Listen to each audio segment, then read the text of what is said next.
Hello, guys and gals, and welcome. Welcome. So we're getting excited.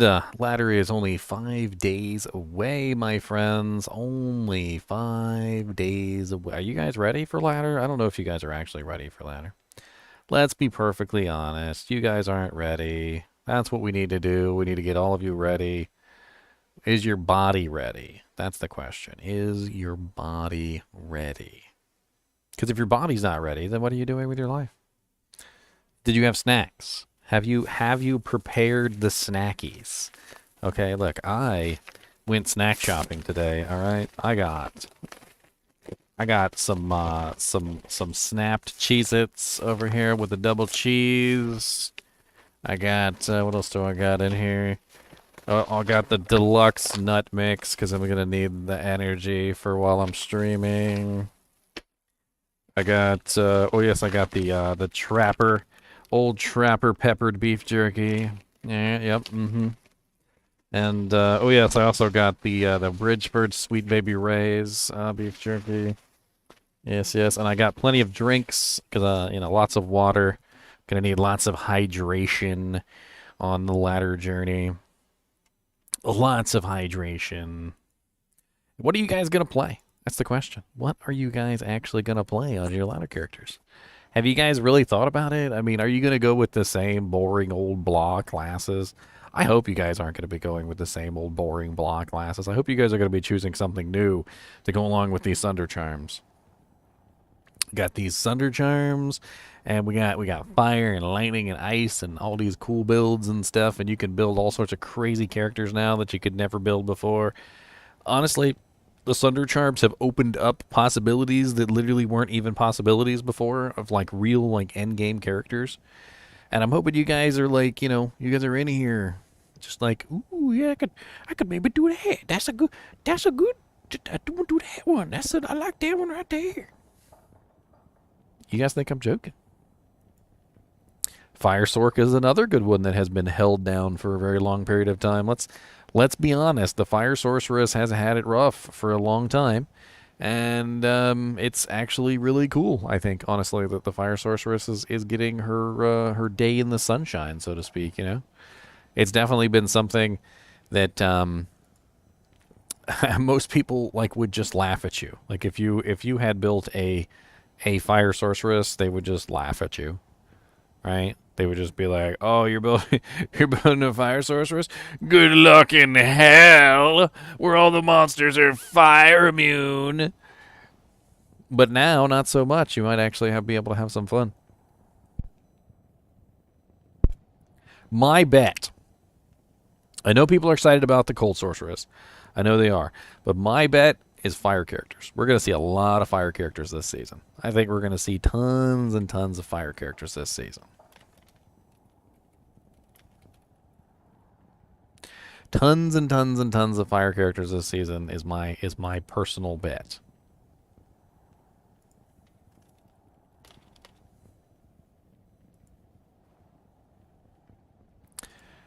Once the Sunder charms, how much do you think the Sunder charms are going to be?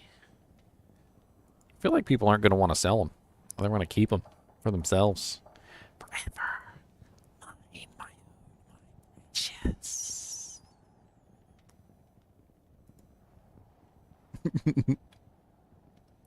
Speaking of which, who saw the latest episode of Lord of the Rings Ring of Power? Because that ending was explosive. Explosive.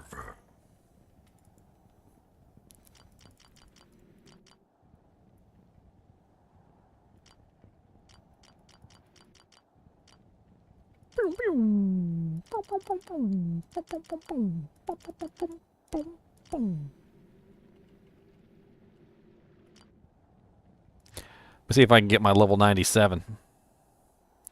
I like it. What are you talking about? I haven't seen anything wrong with it yet. I've heard a couple of people say they don't like it, but I can't really see why. I've actually really been enjoying the Ring of Power show. It's following the lore pretty closely, if you actually know the lore. I mean, it's close. What's up, Chef Smitty?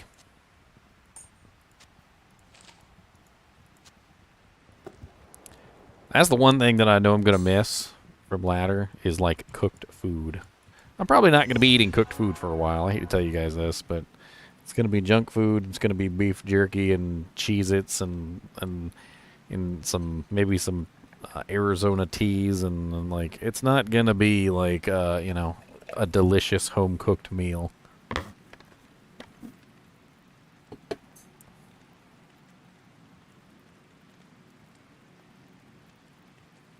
I don't really get the hate, to be honest.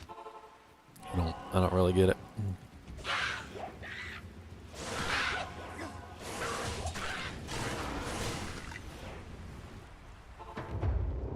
So far, it's been pretty close to reality in the in most ways, or sorry, reality. It's been pretty close to the storyline in most ways. I'm interested to see where they go.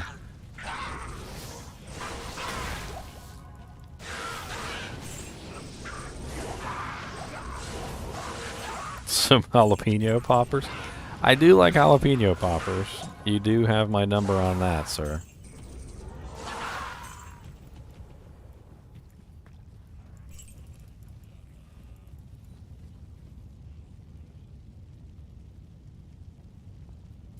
Yeah, the Shadow Warrior versus Shadow Master video. I hope that opened up a lot of you guys' eyes to give you a better idea of what you know, like what those summons are actually good for, what they're useful for. I think the Warrior is mainly a PvP option because you can literally make the Warrior spam whatever you want it to spam.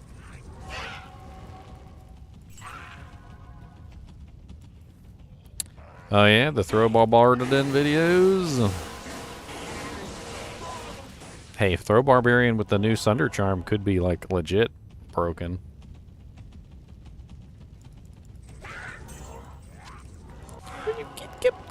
Stop summoning stuff. Master is not squishy. She's actually the tankier of the two by far. She just has to be summoned with the correct equipment.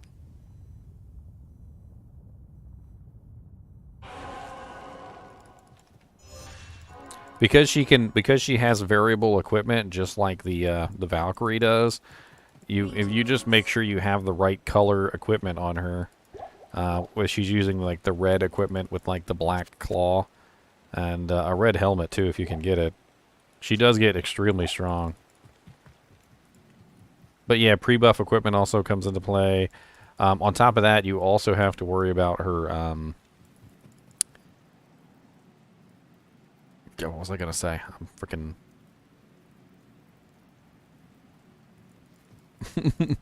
Lost my entire train of thought. Oh, her resistances. Her resistances can actually go up above the 75% cap to 90%. So if you have her high enough, she can actually have 90% all res, which is pretty insane. And I'm pretty sure that the Assassin, Shadow Master, and Warrior don't suffer the penalty either. The difficulty penalty for resistances. Which makes her extremely tanky.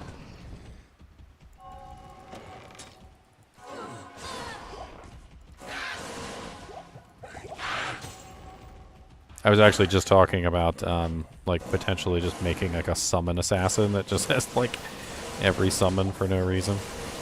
With, like, a maxed out master.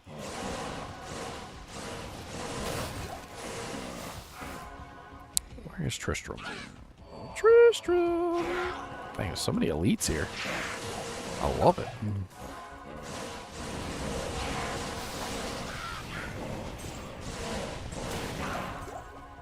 That's not the right way. You have chosen unwisely.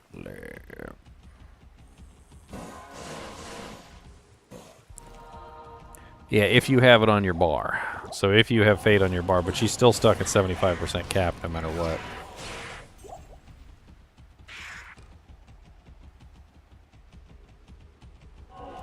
So with the warrior, you have to like micromanage her, and you have to like give her the skills to use. So like you have to go into battle because she won't cast anything like outside of battle, which is different than the master. The master just casts everything; she doesn't even care. And then you put the fade on your right click, and you have to wait for her to cast it. And then you can take the fade off of your right click after she casts it. She won't cast it unless you have it on your actual ability. Yes, the master does random dragon flights all over the place. It's pretty cool. She'll just like charge up a bunch of skills and dragon flight on top of stuff.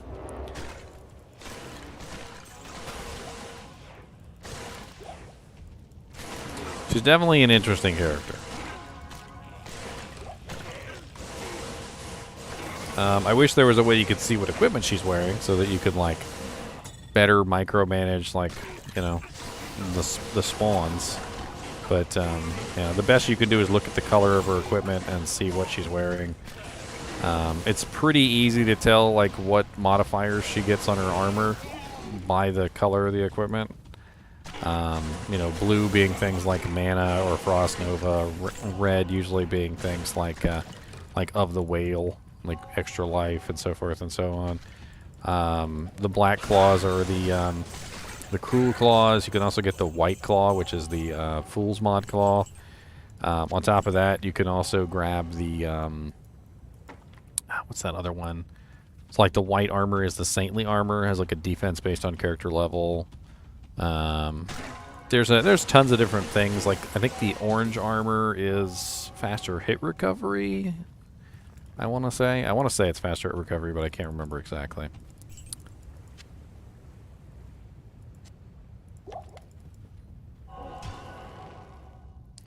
She actually caps out on gear at level 17, but she doesn't go above 75% resistances until she gets to level 21.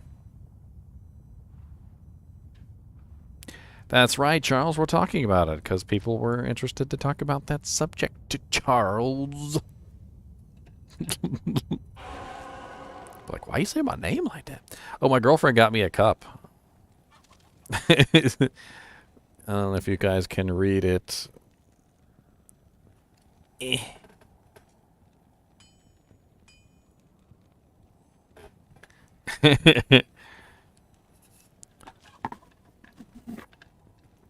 It says, I promise to love you even when we're old and you still play video games. So hot.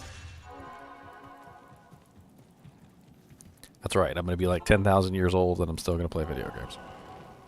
I'll be on here like... I'll be on here. Hello, guys and gals. Today we're going to play some Diablo.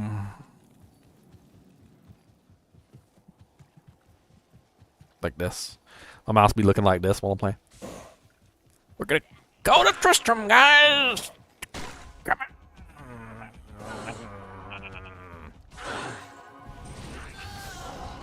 It's probably a lie. Blackwell, don't you breathe truth into this scenario. No truth breathing.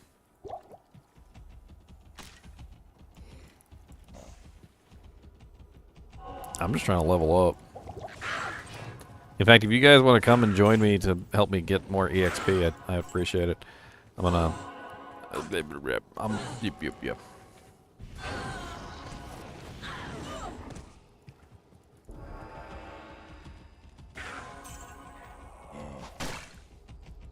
Dang, double, triple EXP shrines. All right. I might need it. Griswold gonna curse me.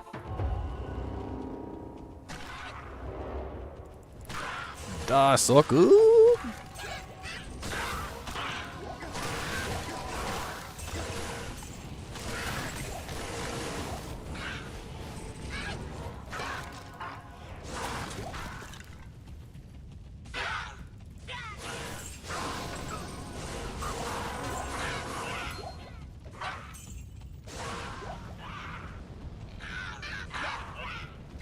Nice, I got an EXP shrine in here. I'm rocking.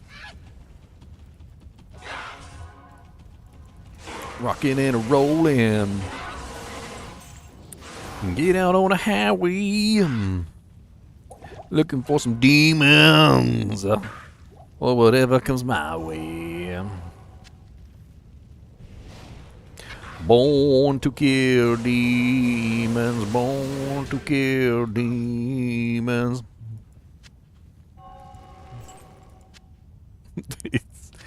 Russet armor. Oh, F russet armor.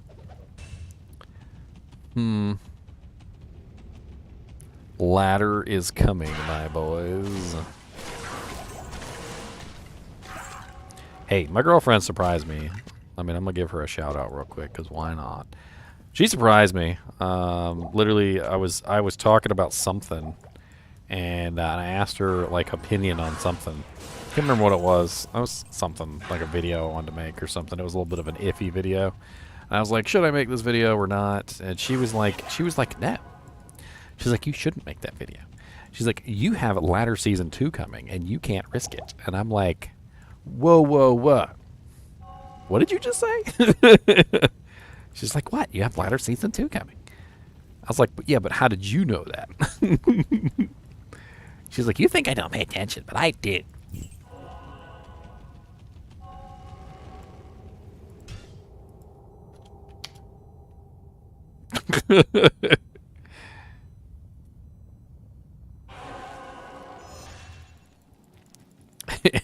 Maybe it's because there's money involved. Who knows? It's my job, right? She keeps track of my work. She's like, yeah, better get in there and make that money. Gotta push them merch sales. Get in there and sell them t-shirts. Chinchillas.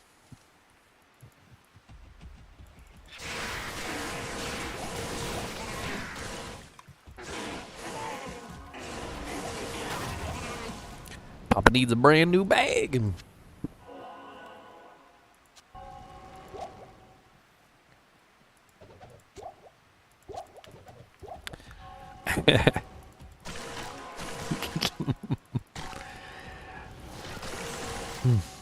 Ladder's fun though. Ladder's very fun.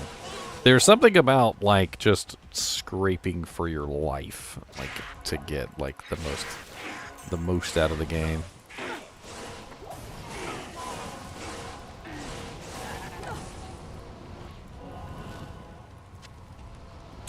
Scraping for your life. Ah. It's your first one, Chad? Oh man.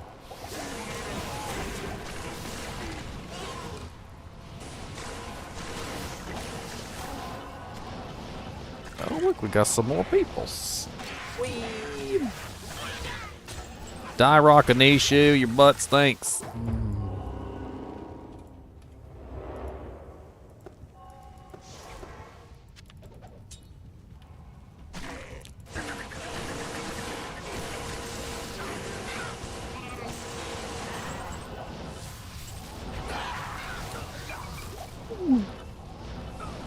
Die, Grizzly Bears.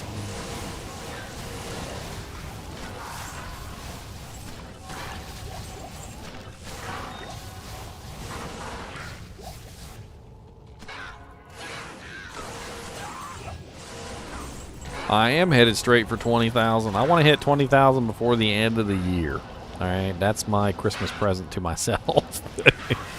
So if you guys are watching and you're not subscribed, what can I do to make you subscribe? Do I have to show a nipple? Is that what I've got to do? Do I've got to Do I gotta show a nipple? Is that it? Is that what it takes to make you hit the subscribe button? Is that it? Do I make you Randy, baby? I was watching Austin Powers earlier. 3 nipples. Whoa, whoa, whoa. What do you think I am? I am not Chinandler Bong, okay? I am not Chinandler Bong. Chinandler Bong has 3 nipples. I do not have 3 nipples. See, more Mr. NiNi. I've said that too. My girlfriend, I'm like, you know, I was like, when Cody's up here, Mr. NiNi can't come out. I was like, so if I want to have Mr. NiNi out, I can't do that. If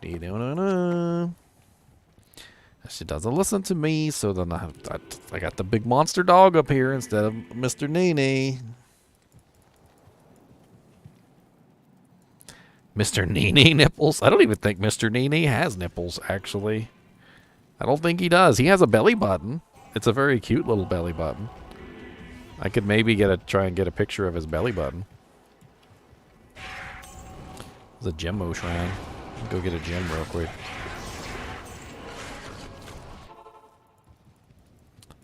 Yeah, one day I was tickling his Mr. NiNi's tummy, and I felt something like a little weird bump. And you know, you can't really see anything. His fur's so thick. So I started like parting his fur, like trying my desperatest to get to skin, which is next to impossible on a chinchilla because their fur is like literally thicker than Jesus. And so like I finally managed to part his fur to the side, and lo and behold, a little tiny pink belly button, and I was like, "Aw."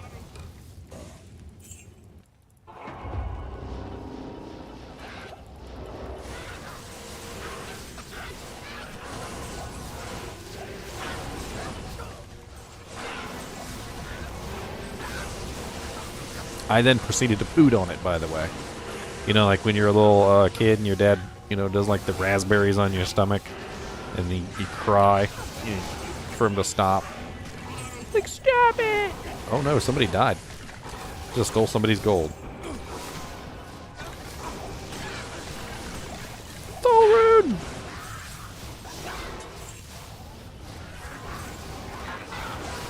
So, funny story. You guys will probably get a kick out of this.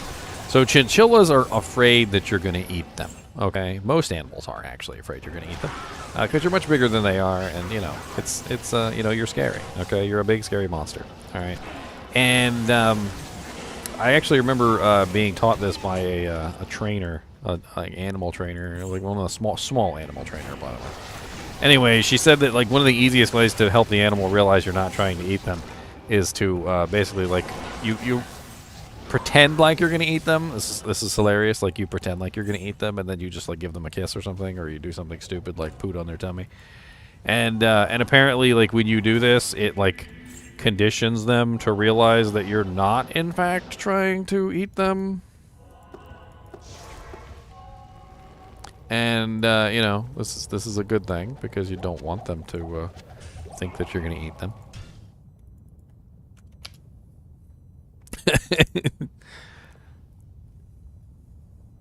It's funny too because like I always do the belly poots, and cracks me up because they always look at me real weird. They're like, what the hell was that? Mm.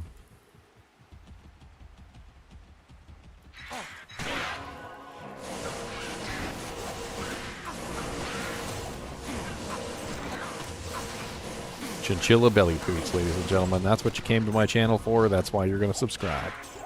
I'm going to post a video of chinchilla belly poots now. A totemic mask. Did I just find a Jalal's?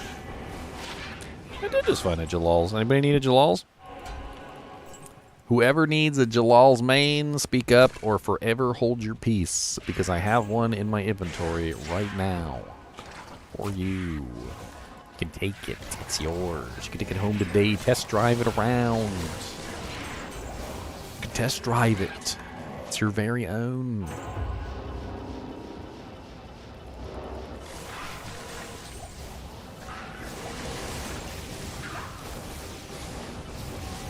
I know you sexy druids out there want a pretty woofy head on you for your woofy head. It's literally probably like the best druid helmet in existence, so.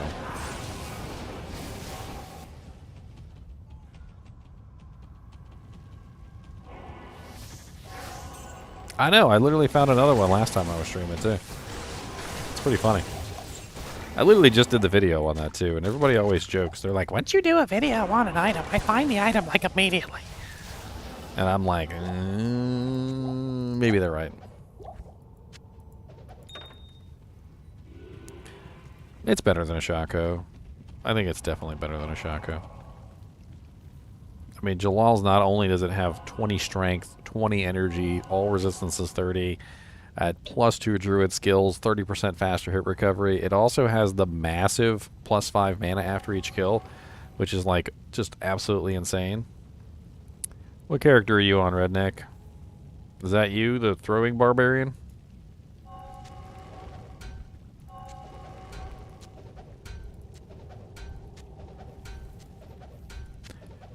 We never did find the last code. We never did.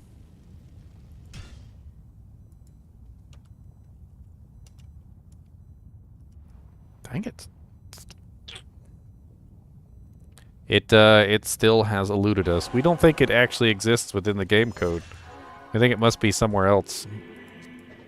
Alright, it's on the ground here in GGM 7, password 16. If you guys need the helmet, it's on the ground. All yours, right there.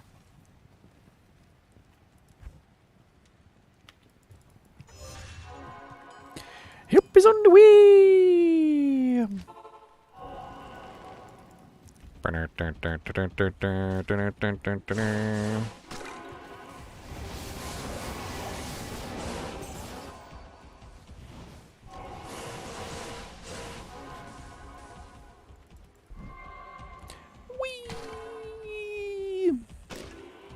I have no clue where I'm going. Whee.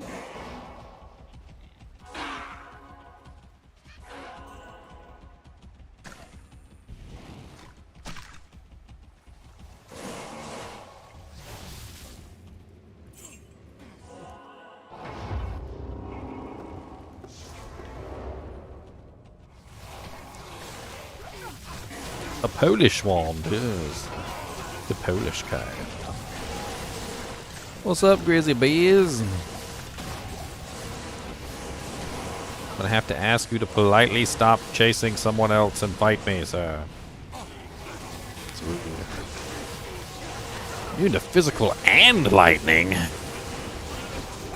Very, very frightening.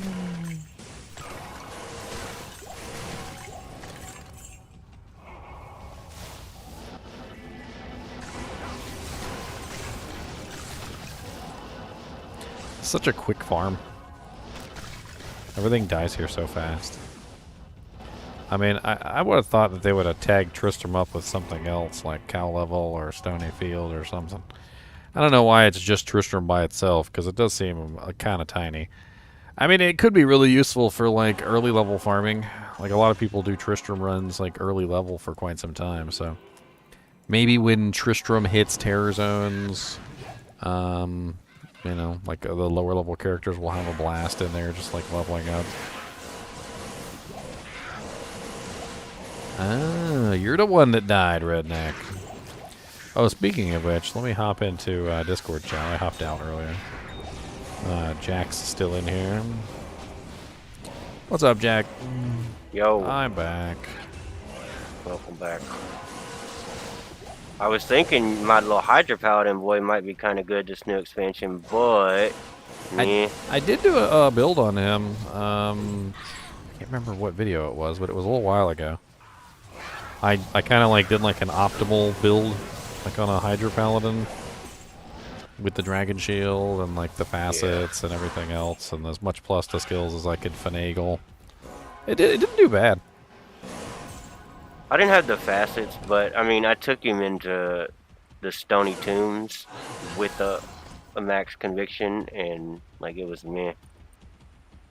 I mean, it's not like it with amazing. Well, what I think what I did was I ran Holy Fire with it or something, because or actually no, I can't remember what I did, because it was Conviction, Hydra, something else. I did something else. Like, I didn't just cast the Hydras. I did something else with it to make it, like, work well. Because, I mean, the Hydras you just cast them. The big problem I found with it is, like, you cast your Hydras, and then you gotta go back to your Conviction, because you can't put it on the right click, so you gotta wait. Well, you gotta use the quick slots, yeah. You have to use the quick slots. Yeah, but then you still have to wait for the damn Conviction to reestablish, because technically you took Conviction off for a second while you were casting. Yeah. And that's just irritating. I can't carry. I mean, but I feel like without the synergies, it's just not enough damage, even with conviction.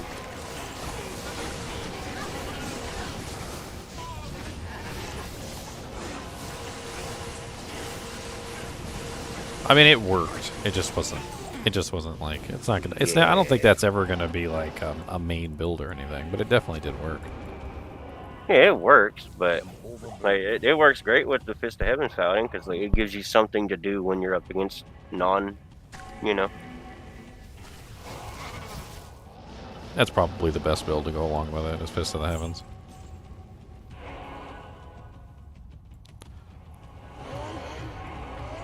Well, that was fast. These Trickster ones are super quick. I kind of hope it goes to something else.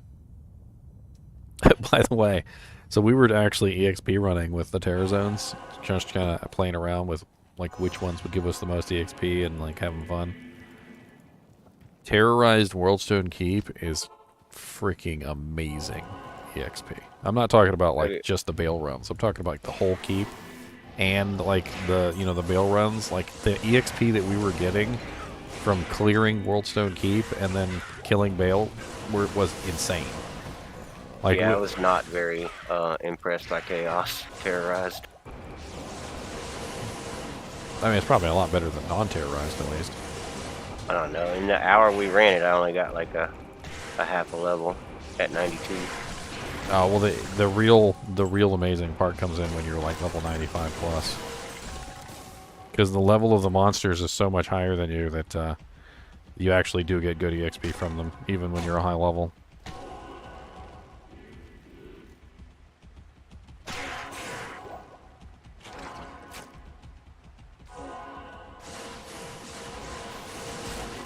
Didn't even mean to attack that.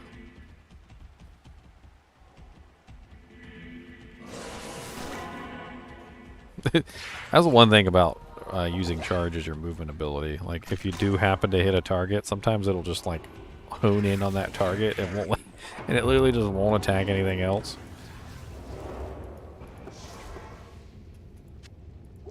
It's just like, ah, you have chosen death.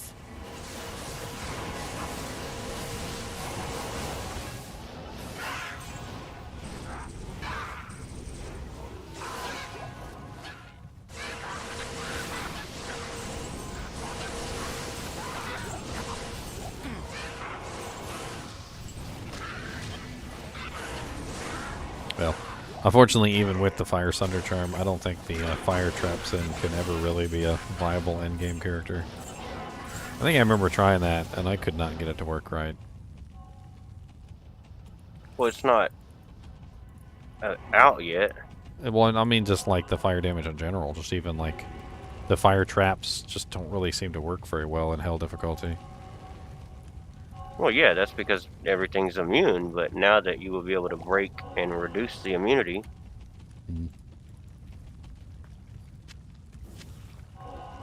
Like, yes, it's going to be a lower... The damage output is going to be lower than lightning, just because of what it is. Like, it does less damage. But I think it'll be comparable to lightning versus fire sword, when you think about it. And then you'll also be buffing the crap out of your corpse explosion as well.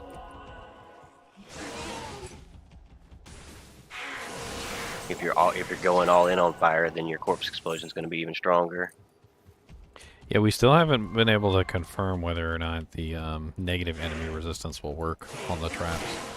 We know for a fact that they're telling us that the Sunder charms work on the traps, but we don't know if the negative enemy resistance will work. Oh, right. And if that's the case, then yeah, it's not going to be good at all. Well, it'll still work better than it did before with things like Conviction and like a Plague Sword, or maybe even like a lower resistance wand on the cheaper end. But like, it's not going to work with the equipment. Yeah. I mean, the breaking of the resistances, though, does actually have a really strong effect, like in combination with Infinity and Plague. Or even Medusa's Gaze, or whatever other ones you wanted to throw in there.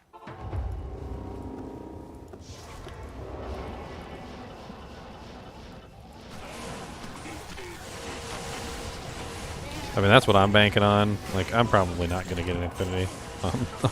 I don't really think. I'm just hoping they code it in such a way that traps count as you, like, just like hydras are going to count as you. Like hydras has been noted to work, and I'm assuming it's going to be the same as hydras.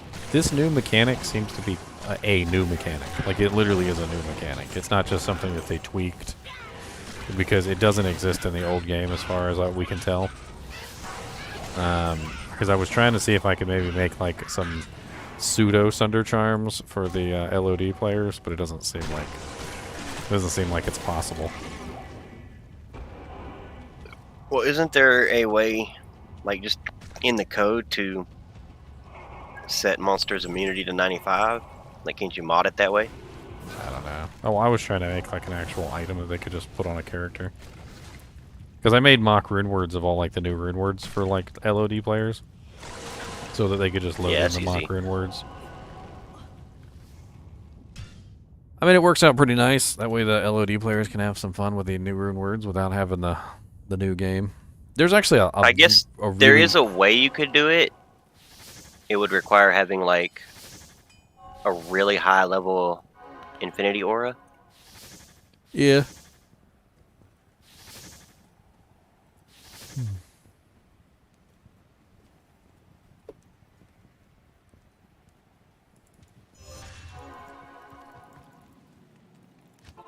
Stonyfield.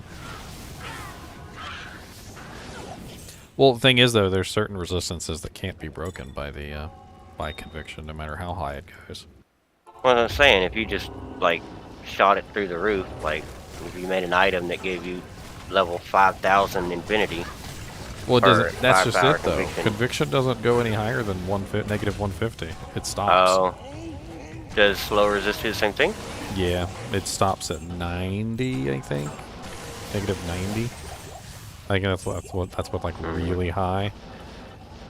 I'm pretty sure they thought about that when they designed conviction. They were like, yeah, you know, people are gonna pump this, right? And they're like, yeah, let's put a cap on it. The other thing is that it also breaks. These Thunder Charms are also breaking monsters that never break. Like, even with the combination of like maximum conviction and maximum lower resistance on a target, like these monsters never break. Yeah, I wasn't aware of that restriction. I thought we could just go with like infinitely high conviction and be able to break whatever we wanted to break. Or low resist would be better because you would be able to do it on demand. Yeah, I'm not sure if you heard, but we also tested it on the monsters inside the Uber zones. It also breaks the Uber monsters, the minions, which is pretty darn cool. That means that you can actually go in there as like a, you know, like a cold sorceress, for instance, and you could actually kill like some of the monsters in there that you were never able to kill. The only negative to this is it's going to give casters a little bit of a power boost over melee characters, so melees are going to fall even further behind. I mean, I feel like the physical Sunder Charm is actually pretty good for the melees, but a lot of people are so dead set that they're not. I don't get it. I mean, they're good. Like, yeah, they're going to increase their damage. The problem is overcoming that negative for you, being a character that has to be in the heat of battle. Well, the other thing though is that like when they come across those monsters that they're immune to, they'll actually have the ability to kill them. Like a Fury Druid, for instance, is one of the biggest ones that comes to my mind. Like, they can dish out amazing physical damage, but at the same time, like when they come across those monsters that are physical immune, they often can't even do anything.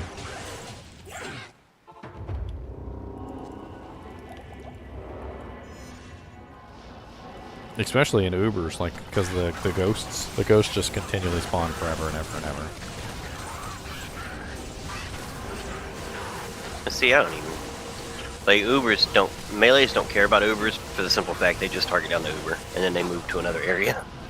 Well, yeah, for paladins and stuff like that. I mean, even for the Sin, or the...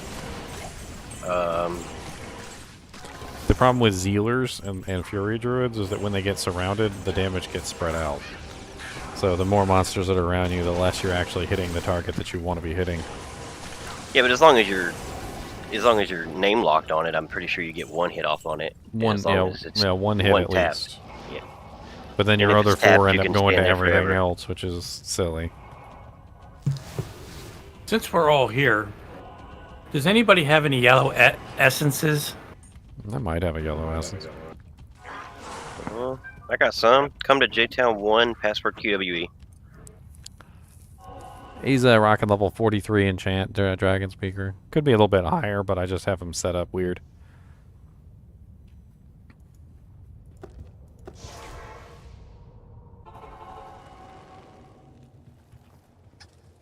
Anyone know when the new ladder starts? I'm not sure, Game Then Grave. I am not sure, my friend. That is a question for the ages. A question for the ages. Jack, can you tell me that again? J-Town 1, password's QWE. I do not have an essence because I just realized that I gave away all of my essences on that last time I streamed. We had like a big little swap thing and I gave away everything. It's on the ground.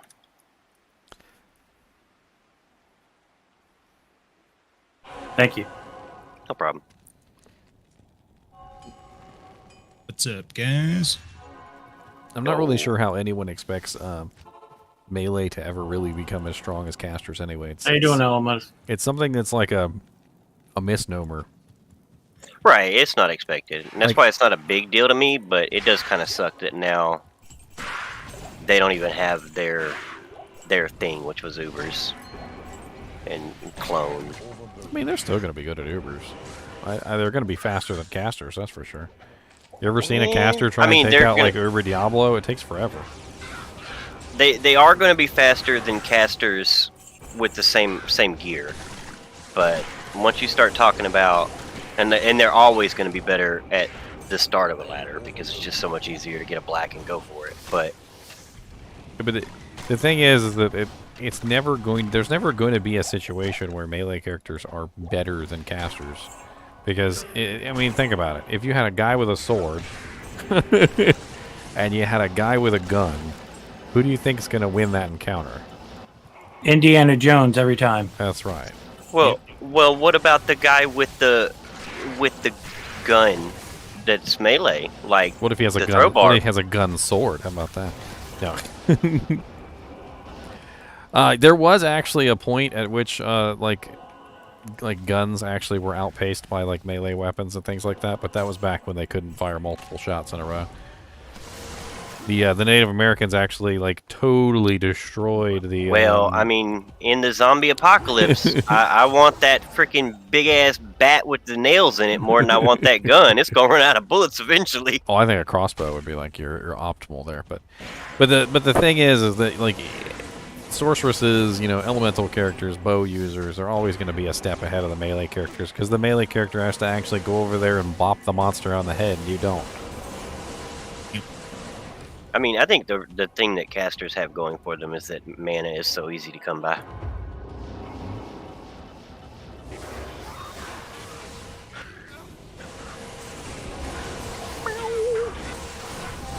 If they were limited and had to That's the wait, main thing is they don't have to run all the way over and bonk them, as well as they have near infinite ammo.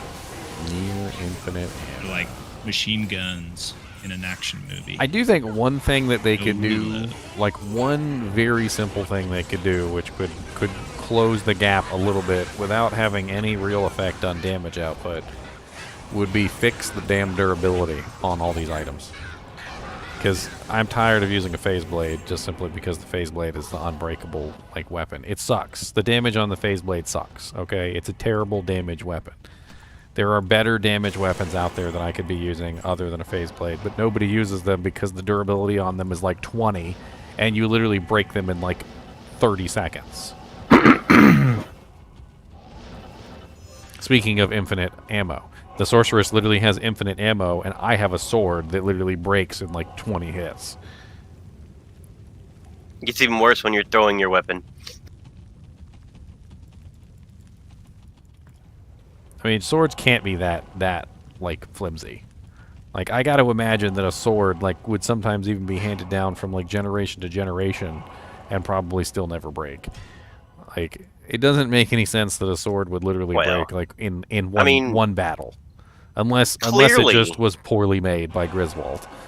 clearly they are going to the mall ninja store and buying their swords, and that's where they're fucking up. I mean, these are like unique blades, though. That's like, it's like the unique blade of the gods, and you hit somebody with it, and it just snaps in two, and you're like, They're unique at the mall ninja sword. You never see those anywhere else. +1 to stupidity for believing this sword would last you more than 10 seconds. And then the other thing is the entire game is like designed around the idea of attacking as fast as humanly possible. So most of these weapons, like, even if they did have decent durability numbers for like a regular person swinging a sword at regular speed, like they're nowhere near the enough durability for like a player who actually like is trying to optimize their build. See, that's why you need a failed unique rare that's Eth with self-repair, and you're good to go.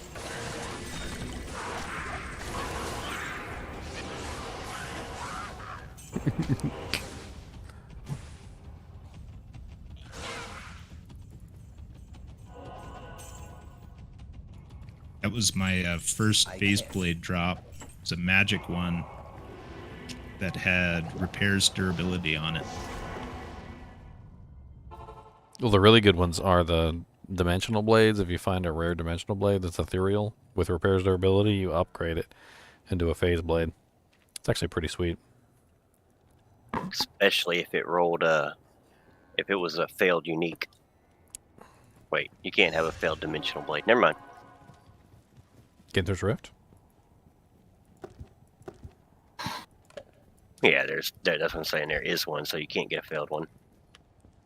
No, you can still get a failed one. How you get a failed one, if there is one, is you Oh, you the have mob to- can't drop it. yeah, Right. if the mob can't specifically drop it, then you can get a failed one.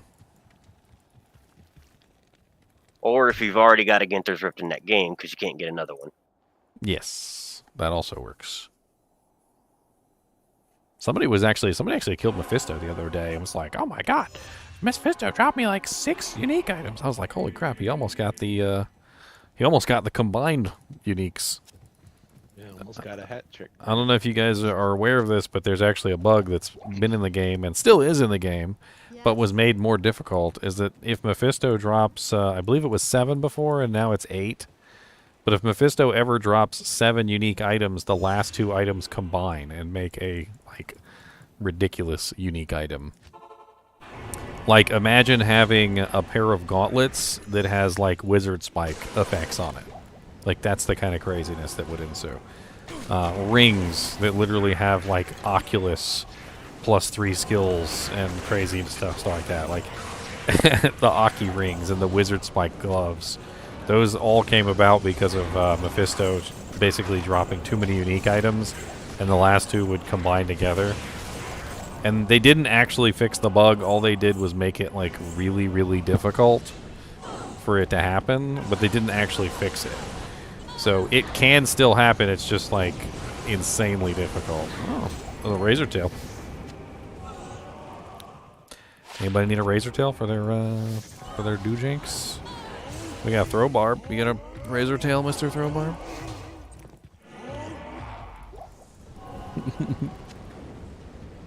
You've never heard of this before, Blackwell? Yeah, Aki rings were totally a thing for a long time. Just influence each other. Okay. If you want your stuffs. Oh, okay. Yeah. I can come to you. What stuffs? Gonna say, just join GGM's game. They're in here. Yeah. I drop on the ground every game just to see. Oh, he cursed my EXP shrine away. You little turd.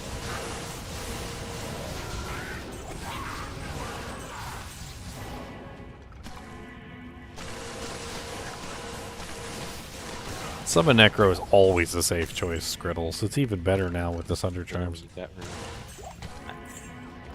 That shit. I honestly don't think you can do poorly on a summon Necromancer. Like it's just like a really good, really solid class that works very well. You can literally Just do boring. You can literally do everything with it. You can corpse explode with it. You can even get in there and bonk some things on the head if you want to. Find yourself a Grimm's Burning Dead and have some fun bonking things. You got room? Oh, that's right. Yeah, I've got a good amount of room. All right. Good. There's some stuff. Yeah, turn That's a up good the one. destination. That's a good one. The danger of falling asleep. Not the way I play the Necromancer. If decent set y'all of are tools. falling asleep on your summon Necro, y'all ain't doing it right. I hate to tell y'all ain't doing it right.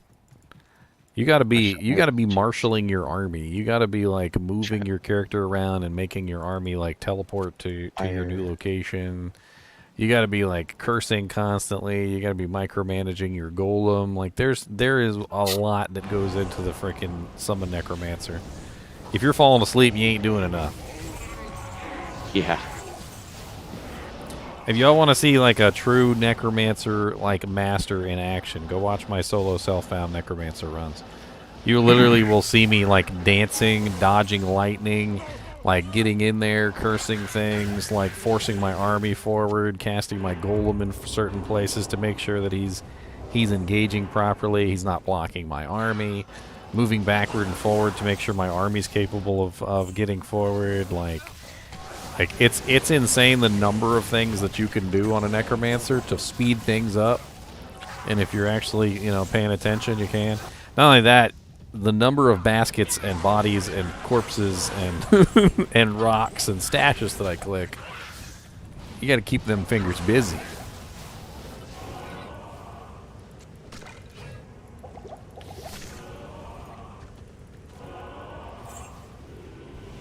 That's right, a necro dancer. That's correct. How did you know?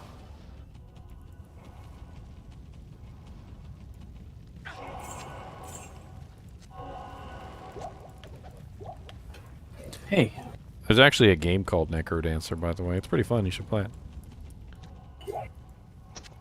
This is a crazy set of boots for a kicksin. You want a fun Might wanna game? Vampire Set those somewhere Survivors. different. Those boots are nasty. Dance Reanimation? That's right, Dance Reanimation. Mavina full set coming.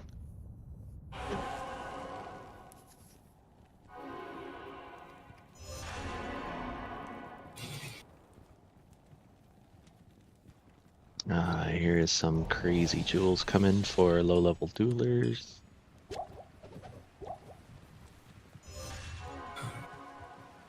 Break the Tesla Den? It doesn't really do a whole lot of breaking of any character, to be honest. It makes characters possible Big where boy they wouldn't dueler. otherwise normally be possible. It also technically will increase your damage versus immunes, but it's not going to increase your damage versus non-immunes. Like that's part of the thing that people I think are kind of completely Set this one aside for misunderstanding. low-level dueler. Is it's not actually going to beef up your damage versus anything that's not immune to you. So you're just going to be doing the same amount of damage you would be normally on every single monster except for those monsters that are immune. And you won't even be doing full damage versus the immune monsters, not unless you can somehow manage to get to negative 100%, which most people won't. So you'll be doing less damage versus the immunes than you would normally be.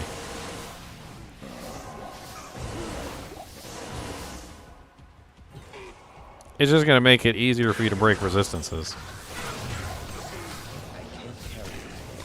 You still got to put in the work. You still got to put in the doll hairs. Got to get the equipment. Unless you're cold. Yeah, Sorcerer. unless you're a cold sword. She's the only one that gets a free pass. But she also gets a negative too, in my opinion, which is She does. She caps way earlier than Yeah. anybody else. she caps way earlier. She can't beef up her damage like the fire and the lightning sword can. So the fire and the lightning sword have masteries that actually beef up their damage. The cold sword has a mastery that reduces resistances. But the problem with this is that the fire and the lightning sword can also, with equipment and other pieces of gear, reach that negative 100% cap that the cold sorceress is reaching.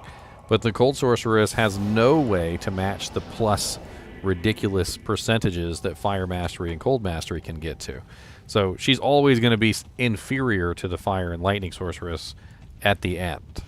She's only going to be better than the fire and lightning sorceress toward the beginning when they don't have their equipment. And then as everybody gets their equipment, the fire and the lightning sorceress are going to pass the cold sorceress by miles.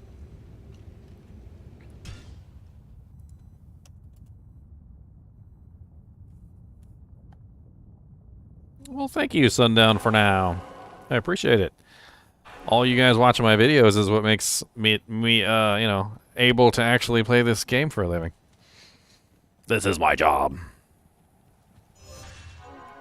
Is it best to give away your stuff when the ladder resets?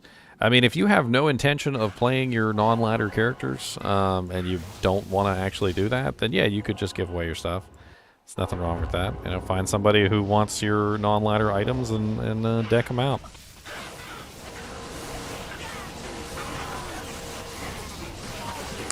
You can get a small amount of bonus, yeah. It's nowhere near the same. I mean, lightning can go up to almost like 500%, depending on how high you bring your negative enemy resistances.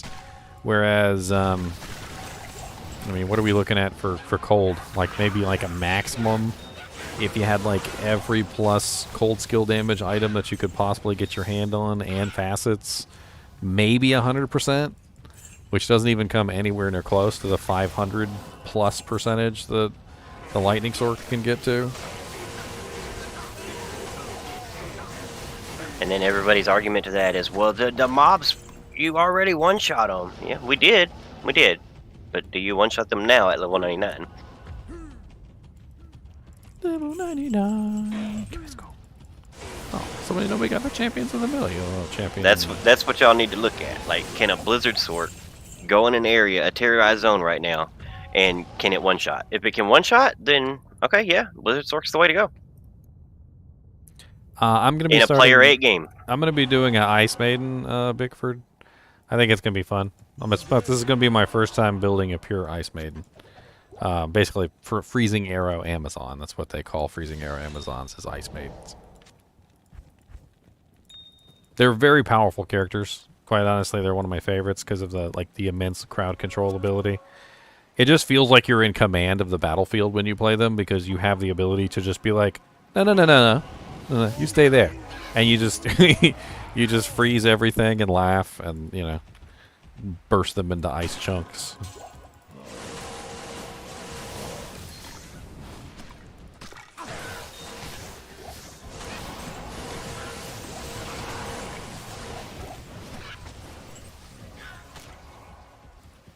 And with the Sunder Charms, I won't be in those awkward situations where I'll have monsters that I can't freeze. That's one of the disadvantages of playing an Ice Maiden, is that when you get to those ice immune monsters, not only have you lost the ability to dish out damage, but you've also lost the crowd control capability. So that's one of the things I'm actually pretty excited about, is that my crowd control capability for those cold immune monsters will be returned to me. Once I get the Sunder Charm. So as soon as I get that cold Sunder Charm in my inventory, I'll actually be able to freeze them, crowd control them, etc. The only ones that I won't be able to crowd control are the chill immune Death Lords. There are Death Lords that are completely immune to all chilling effects. And then also I think those weird looking ice beasts that are in the like the crystalline passages and stuff, I don't think they can be frozen at all. Great. The one mob in the game you want to be able to chill and freeze, the damn Death Lords, and you can't. You're damn useless. That's right. Wow, this is a really nice level 16 ring. Holy crap. 10% chance to cast level 3 charge bolt 1 stock truck, 103 attack rating, 6 to energy, 11% cold res, fire resistance 20%, half freeze duration on a level 16 ring. It's actually a pretty beast level 16 ring. Every now and then you just find these items that are just like, oh look, God Shield for level 2 character. Everything you can ever want in a shield. There you go.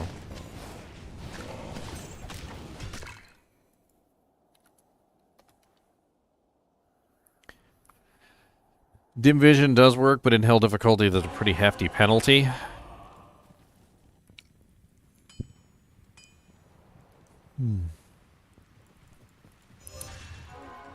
I hope not, Jake, because quite honestly, I really like the whole like trade-off. I like the fact that the charms take up inventory space and force you to choose between stats and inventory space. I don't want them to ever add a charm inventory. I feel like that would just cheapen the charms entirely. Otherwise, at that point, you can pretty much fill the entire thing, which is going to buff every character by, what is it, like 1, 2, 3, 4, 5, 6, 7, 8, 9, 10, 11, 12, like around like 12, maybe even 13, 14, 15, 16. So 12 to 16 extra charm slots is what you're going to obtain if they ever add a charm inventory. The only thing I like about the charm inventory is that Dry hairs. currently the optimal way to play the game is to have your inventory full of charms and the bare minimum that you need, and then every time you get an item, you put it in your cube. I mean, yeah, but some people don't even use a cube. Like I've seen some people who do the full trade-off, which is where they put the cube in their stash. They've got like their teleport scroll is in their belt, and their entire inventory is full, and they can't pick up anything. Just, absolute full trade-off. I've always been a fan of the scroll in your belt. You don't need more than 4 scrolls at a time. I need potions. I can't do that. I run out of potions too quick. I still got 3 other slots for potions. I chug all them potions, though.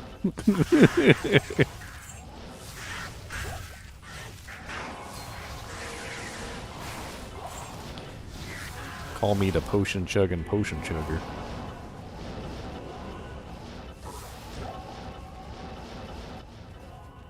Oh, there's Halls of the Dead. The Halls of the Dead.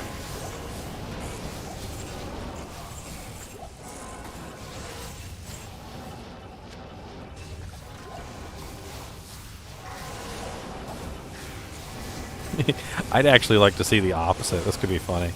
So, like, instead of adding a charm inventory, y'all are going to laugh at me for this one, because I had this as a brilliant idea. Instead of adding a charm inventory, add a second inventory, which, when you fill your inventory with charms, diminishes. So the more charms you put in your inventory, the less secondary inventory you then obtain. To the point where if you fill your entire inventory with charms, the secondary inventory would essentially completely disappear. And that would just cause the trade-off of the charms in your inventory to be even more of an interesting choice, because you could potentially have double the inventory space if you use no charms, whereas if you fill your inventory with charms, you'll lose access to all that extra inventory space. I like that better than a charm inventory, because it doubles down. It doubles down on the inventory space issue instead of alleviating it. Quit punishing me for being a hoarder. That's what I say. And if you're greedy and you want all the charms, you get no extra inventory space. Let me have infinite stash space, and whenever I pick anything up, it goes to my stash. Alright, workarounds. We will give you a tiny little snail that you can then load one item on, who will take that item to your stash, but he takes like 10 minutes. He's an immortal snail, though. You don't have to worry about him dying.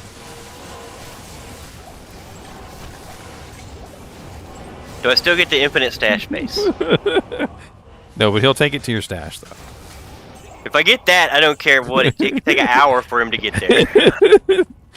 Oh, and you can't recall him once it's done. So, like, if you went back to town before then and you wanted the item, you have to wait the full 10 minutes. Like, it's mandatory. He's on his way, okay? He's on his way. Don't rush the immortal snail.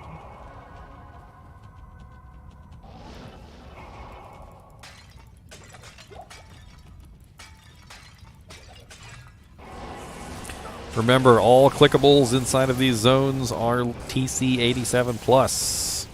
Make sure you're clicking on your do janks. You can get some good stuff from these janks. Oh, we got the telekinesis sorceress up in here now.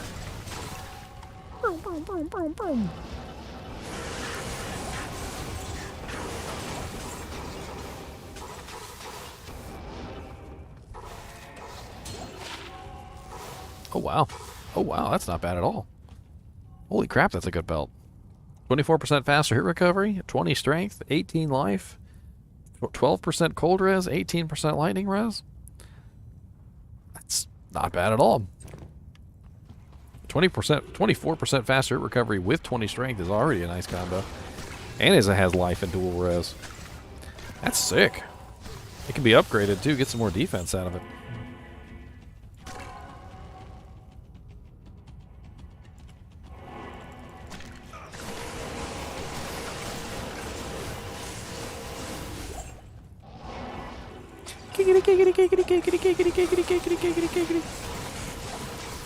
By the way, Magic Find does apply to clickables. It does not apply to super chests, but it does apply to clickables. So like urns, you know, dead bodies, chests that are not super chests, you know, stashes, hollow logs, all of that. Like Magic Find does actually apply to those things.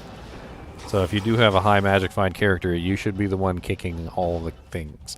So like, especially if you're in a ladder reset team or something like that, you know, make sure that if you're the Magic Find guy, you're kicking everything. You're opening up all the stuff.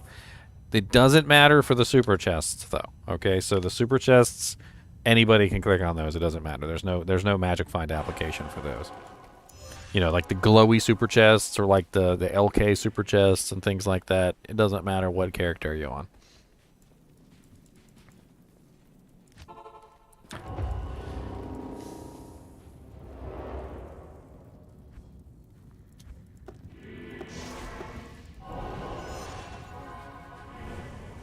It's 8 PDT Thursday, which is 5. Oh, sorry, 8. Yeah, I'm sorry, not 8 EST Thursday, 5 PDT Thursday. So 8 EST for me, so it's going to be pretty late. I'll probably be sleeping all day beforehand, and then I'll probably come on about 2 or 3 hours beforehand to organize teams and stuff like that, and we'll be getting ready.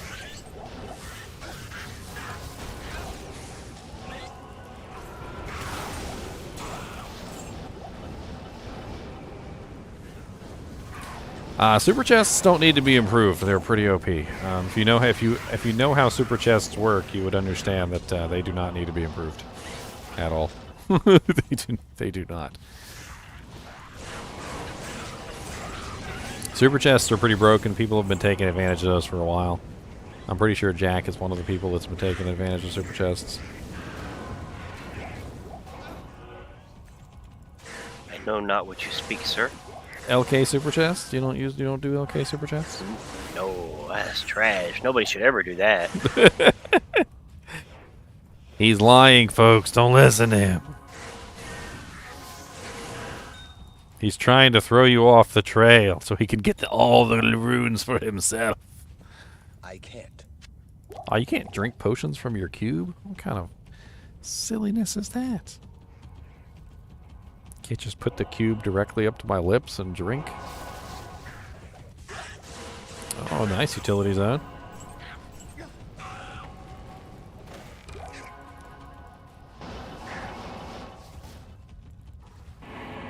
Oh, freaking portal right when I walked into Halls of the Dead.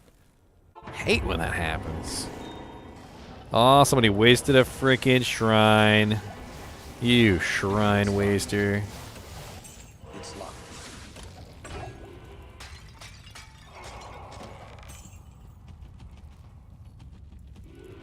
God, freaking our urns all the way. Get out of my way.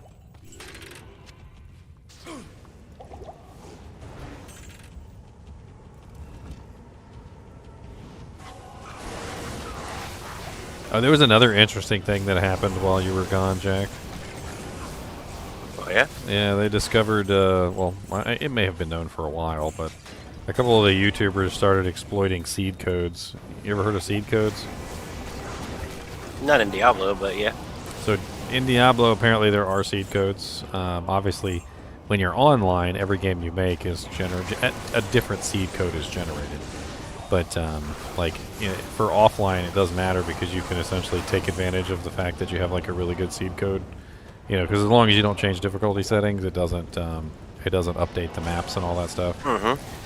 So basically, what they figured out is that the game doesn't really have like a random number generator built into it, so much as it has like almost like a pseudo randomness to it. And with the seed code, the monster can drop like the same item over and over again as long as you kill him at the same time or something. Or if you click on a chest at the same time, every single time, that it will drop the same item. So they literally like grabbed a seed code and they had found one where like a Malrune dropped out of a specific chest.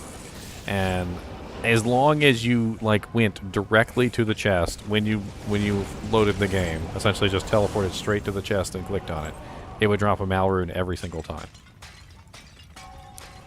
And utilizing this like weird behavior within the game, you could literally just find a chest that, for instance, might drop you a Zod rune, and as long as you took the same path to that chest every single time, like just like waited it out and timed it, like you would literally get a Zod rune every single time from the chest. And this made me realize that, you know how like all those people will do like these offline runs where they'll like farm Andariel like 1,000 times or something, or 10,000 times, and then they show their results. Their results are bullshit, because literally if they were using the same exact seed code and they killed her 1,000 times, chances are quite a few of those 1,000 times were identical.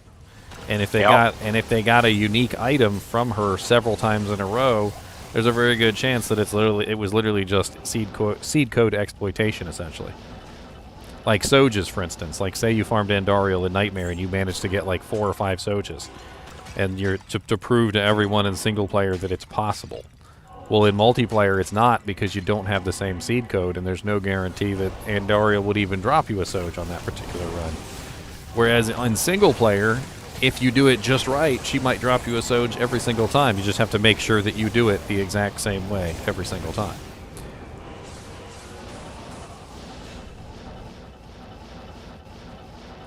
Yep. I don't know. It's really silly. There's some posts on it online. People apparently have the seed codes, and you can go try it yourself. I was playing around with it. You do actually get the freaking Malrune every single time.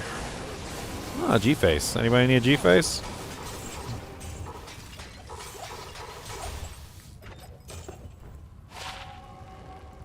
It's highly exploitatable. I can't.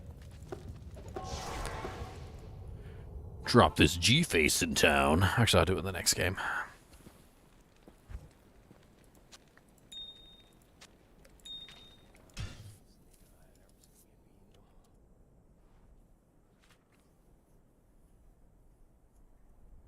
D3 console abuses seed codes? What are you talking about?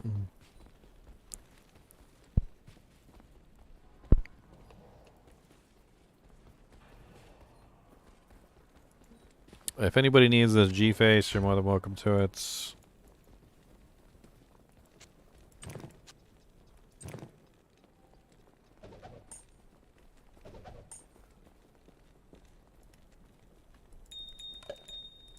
The thing is, you don't even really need to see the seed code or know that the seed code is there. All you really need to know is the fact that your particular seed code doesn't change unless you change difficulties. So if you find a particular chest or item or place or barrel or whatever in a run that drops something that you would want to farm, all you have to do is find a way to do that continuously. Like if you're farming Countess one day and on your way to farm Countess you click on a specific like burial plot, and out of the burial plot pops a Vex rune, then you just take that same pathway, go back to that same burial plot, click on it at the same time, and a Vex rune will pop out again. And you can do it over and over and over again. There was a guy on Facebook who literally had a post about how he said he found the third Tyrael's Might that he had found. And it was from the same exact spot every single time. And I'm like, are you offline? And he's like, yeah. And I'm like, you're just exploiting a seed code variation. I was like, literally, this guy had a freaking tomb. It was just a tomb, and every time he clicked on the tomb, literally Tyrael's Might was popping out of the tomb every single time. Dude had literally found 3 Tyrael's Might from the same exact place. One of the rarest items in the game.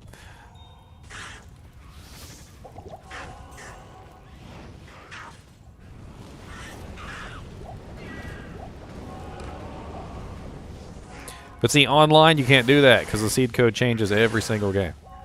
And even if you could see what your seed code is, it would have to be like some insanely long list of like online somewhere that would like list out for you like where to look on your particular seed code for items. I actually had this hunch a long time ago, and it actually got proven true by the seed codes.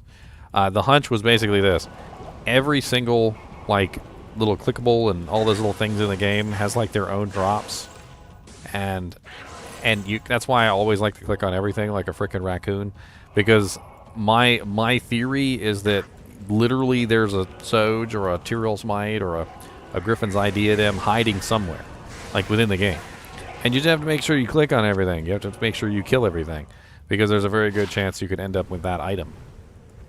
And the seed codes kind of prove that, because if somebody can find 3 Tyrael's Mights from the same exact spot, then I can like click on everything in the game and hopefully find, you know, a specific item in a spot that other people might not have looked, with my raccoon-esque behavior of literally turning over every rock and looking for little juicy bugs to eat.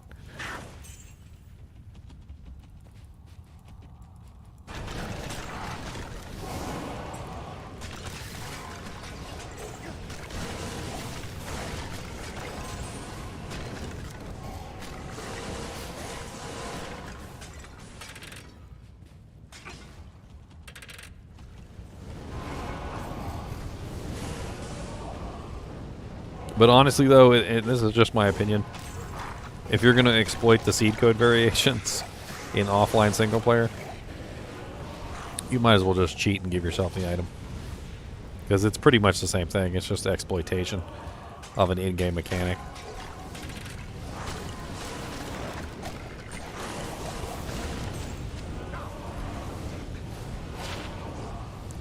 Oh, wow, that's a sexy charm.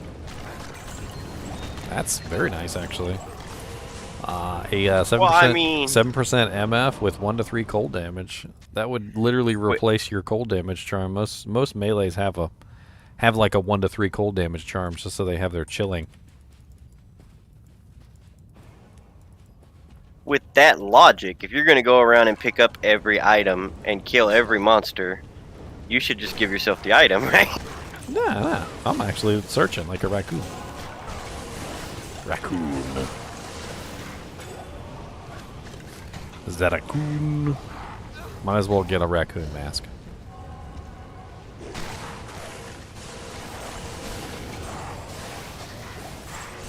I actually wanted to do a project where literally I just like killed every monster in the game and then like recorded the results. You can now.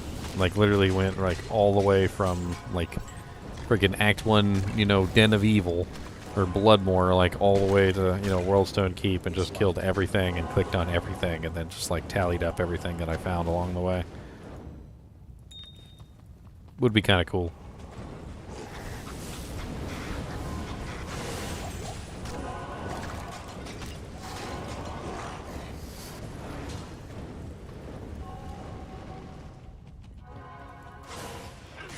It would have to be all in the same game too, because otherwise I don't think the test would be valid.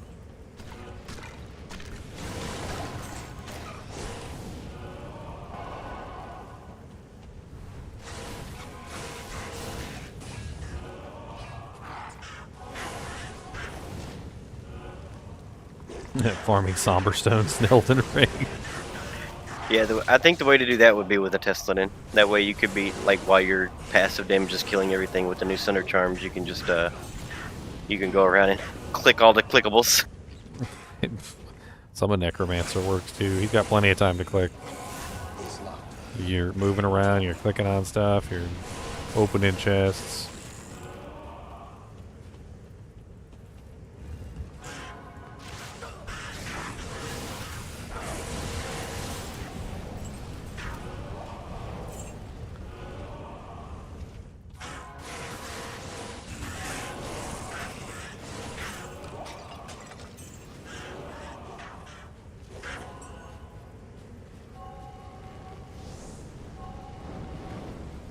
Are you doing Hell Andy, Paul, or are you doing Nightmare Andy? Nightmare Andy and normal Diablo have the highest drop chances for Sojas. Depending on your character, you know, like if you have teleport or not, normal Diablo can be the superior choice. Or if you're, obviously if you do have teleport and you can get to Andy easier, then Nightmare Andy is your better choice. Sojas are rather low-level items. That's part of the issue with them is, like, most of the time we end up spending, you know, in higher-level areas, so we don't really do a lot of lower-level farming. Like, not a lot of people farm normal Diablo when they get to the end, you know, into the end game. And Nightmare Andy is a good choice also. But now you have normal terrorized zones. Mm.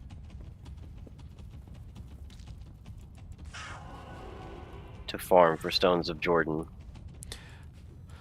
I don't know. To be honest with you, Paul, I've literally been trying to get a Soj ever since Diablo 2 Resurrected launched, and I still have not found one, so I'm probably the worst person.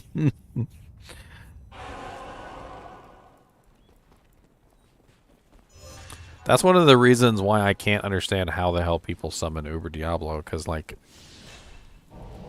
Sojas are not common. They are not common. Like, Duping?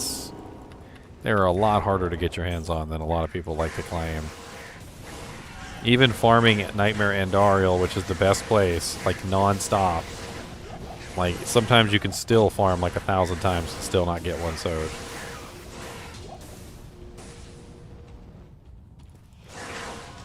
And on normal, you know, on single player, like where you can get to Andy really fast, you could do 1,000 farms on Andy, like, you know, like that. But online, where you have to find her every single time, it's a lot more painful. It's a lot more painful, unless you're using map hack. Yeah, you got to remember, there's also these people who use cheats. Yeah. But I mean, if you're not using cheats and you don't have teleport, normal Diablo is actually the superior option because he's really easy to farm. Really easy to farm. Obviously, you know where he is every single time. If you're an overpowered character, you can just, like, fly through that stuff. Like, maybe you're a Tesladin or something, you know. Like, normal difficulty, you literally just walk around like a god. Like, just everything that you touch just dies. It's like an anime. They can't even withstand the spiritual pressure coming from your aura. Alright? They're not even on your level. Like Zenpachi over here.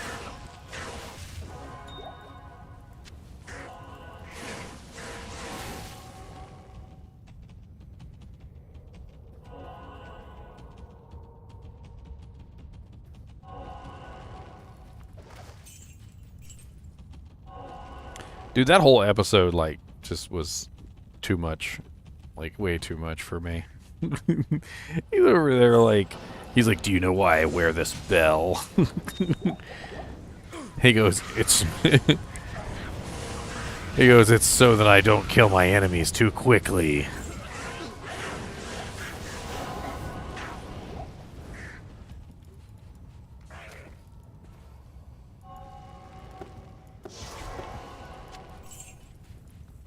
Uh-oh, 35K in the bank over here. Y'all left it on the ground. 35K in the bank. 35K in the bank.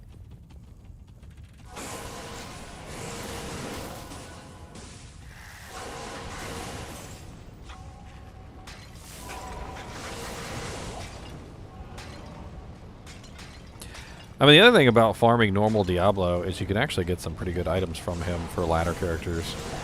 Not only can you get a Soj from him, which is a pretty good option, You can also get Frosties, Mage Fists, quite a few other nice low-level uniques. Pretty sure he can drop Gull Dagger, Tarn Helm, Chances. Just I in think general, Gull there's would a be really, really low on him. yeah, but he does have the possibility to drop a lot of nice, like lower-level uniques. I mean, I've gotten Frostburns off him a couple times, Chances off him a couple times. I've definitely gotten a Tarn Helm. I've definitely gotten Tarn Helm from him, which is a really nice little Magic Find helmet early on. +1 skills with Magic Find.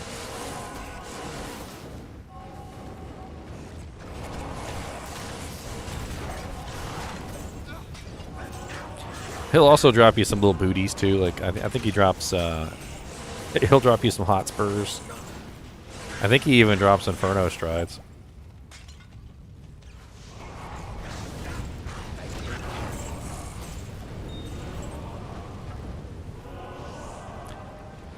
We're on Dry Hills, Halls of the Dead, Cameron. Yeah, Zarachi Kenpachi. There you go, Dress.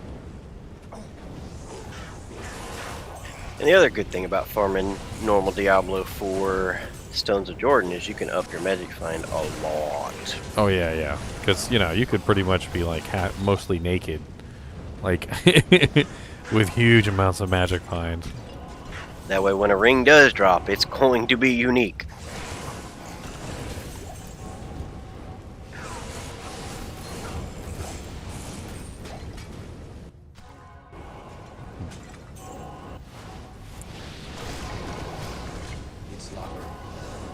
Oh, my character level? I'm 96. Like, literally like a hair's breadth away from 97. I need 4 million? Yeah, about 4 million EXP, which isn't even really that much. I'll have it this stream. As long as I don't die like an idiot.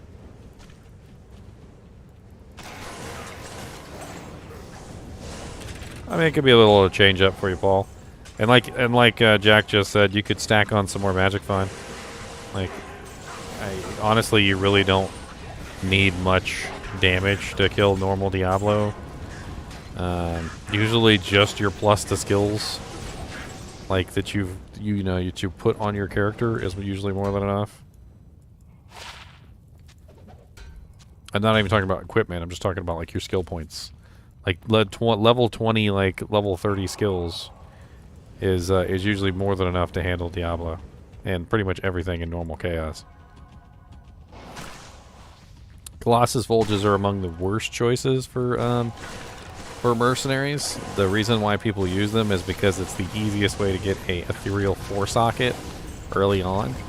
So basically, if you are struggling to get your hands on an ethereal 4-socket polearm, Colossus Volges have a cap of 4 sockets. So what people will do is they'll find an ethereal Colossus Volge, and then they will specifically take it to Larzik and socket it so that they get an F4-socket Colossus Volge. The real problem with the Colossus Volge is that it's not really that great on damage, and it also is slow and has really high strength requirement. So you really can't even put it on most mercenaries until you get to like level like 85 plus, or you have really good plus strength equipment. I mean, if you don't have anything better, you can certainly use it, but there are definitely better choices. The Thresher is better, the Giant Thresher is better, the Cryptic Axe is better, and there's a lot of choices in the spears now that weren't available before. So like you can use the Man Catcher now. The Man Catcher is pretty good. That's a really nice spear option.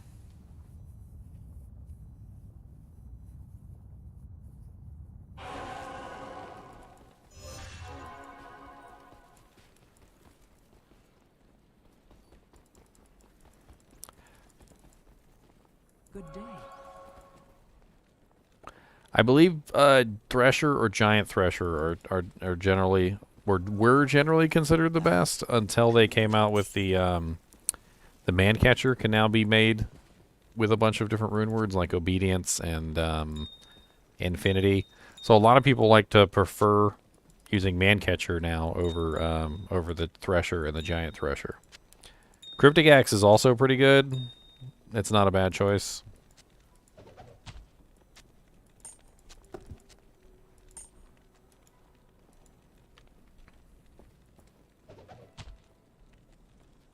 The peasant crowd.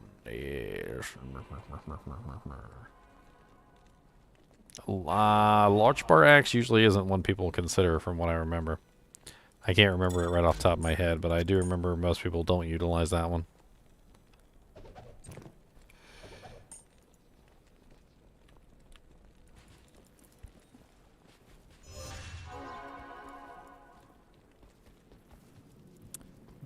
$58 million. What are you looking to make, Skriddles? If you're just trying to make like a meditation polearm, I mean, just go ahead and do it in the Colossus Bulge. I mean, if you're not, if you're trying to make something more expensive, I would hold out until you have something better. Like, I wouldn't make an Infinity in a Colossus Bulge, I don't think.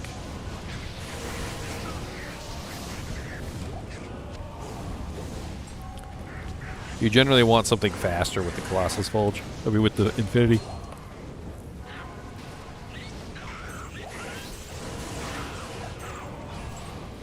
The reason is Infinity has a high level of Crushing Blow on it, and the faster that your Merc hits, the more damage that Crushing Blow will do. So you generally don't want a slower polearm.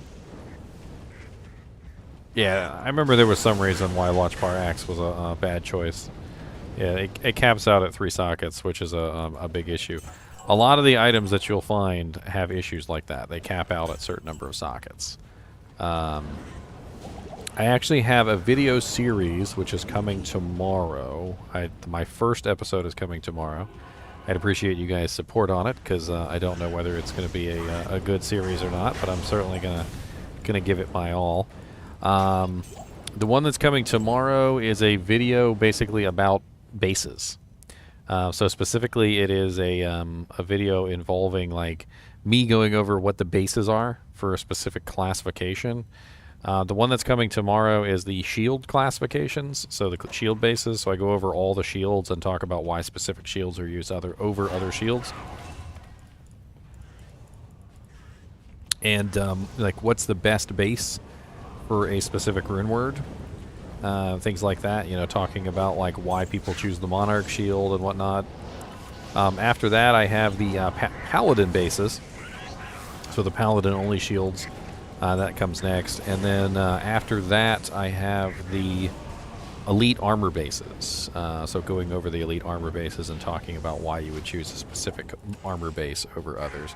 As well as the penalties that are involved in those particular items as well. There are penalties for specific bases. I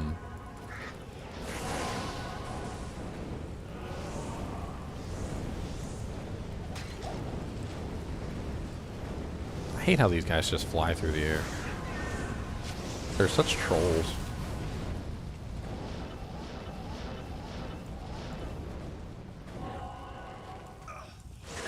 Yeah, but the problem with decking out your mercenary with items that are going to increase his or her strength, you're also, in effect, gimping the mercenary by not putting a better piece of equipment on him in that spot. So, like, say, for instance, you put a 2 foul or a 3 foul rune or a 3 amethyst helmet on him to allow him to utilize the piece of equipment, then you have to count that as a net negative, essentially, because now he doesn't have something else in his head slot that could potentially be increasing his damage more. Like, in the place of that 3-socketed, you know, 3 amethyst helmet, you could be putting a 3 15% IAS jewel helmet instead. Or you could be putting, you know, any other number of pieces of equipment on his head that would have lifesteal or any other number of things that are going to be better than that. So it's really not about just that. Although there are items in the game that are very good for mercenaries that do have lots of strength, like Andariel's Visage. But the chances of you getting your hands on an Andariel's Visage early on in the latter season is pretty slim to none.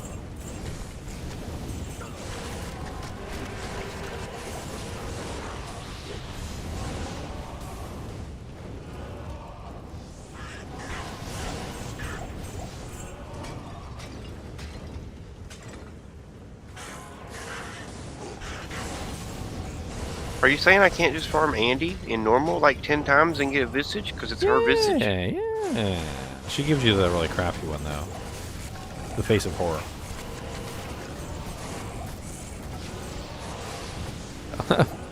Did we really just get a freaking hard leather armor?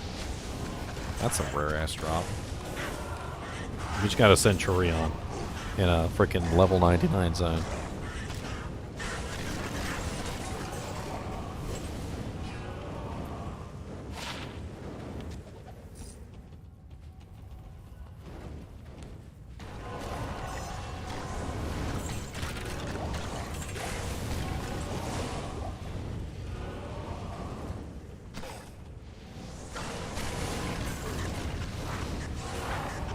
I'm so curious as to how they're actually going to fix these Sunder charms to work with the minions. Like, are we talking like some sort of hard coding thing where they're classifying the traps as something other than minions, or are we talking about like some finagling behind the scenes so that the charms work with the minions, but they don't actually like reclassify them? And I feel like they're going to be just classified as U now. Which, if that's the case, that's going to be cool, because then you get men after each kill. It opens up some other builds, you know. That'll be nice. I don't know how else they could do it. Well, I didn't think they could do the whole Sunder Charm thing, but apparently they inputted a new code that, like, runs before everything else.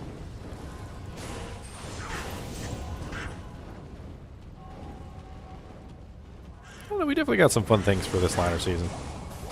It's nice to see something else to do at the end game besides, you know, the same old boring stuff. Bail run number 103. Now serving.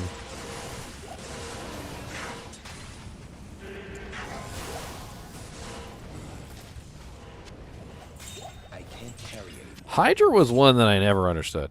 Like that's one that like doesn't make any sense to me. Like the traps I guess make sense, they're different. Just summon. Like the summon skeletons and stuff, they make sense, but the Hydra was just like a creation of fire, right? Like it's not actually a Hydra. It's just a like fire made out of, or a Hydra made out of fire or whatever, right? At least that's how I always saw it. I didn't actually think it was a Hydra. I always thought it was just like the sorceress just having mastery over her abilities.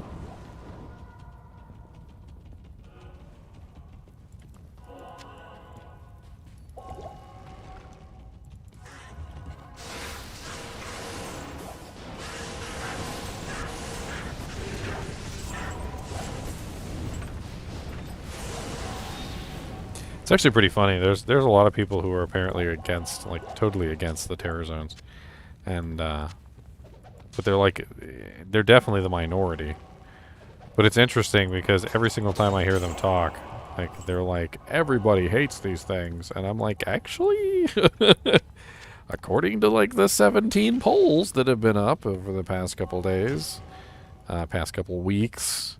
Seems like the majority of people actually do like the terror zones and the Sunder charms.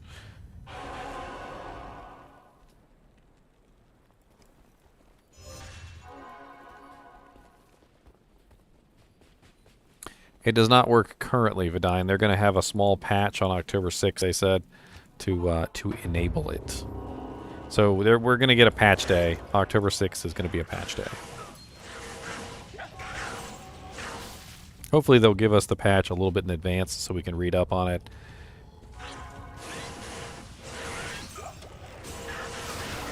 And test. Maybe a little bit of testing too would be nice.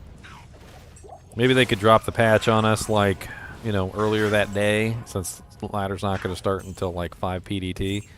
So, you know, earlier that day, that morning, drop the patch on us so we can do a little bit of testing.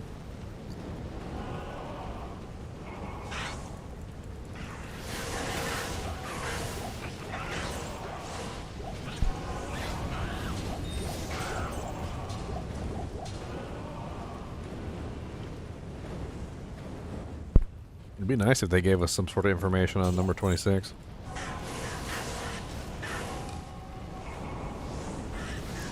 I'm gonna be starting Amazon Mians. I'm gonna do Ice Maiden. I think it's gonna be really fun with the new Sunder charms. I'm pretty excited about it actually. Always been a big Amazon fan.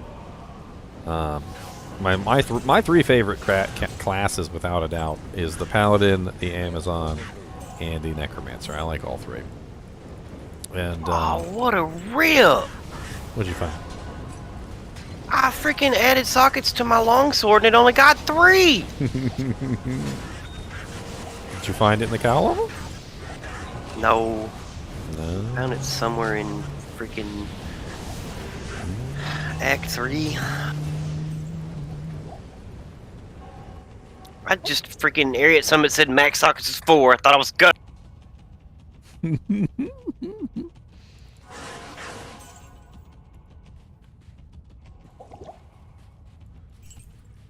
Pew pew pew pew. Pew pew pew pew pew pew pew pew.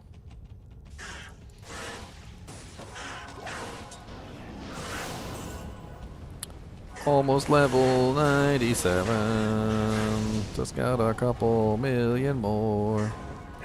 Almost level 97. Na, na, na, na, na, na. Is there a sign up for the launch group? Yes, we have a sign up for the launch group. It's for kinship members only because we're going to be sharing a lot of high value items, all sorts of really cool stuff. So we don't want like a bunch of people coming in that don't want to agree to the rules. You got to agree to the rules. If you want to join our kinship ladder group, you're more than welcome to, but you're going to have to read the rules and agree to the rules. If you go to our Discord channel, on our Discord channel is a it's called Kinship Charter GGM, and in the Kinship Charter is essentially all the rules and the instructions on how to join the kinship. And then we also have a roster sign-up sheet. So you're gonna sign up on the roster sheet. I'll be organizing the groups on ladder day because we have absolutely no idea who's actually going to show up and who's not. So on ladder day, whoever is there, I'll kind of like figure out what groups we're going to be in, arrange us appropriately so we can actually, you know, do content. You know, I'm not just going to shove like 8 sorceresses in one group. You know, it'll be Are you like. sure? We have 12 sorceresses. No, we get spread out nicely. We need a sorceress in every group, so we got our little teleports going on. We have less than 40 right now, so that's I mean, I expect a whole bunch of people to sign up before ladder launch day. It like last time it was like this too. Like, I think we had like 30 some odd people in the roster, and then by the time launch day hit, we were like way past 30.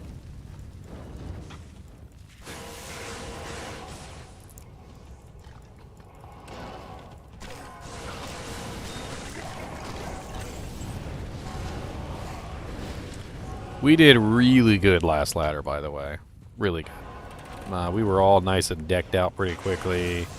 We had multiple characters running. I mean, yeah. we were Right now. we were sick. Okay, we did really well.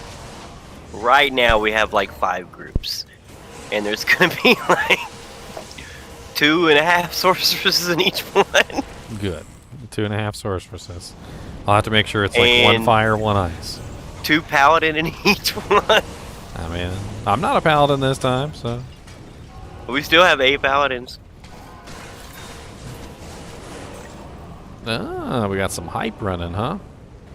Got a little bit of hype from Blackbill with the 5 euros. You know, totally not, you know, a negative at any way, shape, or form. All right, Blackwell. But every time I see that symbol for money, I think that's the euro symbol. All I can think of is a croissant. And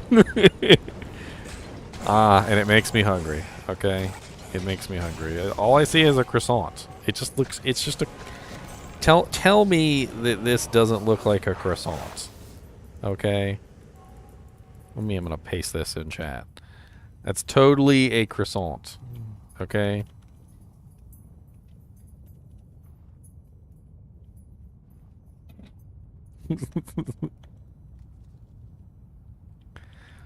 I'm gonna put a whole bunch of croissants in chat. There you go. Have some croissants, everybody. Croissant for everybody.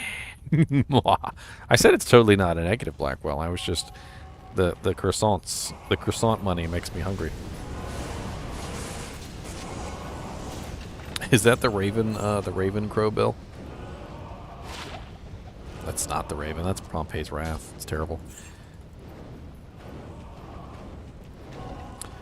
Oh yeah, the Ravens actually work on Hoto now, which is pretty cool. They fixed pretty much all the summons, and the Ravens on Hoto were one of the things that never worked. So you can now actually summon and use the Ravens on that thing. Which is actually pretty cool, because they blind everything. Especially on a caster class, you know, that doesn't necessarily want to be in there getting beat up.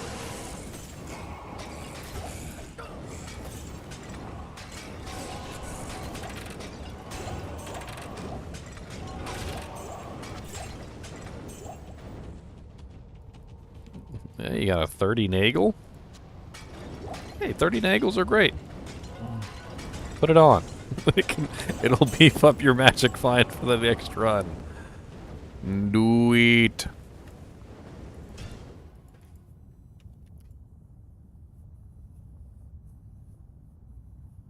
Meteor Sork or Blizzard? Meteor Sorks are pretty fun. And you get the added benefit of having Fireball, because usually you want to spam something in between those meteors, because they do take quite a while to fall.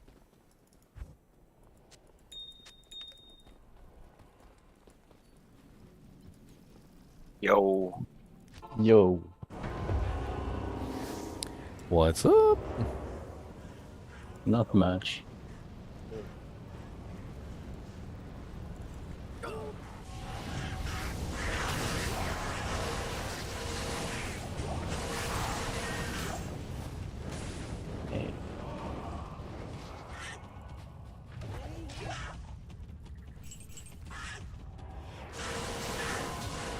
Fanaticism, champions.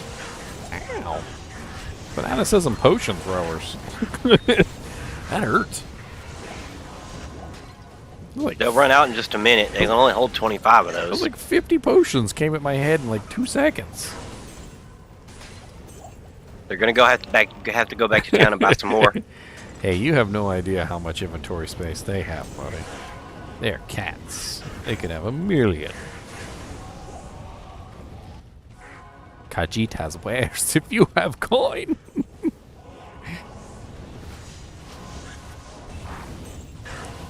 It's terrible.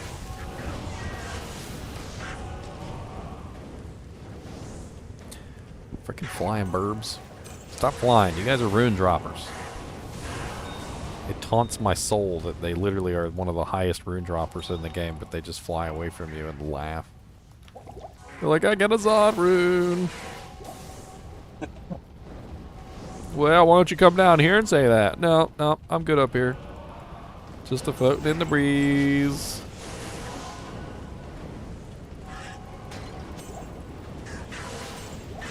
Just floating in the breeze. They always fly at such weird times too, like right in the middle of battle, you're fighting them, and they're just like, nah, peace out.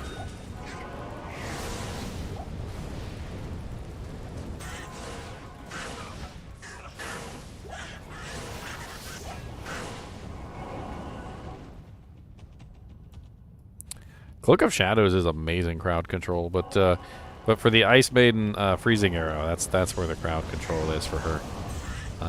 It's all about proper angles. It's a lot like playing pool, actually. I always feel like I'm playing pool when I play the Amazon. Like you've got to make sure you got your angles lined up. You know, you want to hit as many monsters as you can at one time. I mean, guess you got those pool angles going on. A little bit of geometry.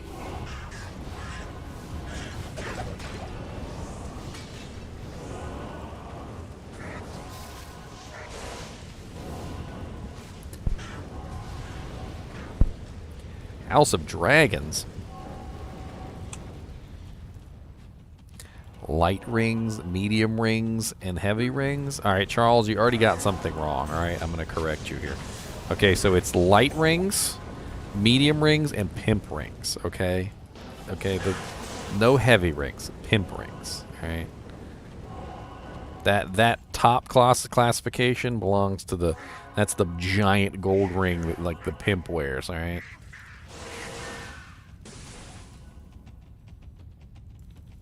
It weighs like 7 pounds. It's like 7 pounds of gold in one ring. Dang. Well, he's got to keep his pimp hand strong. All right. What have I done with my life? It's so funny though. I can't stop. Where the hell is the Halls of the Dead? Did we like miss it entirely, or did somebody already find it? Nobody already found it. Wow, that's amazing. Tell me your troubles. Oh, hey, he's already in there. Show me a portal. Portals. With Elrune.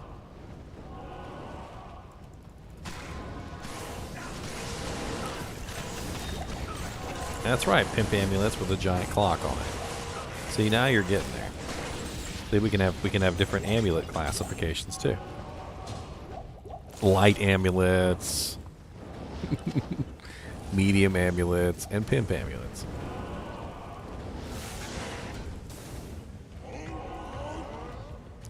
I mean, while we're at it, why can't we wear more than one necklace? I mean, let's be honest. I mean, if Mr. T can wear about 500 necklaces, I think we can wear 2. Same question with 2 ring. And I can wear rings on my toes. It's fine. Well, you might have to forego boots at that point, though. Might be a little uncomfortable. It's alright. I'll take 10 rings over to 1 pair of boots. What if you're a kick assassin? Just kicking somebody with many toed Crushing blow. toed. Crushing blow.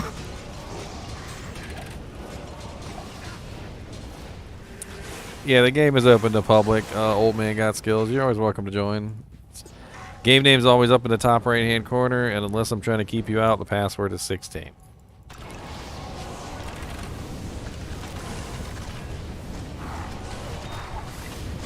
And if he's trying to keep you out, it's going to be random as hell. Yeah, I don't even... Be like, what's the password? Well, I don't actually know that. Pretty sure I just smashed my face into the keyboard. Directly. Just doosh, doosh. 1974638 2. There's probably a couple H's in there. I don't know. Holy crap. That's quite a staff there. Is a leaf enchant staff like a thing? Can't even remember. Is that actually a thing? I don't think so. Because I just found a 2-socketed +3 blizzard, +2 meteor, +3 enchant staff. It'd certainly make a killer leaf. A little bit too high level for a low level character though. What would that be? +6 enchant? Still not quite as good as maybe like a +3/+3. Yeah, because a +3/+3 orb would be 6, and then you could also have a 2 shield, so 7, 8. It would still be better than like your standard 2/2 or 3/2.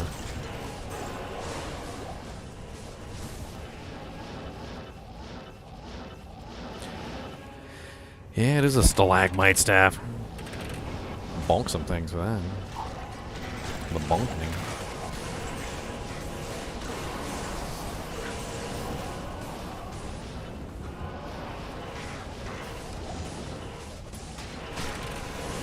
I should get EXP for kicking these pots. I'm trained in my kicking leg.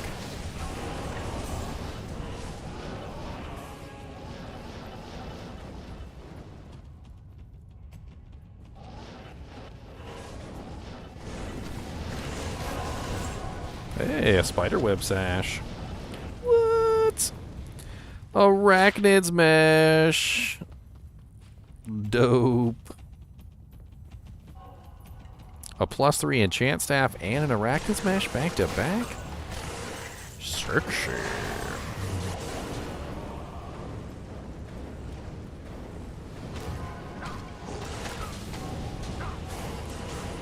Now the question is does anybody need an arachnid smash?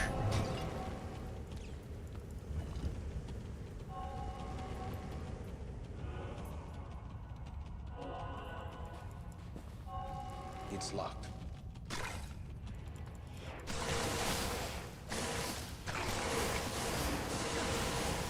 Nobody speaks up. It's better than what I wear. What's plus the skills? You need plus the skills? Yeah. I'm a fire druid, so. And for that matter, why can't why can't I wear 2 belts, 3 belts, 4 belts? Well, you know, it's funny. 5 belts. In ancient times, I'm pretty sure they did actually wear like Yeah. 2 or 3. Usually there was like a sash underneath, and then over top of that they would have maybe like an actual belt, and then they would have like a frog, which is a you know, the one that you put your sword on. So you would actually have a couple belts on, like in medieval times, like that was a thing. When we're talking about arachnid mesh here, like I could cut it down to fit around my arm and get like 3 or 4 arachnid meshes out of one. Curtis, you're looking to get back into Diablo 2, but you haven't played since 2003. Ooh, it's gonna be a rough ladder for you then. A lot of new stuff. There's a lot of new stuff to learn. A lot of new stuff. Trying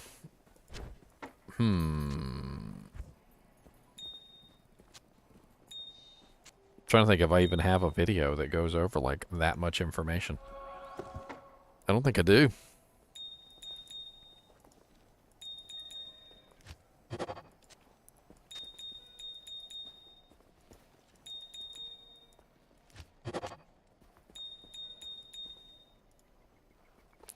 I mean, 2003 is like, what, patch 1.10? So, like, you quit before Lord of Destruction? Which means you probably don't even know what rune words are? I'm trying to get an idea.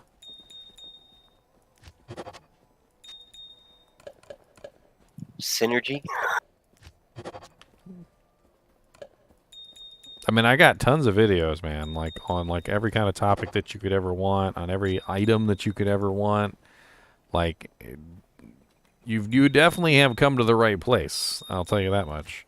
If you want to get back into the game, like I pretty much go over everything as if you're a brand new player. And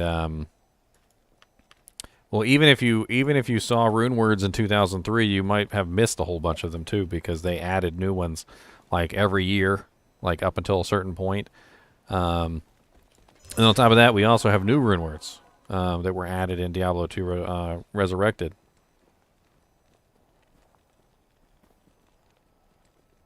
You found me from the Discord I joined.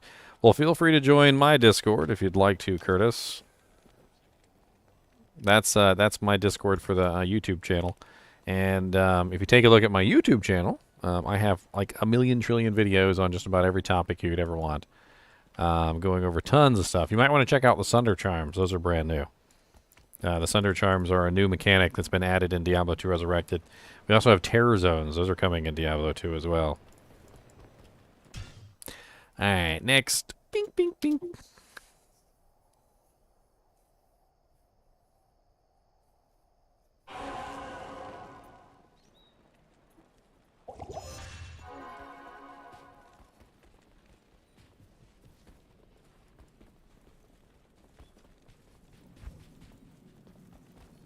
Actually, most people usually quit around like 1.10, 1.11. That's actually pretty common. That was when people kind of stopped playing.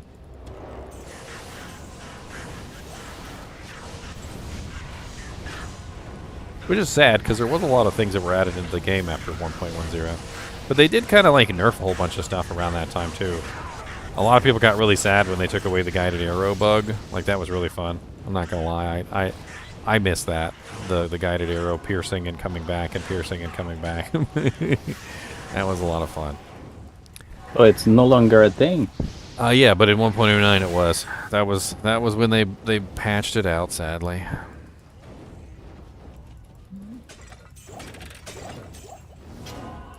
Do I have a video on the keys? Yeah, I just recently released a video on the Hellfire Torch. If you take a look at my Hellfire Torch video, I go over all of that, the keys, the organs, farming them, killing the Ubers, all that, because, you know, it's the Hellfire Torch, so I did kind of like a full video on that.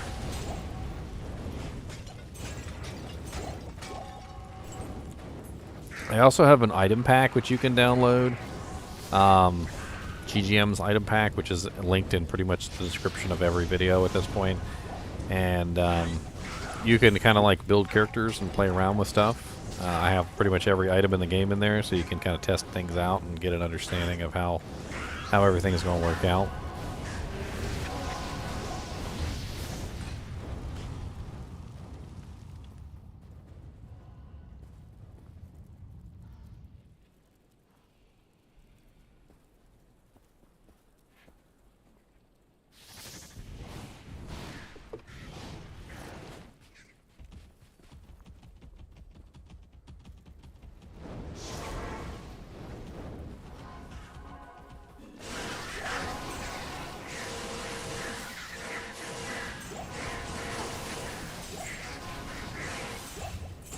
But yeah, Curtis, if you wanted to just catch up on videos, you got about 5 days. You got plenty of time. And I got tons of videos, anything you could ever want to know. I suggest you look up videos like Crushing Blow, Open Wounds. Look up videos on lifesteal penalties, Hellfire Torch. I got videos on every single rune word if you want to look up specific rune words. I have a very large tutorial section if you want to check my tutorial section out. There may be a whole lot of stuff in there that will help you like get a refresher on what's going on. I also have videos on each class for starter ladder characters to kind of help you guys out, like figuring out how to do ladder characters. For all of you out there, if you're interested in trying to learn like kind of like the ins and outs of starting a ladder character, I literally have a very silly series, which is literally ladder, like Paladin, I choose you, and I literally have Pokeballs, literally, I'm not even joking, on the thumbnails. And each one of them is essentially going over kind of like the pros and cons of choosing that particular class as a ladder starter character. And much of that still applies. It still applies to pretty much everything going on because, quite honestly, nothing's really changed. The Sunder Charms and the Terror Zones haven't really changed much because you still have to level up a character. You still have to go through the process of getting your character to the end game. Now, once you get to end game and you find yourself a Sunder Charm, then things change. But for the most part, it's not going to change until later, much later, when you actually start getting your end game equipment. So all those videos are still very, very much so pertinent.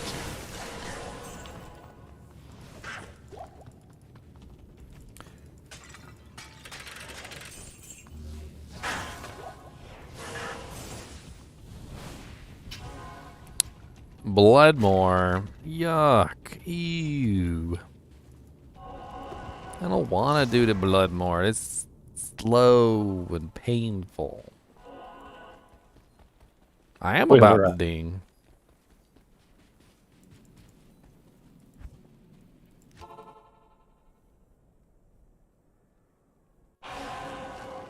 Tal's Ami is a low-level Ami Sathis. It doesn't drop in higher-level areas as often. I think one of the best places to farm that actually is Nightmare Trav. I think Nightmare Trav is one of the best places to farm that particular amulet.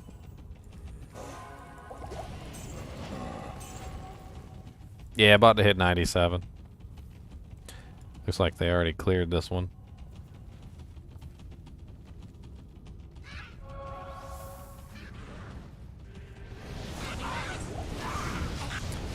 Butcher's Cleaver. The Cleaver, the Butcher. This is an excellent melee item to find in ladder. If you get your hands on a Butcher's Pupil early on, this is like one of the best weapons you can use for quite a long time. You can very easily upgrade it to the elite version, and it will carry you literally through hell. You can beat the game with it. Like it's It's not going to be like your endgame BIS like weapon or anything, but you can literally upgrade it and beat the game with a Butcher's Pupil. It's a very exceptional like Zealer weapon. Especially for the fact that you can put it on at level 39.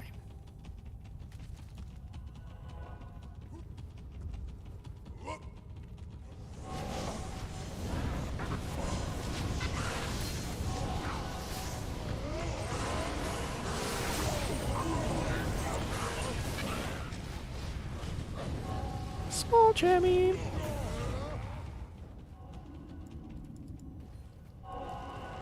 Yeah, it's indestructible too, which makes it really good for Zealers because obviously, you know, you don't have to run back to town all the time and repair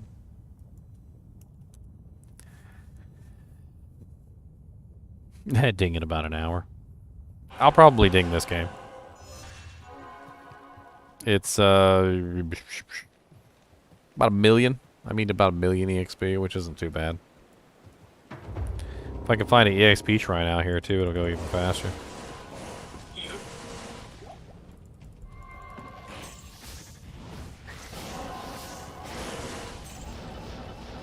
Then the long, painful... Ooh, XP shrine.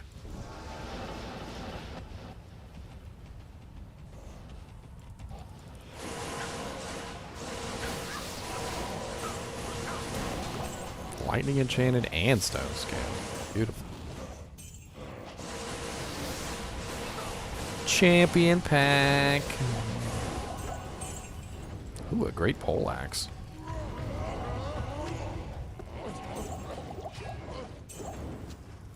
Aw, it's not ethereal.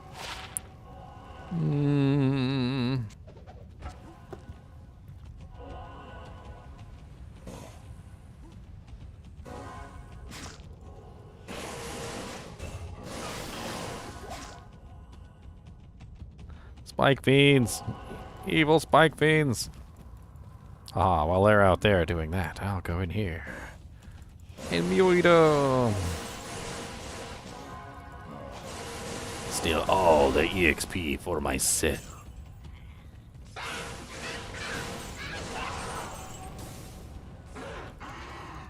Come here, gargantuan beasts.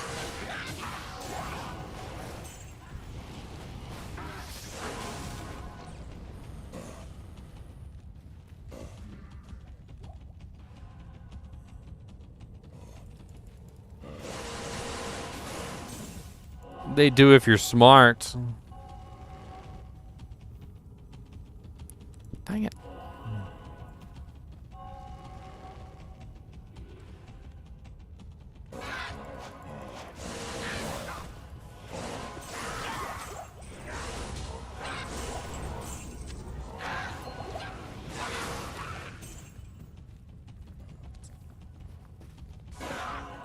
What's up, corpse fire? Your butthole stinks.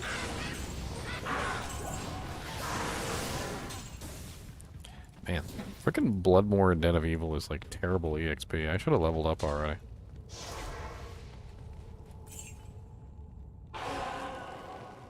Not here. Hey, my EXP shrine is still Too bad good. cows isn't attached to that, huh?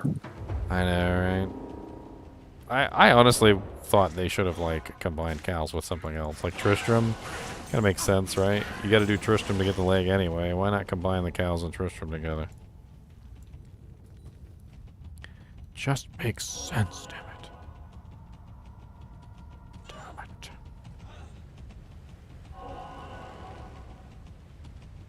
These terrorized monsters ain't no joke either. I died twice to these stupid little punks. I died once to a freaking mighted, cursed Spike Fiend pack. Those are always fun when you find those. Level 99 Spike Fiends are a little ouchy. Let me just say. And then I died to a, you know, the undead chargers. Yep. There was a freaking mighted pack of undead chargers, and they all charged me and killed me instantly in one hit. I know I've died to those before. Damn Pendle. And this was like even worse than Pendle because it was a level 99 pack.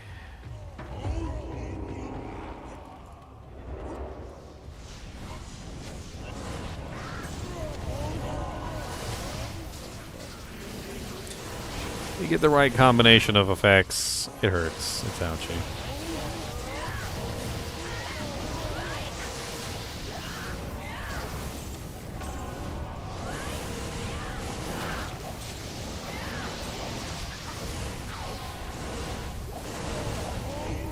Extra fast, cursed fanaticism. Die.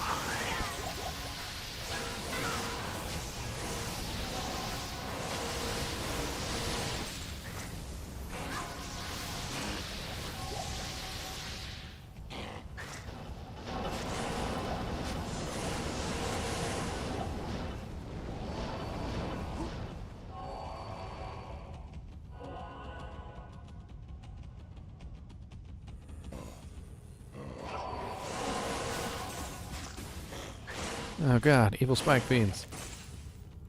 The spikiest of fiends.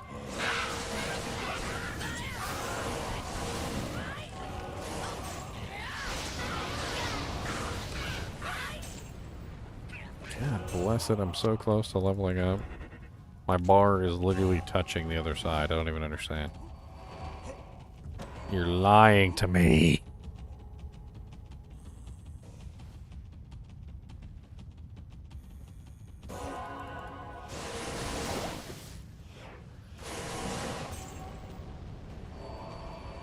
This must be a bridge.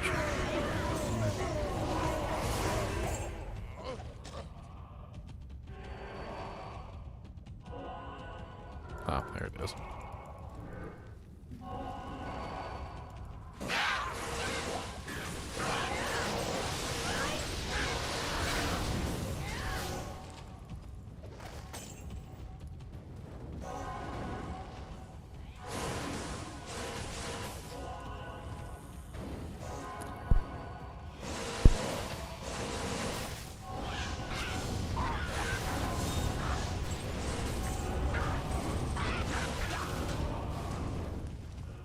I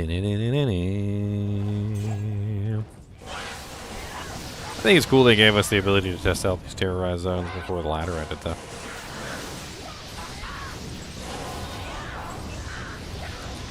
You come in here. Testing anything. Could you come in here with your actual characters and play around with it?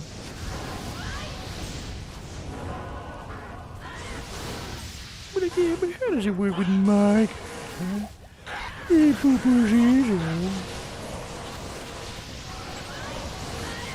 Yeah, but you're not going to have that character for a very long time in the next ladder. Not that bad. Well, I'm not building this character at all. I just wanted to see how it would work with this character. That's what I'm saying. Like, how many people are actually testing what they're going to build next season? Well, I've already played many ice maidens. There's no surprise there for me. Honestly. I think the Sunder Charm is going to be really fun, though.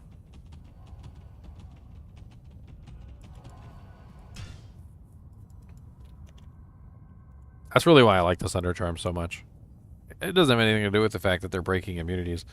Honestly, I really like the Sunder Charms just simply because they open up the door and allow people to play, like, non-standard classes. So you don't have to build, like, X generic character. Cookie cutter character number 17.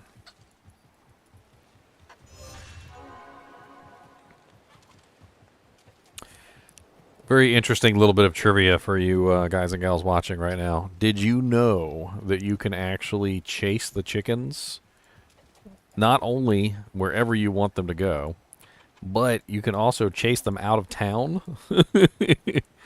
And you can chase them all the way to freaking Flavy. Like if you're diligent, you can literally chase the chicken all the way to Flavy. Like, you just have to make sure you position yourself right on the back side of the chicken so you can control, like, exactly where the chicken goes. Maybe one day we'll have to have a contest of who can get the chicken to Flavy first. Chicken run. That's right, we'll have a chicken run contest. They also run away when they hit hard objects, so they don't see the tree trunk. They don't like the tree trunks. That's right. Look at my chicken. See? Here's my chicken. That's my chicken. In the beta, actually, there was another interesting thing about the chickens that I don't think a lot of people know. Is that zombies would chase the chickens, but couldn't kill them. Oh god. It's a spike fiend fact. It's a spike fiend fact with cursing. Oh dear lord. The zombies would chase the chickens, so it made a giant conga line. So you would like run the chicken by the zombies, and the chickens would start this big giant line of zombies, which would chase them all the way to the to Flavy. And so if you did it right, you would have like this big giant conga line of zombies following the chickens around.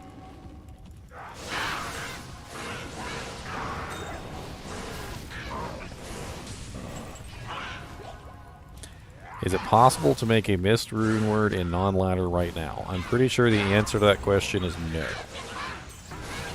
As I've said about 1,000 times, I do not think they're going to let you make rune words, ladder-only rune words in non-ladder.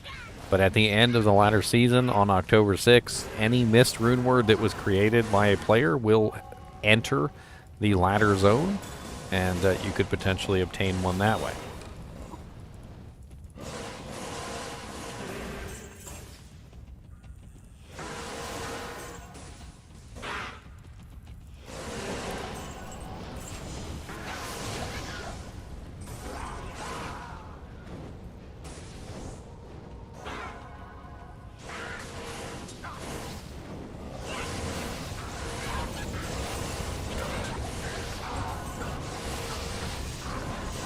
But a lot of you guys didn't know about the chicken chase now, did you? That's some premium grade A information there. Level 97 Pally. Look at me. Whee! Level 97 Pally coming at you. Level 97 Pally. Where do I want to put my point, though? That's the question. I don't even know.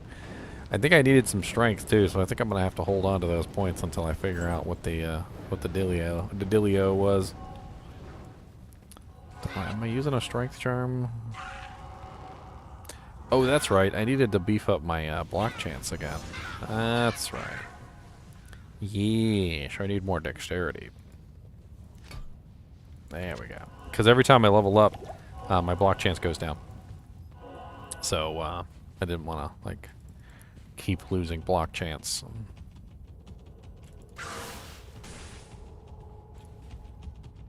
It's kind of a weird system that you need more dexterity when your level goes up to maintain the same block chance. A little odd. Kind of like punishing you for leveling up your character.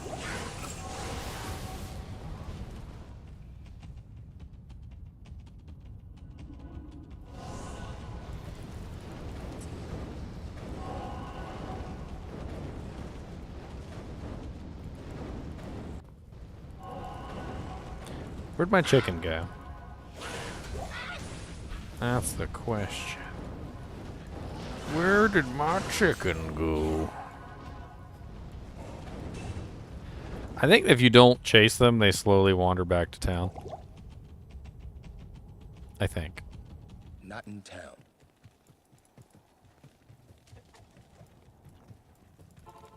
A GGM tier list. No.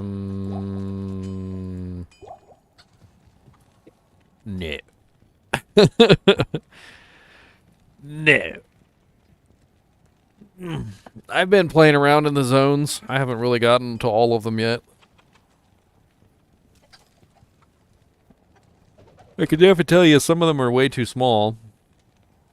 I mean, Tristram is way too small, but also Tristram has the added benefit of being very densely packed with elites. Like you got a nice, like, tight little elite package there. I mean, as far as Tristram is concerned, you got Griswold, of course, which is your super unique. Then you got usually 2 elites that are literally around Griswold, so usually right next to him. And then above Griswold, you got the champion pack. So you got literally like 4 nice groups of monsters there to kill.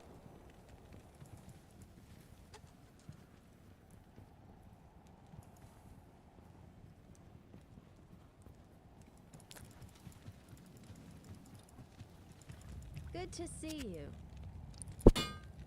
Hopefully we're gonna get some bug fixes and stuff for the terror zones before then. Somebody dropping a Grand Matron boo.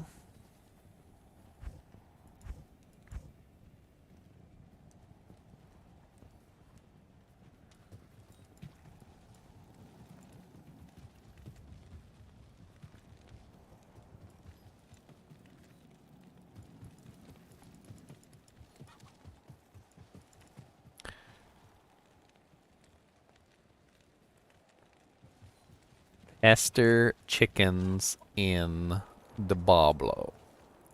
Come here with the chicken. Chicken. Chicken. Chicken. Chicken. Chicken. Chicken. Maybe if I can get the chicken to run in the fire, I can get some breakfast.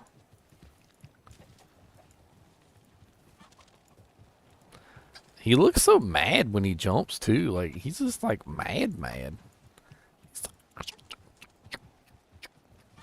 He does this like little jumpy thing where he's just mad. He's just so mad.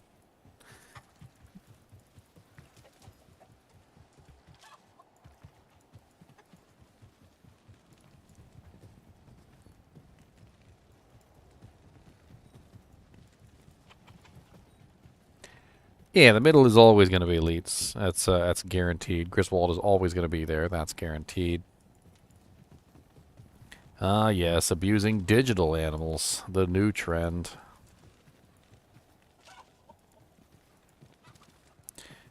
Digital animals have feelings too.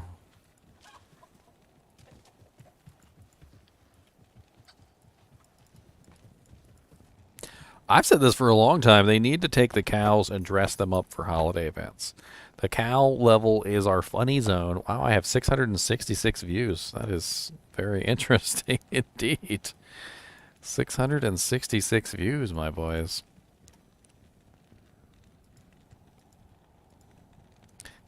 Oh, it changed to 669 while I was trying to pull it up. Stupid, poopy.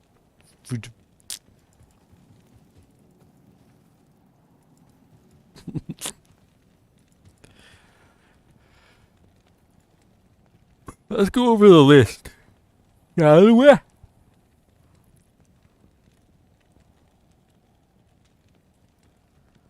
Yes, cows with pumpkins on their heads. Exactly.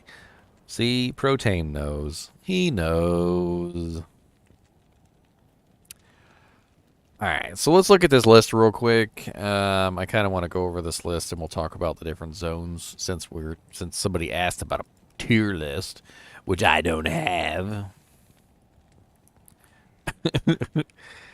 Alright, so Bloodmore Den of Evil, kind of not really that great of a one because it doesn't really have enough elite packs, I don't think. They're also very spread out monsters. I feel like the EXP on them is kind of poopy. Cold Plains in the Cave might actually be decent. There's a lot of monsters in Cold Plains in the Cave. It's pretty densely packed. I feel like that's alright. Burial Grounds, Crypt, and Mausoleum. We actually did that one the other day. It wasn't bad. It actually wasn't bad. You get to kill Bloodraven, high-level Bloodraven. You will go into the 2 crypts. You get Bonebreaker, who's a super unique in there, in the crypt, and then you go into the Mausoleum. It's not bad. Darkwood. I mean, you do get 1 super unique. You get Buttface. I don't think that one works right now, though. I think I remember it spawned the other day, and I went over there, and like nothing happened. So.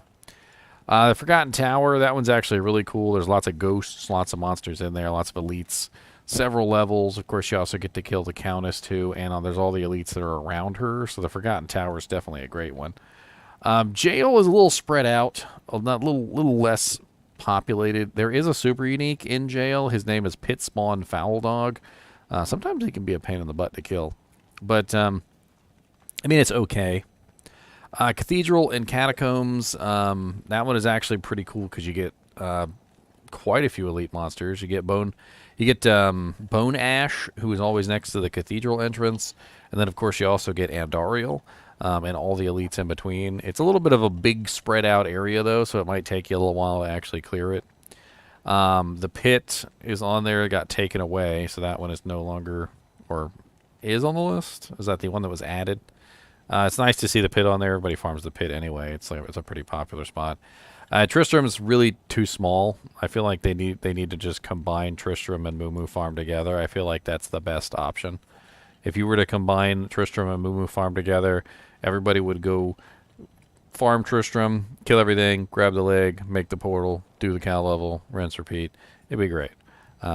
Separate, I don't really know. Tristram's kind of weak. Act 2, the sewers, I don't really know about that one. I feel like that's kind of meh. Sewers has always been kind of a meh zone. I mean, it is pretty big. It's got 3 levels to it, but... And you do got Radamant at the end. Stony Tomb is actually pretty cool. That was a recent 85 zone that they added, and that one's actually pretty nice. And you also get Rocky Waste in there, too, which is not really as great, but combined together, I mean, it's good that they're combined together. Dry Hills and Halls of the Dead, we were doing that earlier, just recently, so, I mean, that's not too bad. It wasn't, like, the greatest, but it was okay. Far Oasis is kind of the same thing as Dry Hills. Really not much change there, except you don't also get the added maggot layer, which I really don't know why they took maggot layer away.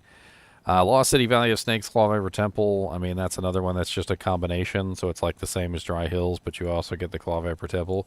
Now, the Clawviper Temple actually is pretty densely packed from what I remember, so it actually wouldn't be too bad. Arcane Sanctuary, I'm actually super excited about, because it's 4 different ways. It's very densely packed, nice straight lines.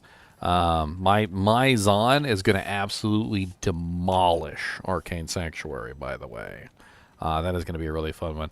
Talrosh's Tombs was actually pretty fun. I tried that one the other day, and that was actually pretty good. You get 8 tombs. You got lots of farming. You get Ancient Ka of the Soulless. You can go kill Duriel. It's not bad. Spider Forest and Spider Cavern was a little odd. It's kind of spread out. Like, it's a big spread out area.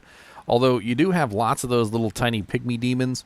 So, it's not too bad. The Spider Cavern is a smaller area that's more densely packed. So, it's actually kind of cool. Same thing goes on for the Flayer Jungle. It's kind of a spread out area with lots of those little pygmy demons, which actually do have pretty good rune drop chance, by the way, just because of the high density. It's a lot like cows. Very high density, very, very high, like individual drop chance for, since you're killing like 400 monsters, there's a good chance that something will drop.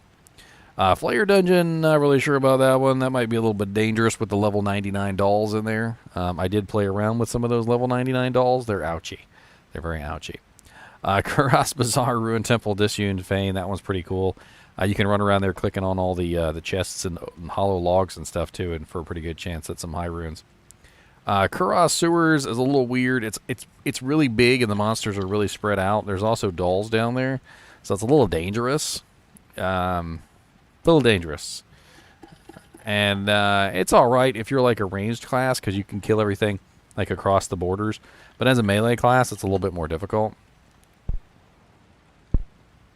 Travancore, I was playing around at Travancore, and it's definitely fun to fight the level 99 Council. They're, yes, actually. And other than that, though, the Travancore kind of sucks. Like, the Council is great, but everything else is kind of garbage.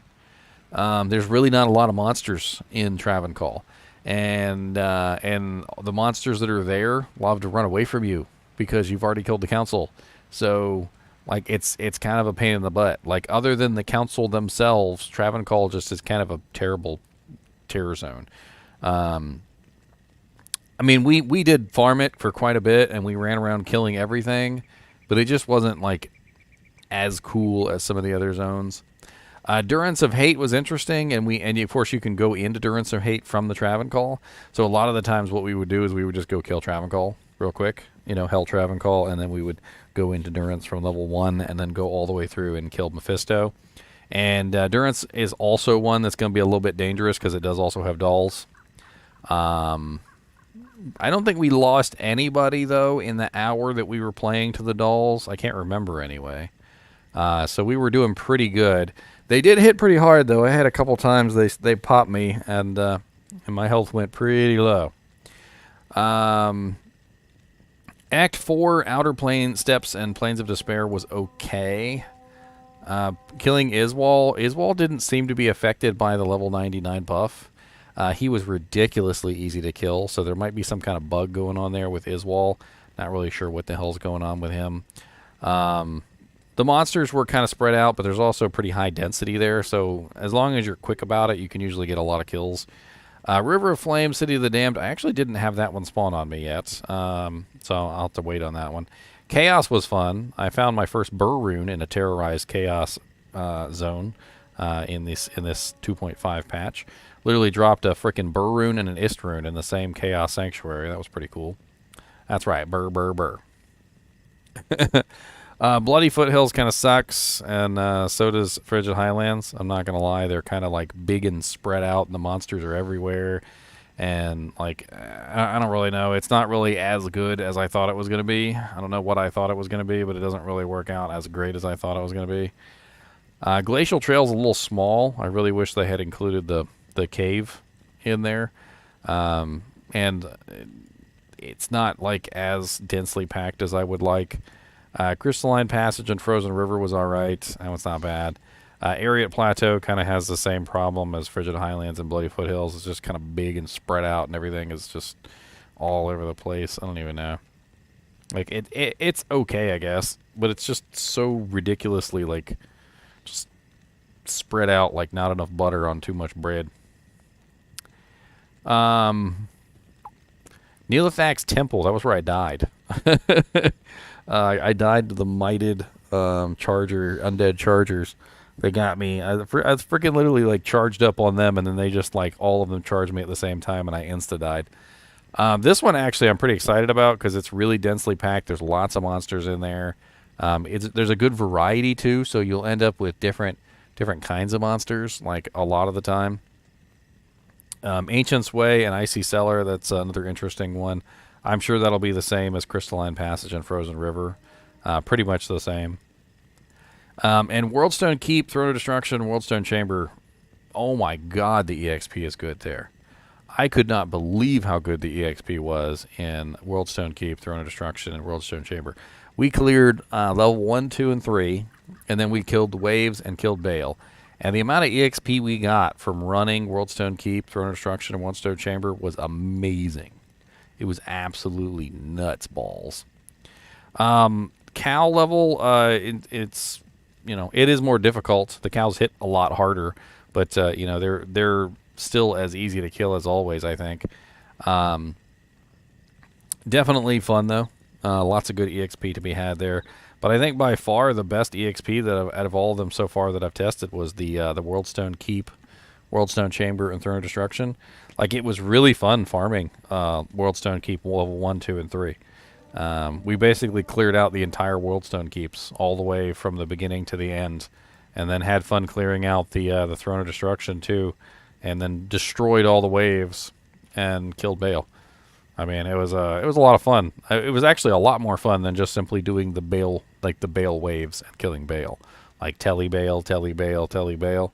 Instead, we were literally walking Bale, which was a hell of a lot more fun just in general. That's pretty much it. Bink.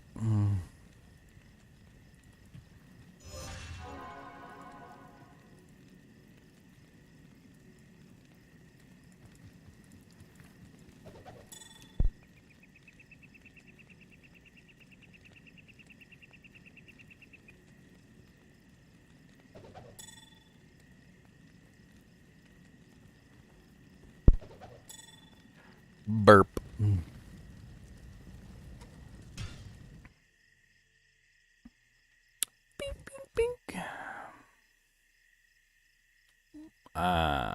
Level 5,979. Look at that. Yay. 5,979. I'm on page 428.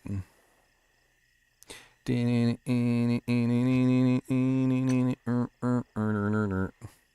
I'm only 2,634 on the Paladin list.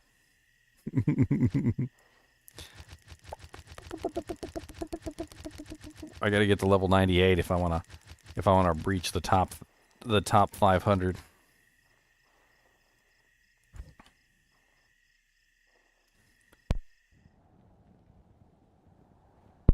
I kind of wish River of Flame was included with Chaos Sanctuary too. It's a pretty good combo. I was actually talking about that because they originally had Outer Steps, Plains of Despair, and City of the Damned all together, and so they decided to take City of the Damned and link it to River of Flame.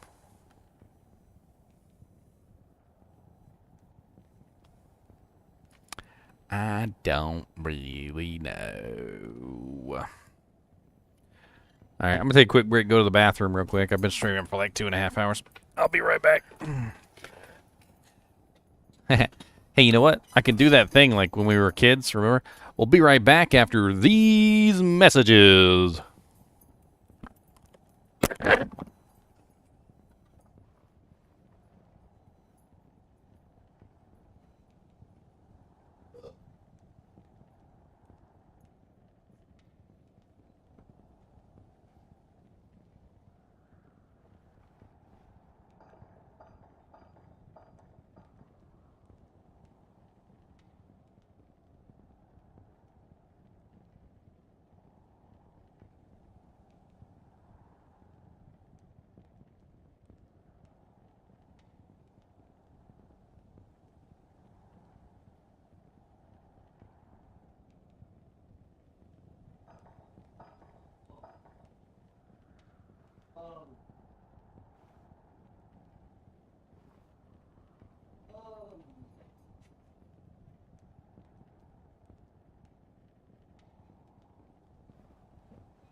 What? No messages? Dang it.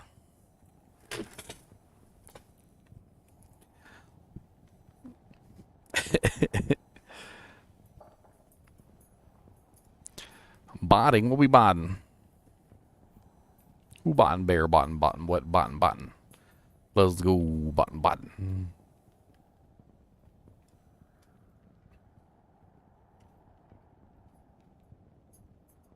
Now back to our regularly scheduled craziness, including yours truly, Ginger Gaming Butt Muntor.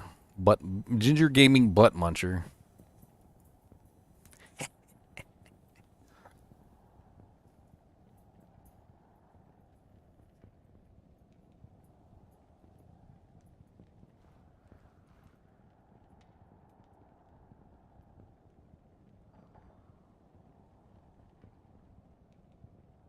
Kubas.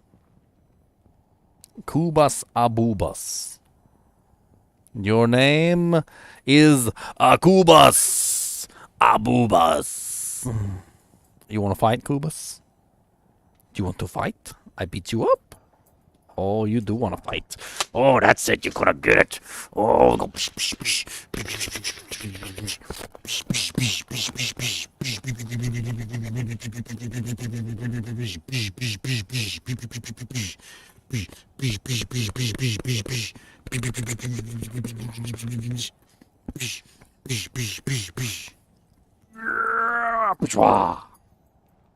I win.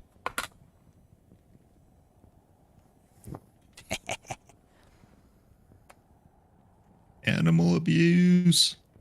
Yep, PETA. they got me on camera beating him up. It's over now. Snap Clip back that. to reality. Wonder how fast my tank is on to level up in these new zones. Bing, bing, bing. Cody's lawyer will call you tomorrow. Don't worry. Kubas. Mr. Kubas.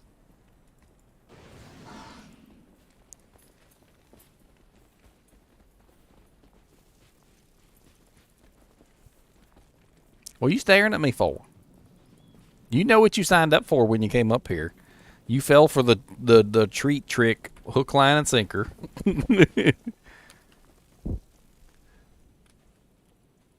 Oh, what number are you on now? 31. Nice. There's a lower level character Not here. She's only level 88.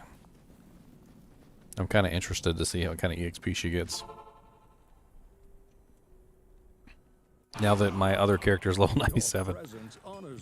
I don't think I have any intention of grinding out to 98 or 99, like in the 5 days between here and there. I'm not going to burn myself out.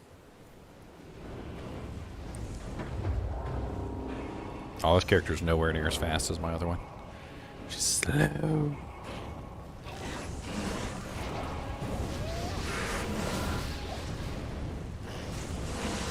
Did I ever get her some gore riders? I can't even remember.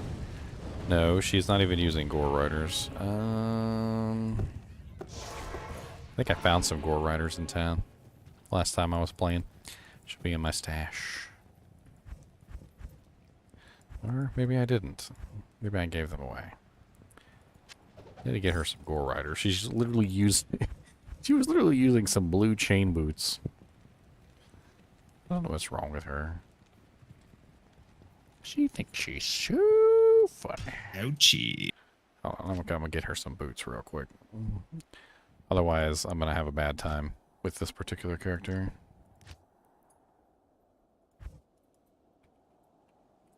I don't really think I'm gonna be missing anything over there in the Bloodmore. If I need to let the Kubus out, the Kubus was getting rather rowdy just a minute ago. Mr. Kubai was getting a little rowdy. I had to beat him down. I'm not sure if you saw that. It was violent. It's very violent. Kubus is looking at me like, you lost, sucker. I took no damage. he's over here like a little kid. I took no damage. Your lasers bounced off. Alright, I'm gonna let him out right now, babe. Come on, Kubus. Where's your toy? Get your toy.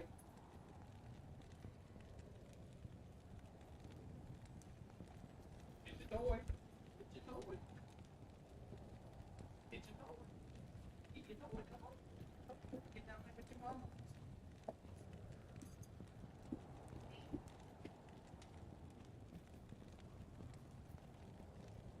Get up there, babe.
Look into my eye. Look into my eye.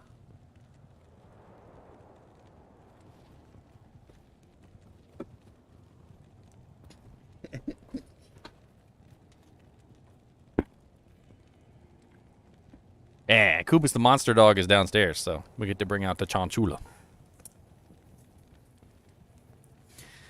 Kubus the monster dog. Kubus the monster log is more like it. Log. A weird looking rabbit. He's not a rabbit, he's a Chinchilla.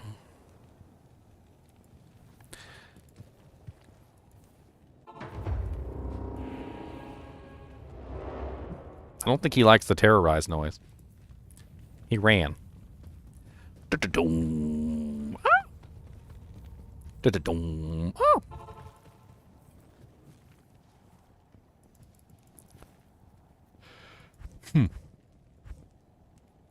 This one's probably done, right? I figured you guys probably already finished it by now. Me with all my distractions. Distractions. I keep getting these freaking spam emails from like these companies that don't exist that are trying to steal my YouTube page. Just like an endless assault of fake emails.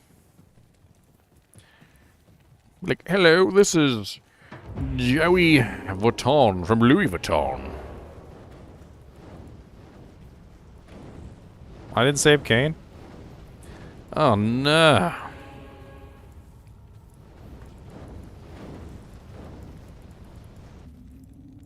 Ooh, these boots.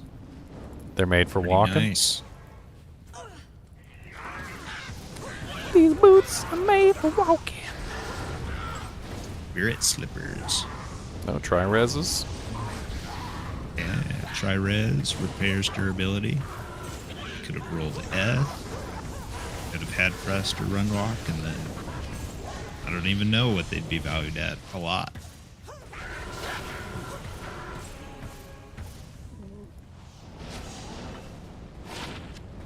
Ah, small charm of the storms.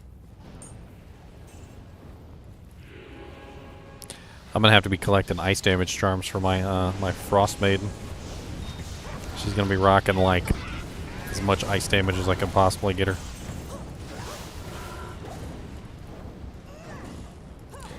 Parkouring rodent. He's in my shirt. Mr. NiNi's in my shirt.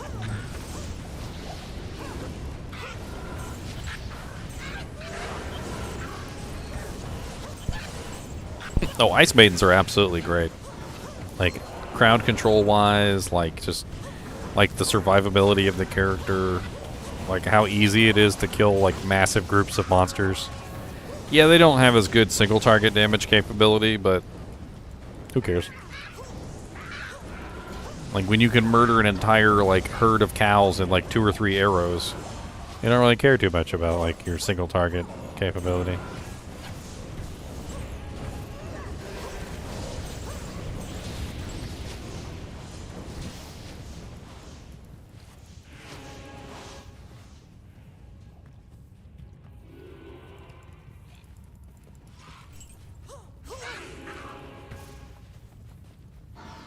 It'll be fun leveling up.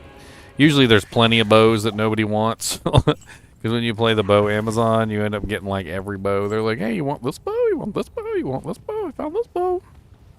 Good point. A lot of bows drop normal through Nightmare. Just very oftentimes not the bow you want. That's right. Even as an Highway Amazon. Through the terror zone. Terror zone. It's the highway to the terror zone.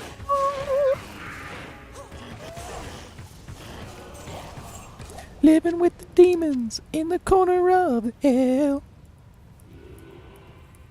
Monsters coming everywhere, raining down like hell.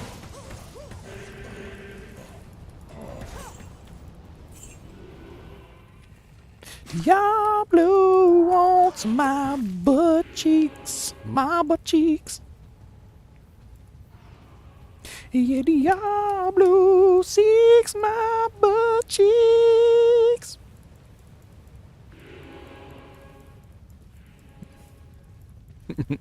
Running for your life on the edge of town.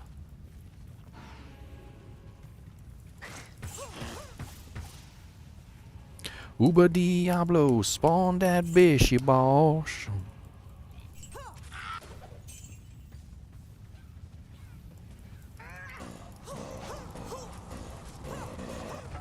What's up, Indicted?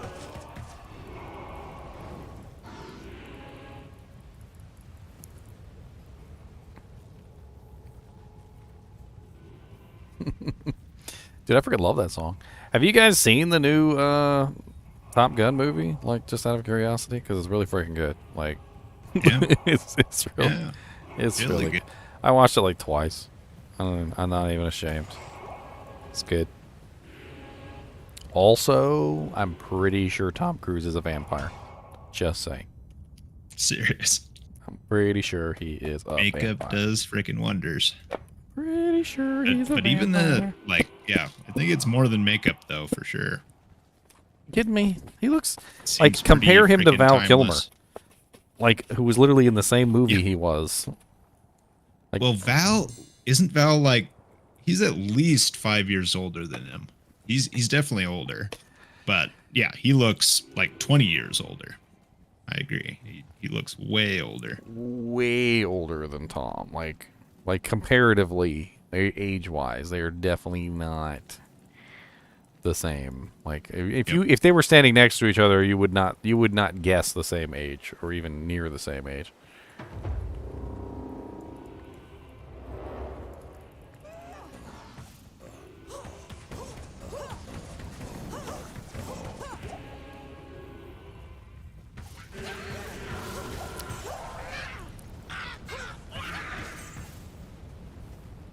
What's up, everyone's favorite hero? Which hero are you? Okay, so just check. Yeah, they're only 2 years apart. Wow. Yeah, they are not 2 years apart. Well, I mean, to be fair to Val, like he's had some really serious issues with his throat. I think cancer several times, and so in and out of surgery, chemo I'm glad he was in the movie. for 10 or so years. Like that, if that doesn't age you, then you really are a vampire. Vampire. This is for you. This is yours. This is yours. What do you want, sir? And So if Tom Dariel's Cruise visage. gets cancer and beats Ooh, it, sexy. and still looks the same, then we know for sure. You mean if cancer gets Tom Cruise? Ah, see, now now we're cooking with bacon grease. Oh, he probably will beat cancer. Cancer's gonna be like, what crap am I doing here? Give me a F and Dariel's Rather visage. die. Sexy. Get out of here. I definitely have a character that can go on. For sure. My freaking Ice Maiden's on over here.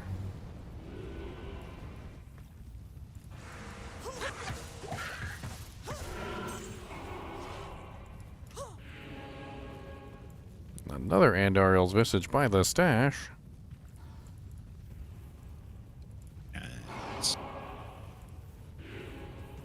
Did we already do the den? Die.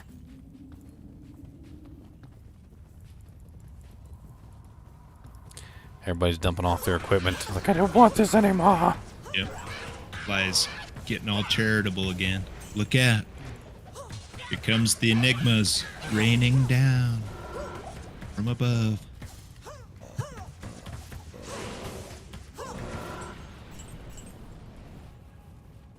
Throat cancer, yeah. I mean, I still think Val Kilmer, even despite what he's gone through, looks a hell of a lot older than Tom Cruise does. Oh yeah.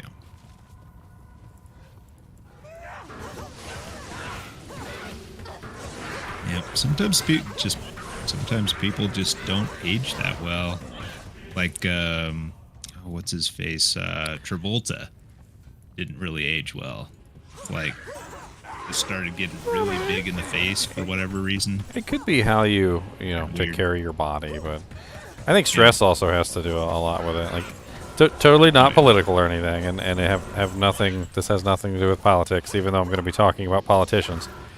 I don't know if you guys have ever seen like before and after shots of the presidents, like before they took office and after they left office, and like the difference between like how they look before and how they look after is insane. Like by the time they leave office, they always look like they're like 20 years older than when they went in. A 5% MF small charm. Yep, believe that. It's got to be stress. I mean, right? They got the freaking whole free world riding on their shoulders. Yeah, so there's got to be a lot of stress going on there. Just straight like all that. And then when there was actually away at your soul. There was actually this this video. It was of Bush Jr. and it was toward the end of his term, and he was at a woman's beach volleyball tournament, and you could just see in his eyes he was checked out. He was done. It was the end of his term. I think he had like a couple more days to go, and he was officiating like an all-women's beach volleyball tournament. It was amazing. I mean, it cracked me up when I was watching it because he was just there, and you could tell that he wasn't the president. Like you could tell he wasn't the president. Like he was just a guy. He was just a guy. On the course. Watching some girls play volleyball. That was it. He was done. It was over. Just counting his hours before he clocks out. Can you imagine that though? Like totally nothing political here again. Like this is just think about it from like a different perspective, like a job, right? So think about it from a job perspective. Like when you clock in at a job, you can always clock out, right? So like at the end of the day, you clock out, you go home. That's it. You know, if something screws up, well, oh well. That's your boss's responsibility, right? Not as the president. You never clock out as the president. Like the day that you go out of office, like that's the day you finally clock out. Like the day, like your last day on term, that's your clock out day. 4 years or 8 years of just constant, just whatever. And then finally on that last day, you hit the clock for the last time. The longest shift in history. Because I got to imagine there's not much privacy or anything involved, right? So like in the middle of the night, they literally will wake you up if something's important. Like you have no time to yourself. People are probably constantly on you, telling you what needs to be done. Oh my God, do you know what the president of Abu Dhabi just did? You know, like just constant, never-ending, like just worry on a regular basis. And then finally, on that last day, you know, you punch the clock and you're like, screw you guys, I'm out of here.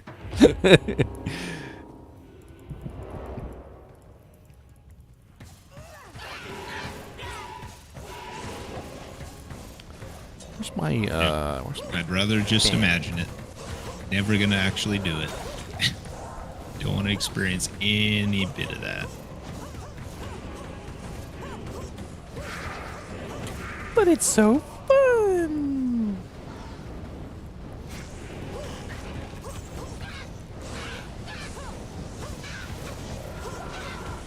Yeah, doctors to a degree. Or donations, so. Doctors to a degree kind of have a similar thing going on, but I mean, unless you're running like a home family practice, it's not quite the same.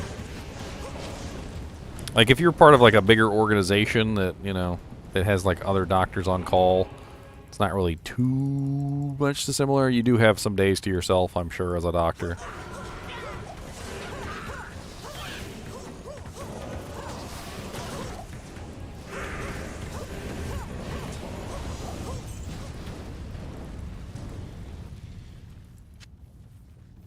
Mr. NiNi, what do you think? What do you think, Mr. Knees? He's like, I don't know anything but my wheel and my food bowl. Is my food bowl full? He said, you better put some food in my bowl. I want some snacks, too. Snacks. Better give me some dang snacks.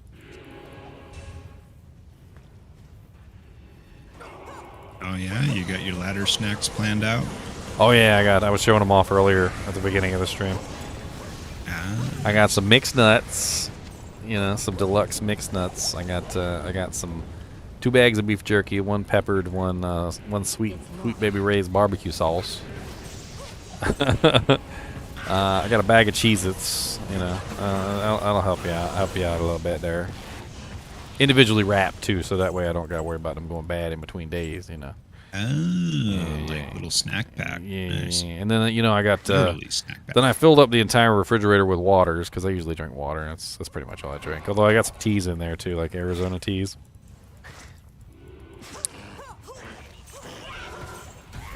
Ain't my first rodeo smoking Jay Franklin.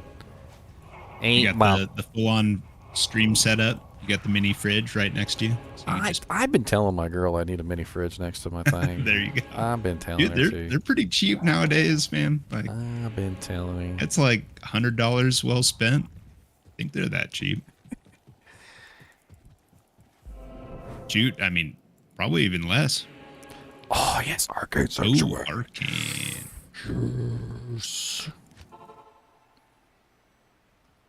Dude, I think I might have to go get my paladin for this. I can wreck arcane. I'm gonna go grab my pally for arcane. My paladin like chews through arcane like nobody's business. Mr. NiNi, the question remains: are you ready? Are you? Actually, you know what? I can dip into my ladder snack fund for the Chinchilla. Mr. NiNi, would you like an almond, a pecan, a cashew, or a peanut? Which one? You get to choose. I think he chose a cashew. I think that's what he chose. He's not gonna let me see though. Let me see. Which one did you choose? None. Let me see. Cashew. All right. Here, here's an almond right there. There's an almond. And then here's a pecan. He is, after all, squirrel-like, and he does like nuts. He likes the cat shoes. Hut, hut, hut. You don't want to know what my grandma used to call nuts. You don't want to know.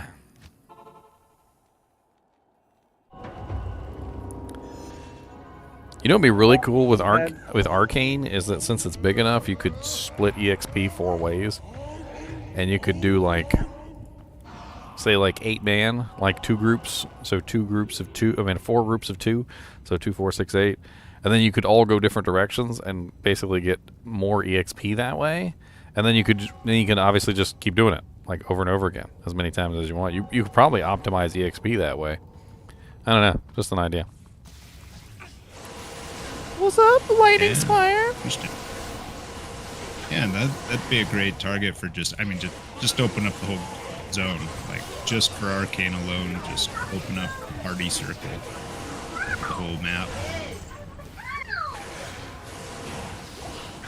Told you, man, I chew up some freaking arcane.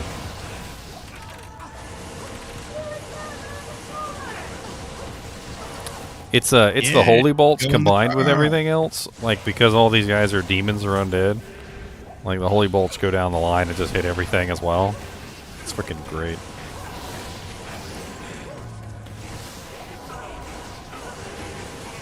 Sorry, my Amazon's like blocking all the path. Yes. Trying not to. Trying not to.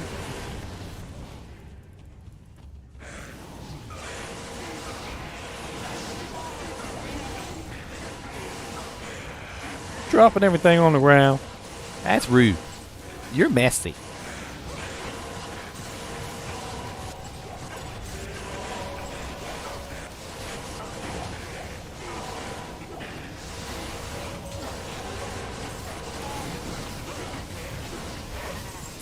Which is why generally it's fun to farm this as a melee character, because you don't have to worry about the ghosts disappearing.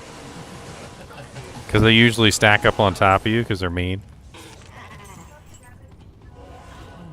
annoying farming it on my lightning zone because the ghosts always die over the void and don't drop anything. You just got to be a little bit more patient. Let them gather up a little bit. Use your Valkyrie. Let them. They'll gather up on the Valkyrie, and then you can toss literally one javelin and kill the whole pack in 1 second. Just a little bit of patience.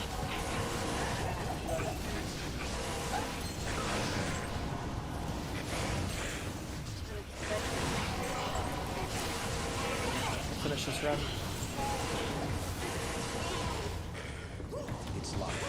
What's up, Josie Z? How goes it, everybody, tonight? How goes it? Are you guys prepared for ladder? Are you really? Ain't no time for patience. There's time for Zod runes. If you got time for Zod runes, you got time for patience. Every single one of them ghosts has an increased rune drop chance that you could be getting a Zod rune from, or a Jaw, or a Burr. You got some patience for some Burr runes.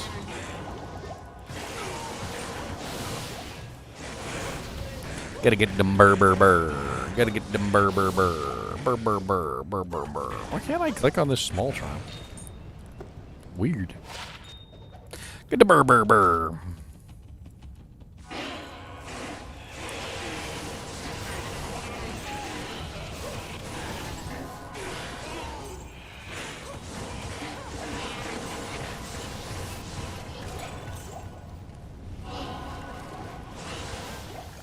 Patience. Wow, 3 to minimum damage with +5 strength. Bloody. Grand Charm of Strength. I wonder what the highest modifier is on that, on the min damage. Min damage is a lot more powerful than max. It's a lot more difficult to get, too. Charm or Jewel? It's a charm.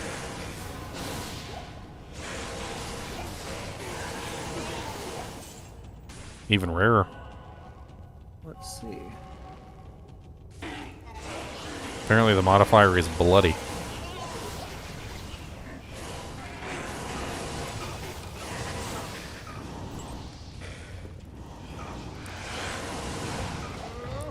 Min damage is usually about 2 times more effective than max damage. So I guess it would be the equivalent of 6.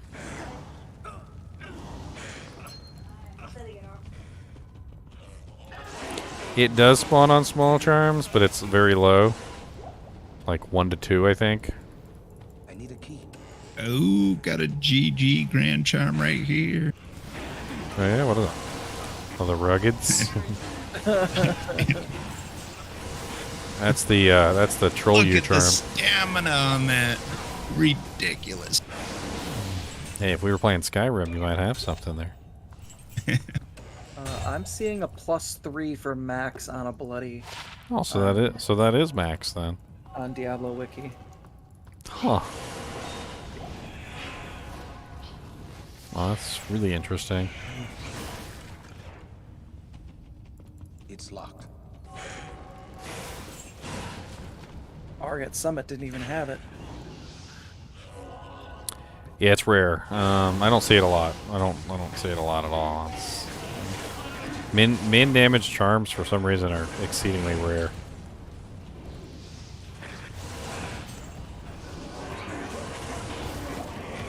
The general idea, though, is that if you stacked enough minimum damage, eventually it actually increases your maximum damage.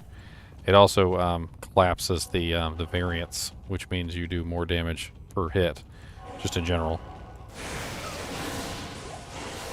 Whereas max damage, although it is higher, it also increases the variance, which in turn, unfortunately, decreases your average damage.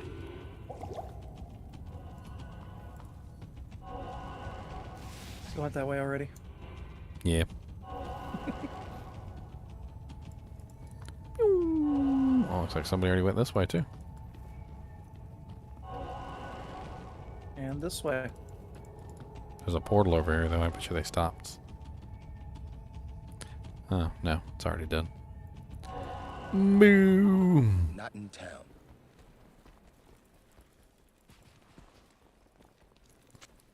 I'll put this in my stash for right now.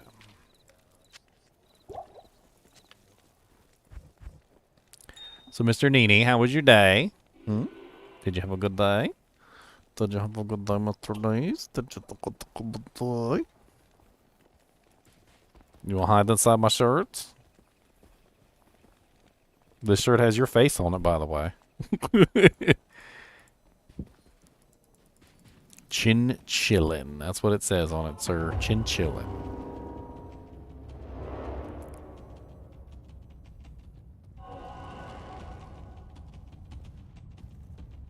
I'm kind of more curious at how long it would take me to get to 98 with the terror zones. I feel like it's probably would take me a good couple days of just straight farming.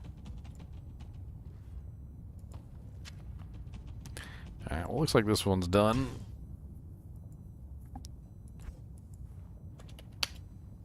Mr. Knees.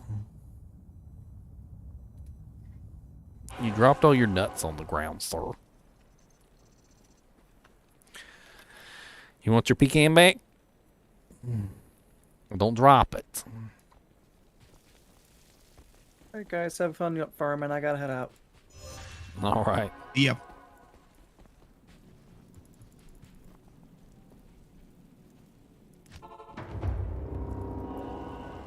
All right. Telling you, man, Arcane Sanctuary is a great place to farm.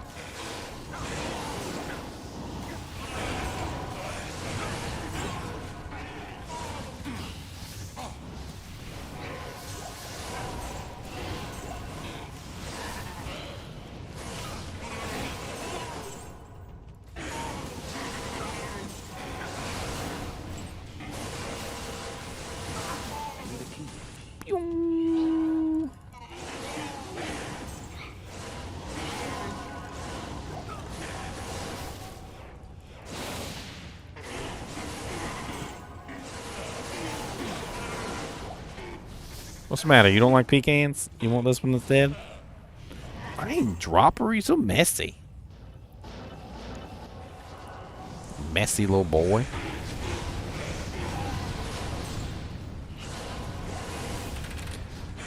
I'm going to assume that it's probably going to be by item level, which is also going to be by monster level, Josie. So we don't know exactly what item level they are yet. Or what M level they are, rather. So we don't know exactly where they're going to drop. They could potentially drop in Nightmare difficulty if it's low enough. And if Nightmare difficulty is the kind of like the highest zone, or the lowest zone that can drop them, it could potentially be the best place to farm them, because it's limiting the drop table. For instance, like say you were like a level 89 character or something and you were trying to get to Sunder Charm. Level 76, I think, is the highest that a Nightmare Zone can be in the terrorized form. So you're basically like limiting your drop table severely if you go farm in a Nightmare Zone instead of a Hell Zone, which, I don't know, might work out.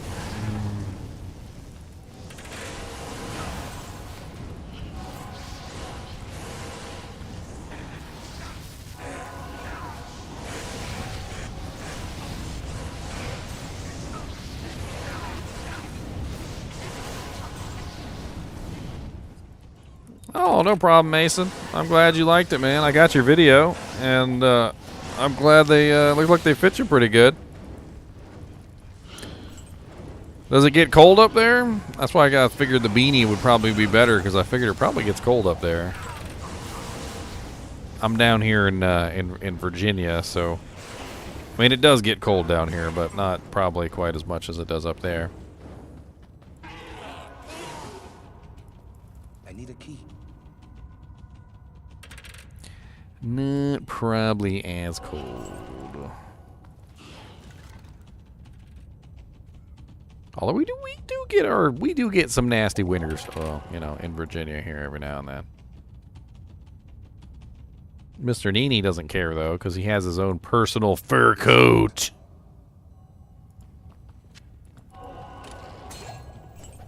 Mr. NiNi got the whole fur coat going on. It's warm too.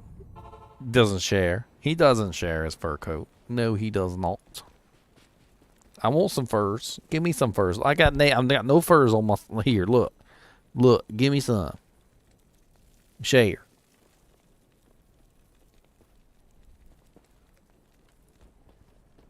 Don't look away. You want the rest of this pecan, sir? Or are you just gonna waste it? Nobody wants it after you put your greasy little hands all over it.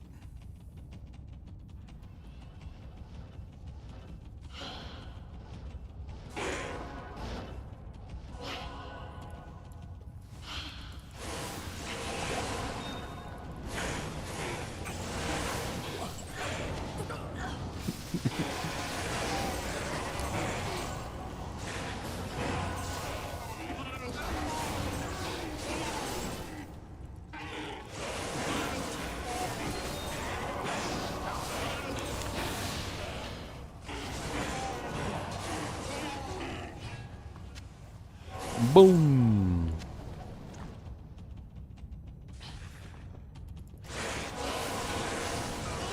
Hey, what's up? How's it going? Yeah, not bad, not bad. And then you drop it right back on the floor. You got no manners, sir. You don't just drop your food on the floor when you're done with it. That's not polite. Well, I normally eat it and wait a little while before I drop it.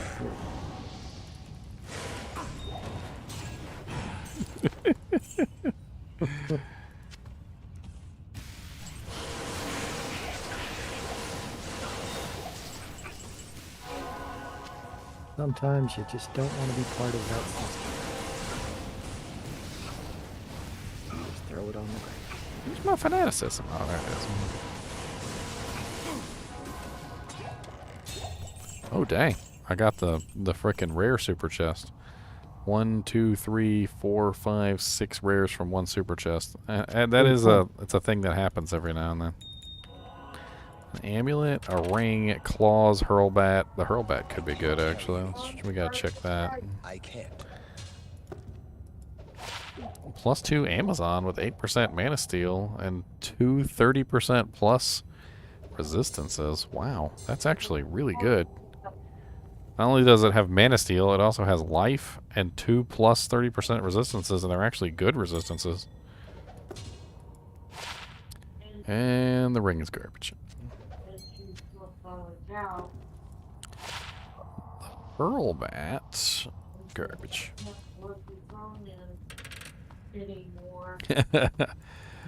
Oh, he does, Mason. Well, you know, Diablo is a very fun game. It's also fun to play Diablo with other people. Like your friends and your brother and your sister. Although your sister will probably kick your butt when you kill her in PvP, so might want to avoid that. She's just mad because she realized I kept all the good items. And I? When the sister gets angry that she died. She thought she had good items. No. D2 cube recipe.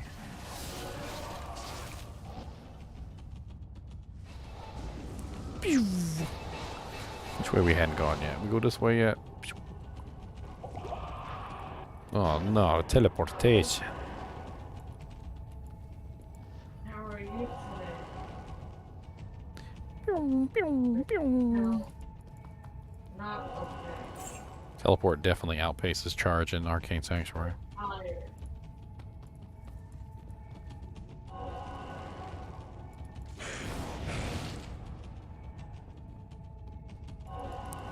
I guess this one's already done too.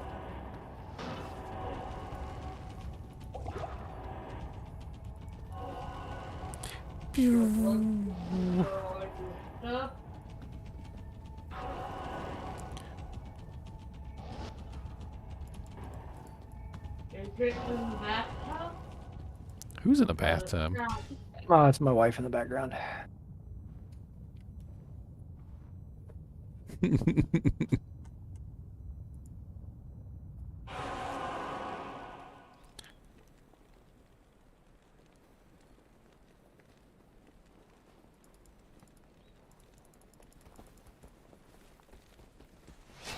could.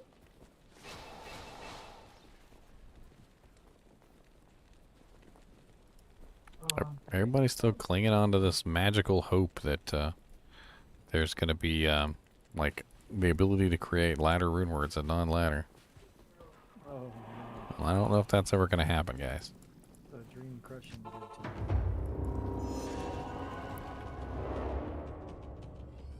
I mean, if it happens, it happens. I mean, yay. But I doubt it. I really doubt it. The only way they'll do that is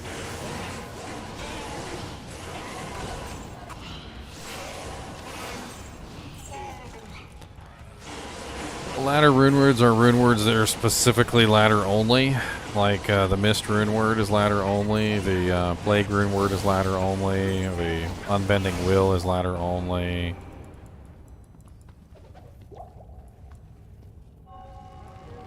Blocking the ladder in all the right places. Blocking the ladder.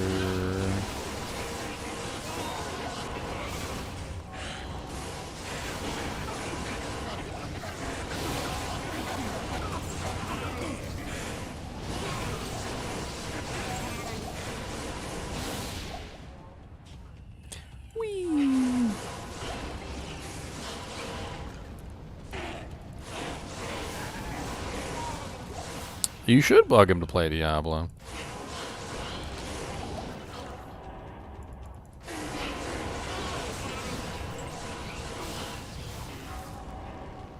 It's important to play Diablo with your dad. It's a bonding experience. And then one day when you graduate, you'll be able to kill him in PvP, and then you'll know that you've mastered. Are you on YouTube? Is that what's going on here?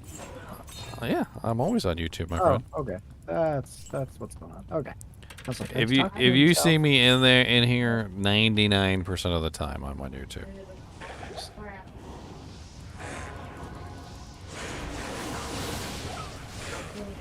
I am, after all, a YouTuber. I used to see you. In fact, it's just pretty much safe to assume that I'm on YouTube whenever you see me, because, you know, even if I'm not, like, you don't want to bust in and start talking about, like, some really weird, like, sensitive topic, and it's going to get broadcasted to the whole world. That's true. Look, I went to the doctor yesterday and he said my hemorrhoids were so big that I could sell them as softballs. Hello.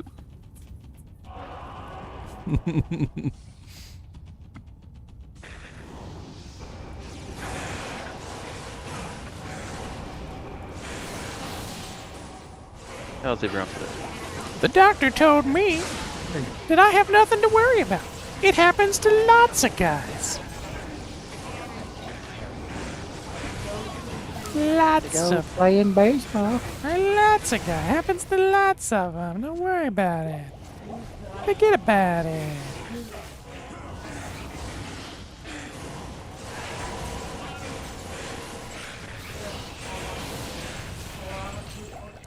Dang, 2 jewels back to back. Wow, both terrible jewels back to back. Ah.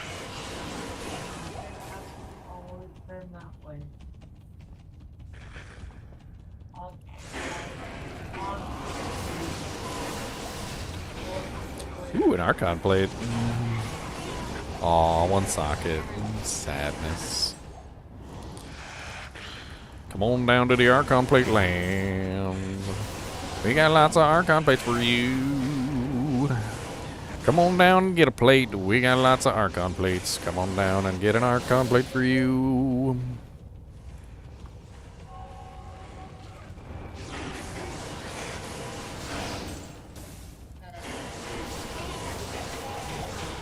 I used to read stories about knights and things like that from the old days, like back when, you know, they actually did wear armor.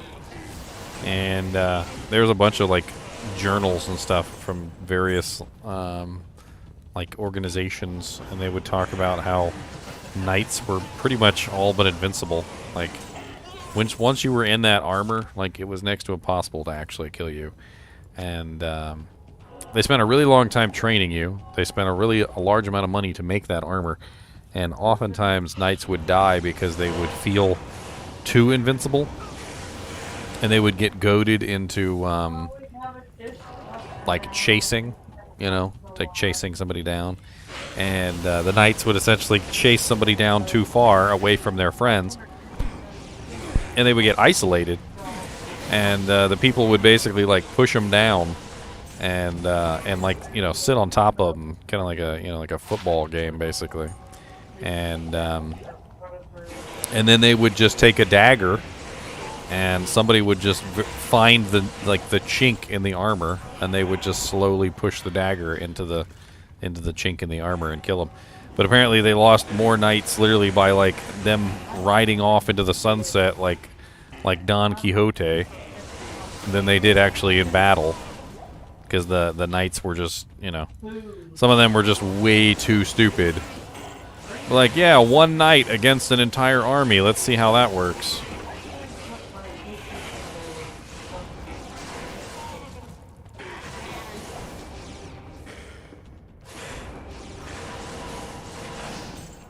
One knight against an entire army. I'm sure that's going to go well.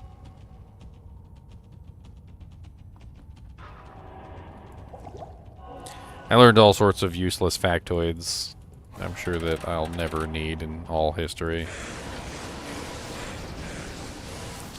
Like apparently there was the, I think it was the War of the Roses, I want to say. I want to think it was the War of Roses. I'm sure I'm mixing up the names somewhere. But basically there was a, this battle between two armies. And one was a poor army, and the other one was a very, very rich army. I'm pretty sure the rich army was French. And the War of the Roses was a war basically between knights and archers. They couldn't afford anything but archers. And the French had, like, the best knights that money could buy, and the best armor that money could buy. They had actually just invented steel armor at that point. Like, that was their... They had, like, the high-quality steel armor. And they were in this big, giant battlefield, which apparently was kind of like a mud pit. And it wasn't really that great of a battlefield, because, you know, mud. And what happened was the knights, when they charged the archers, they totally thought this was going to be a cinch of a win, by the way.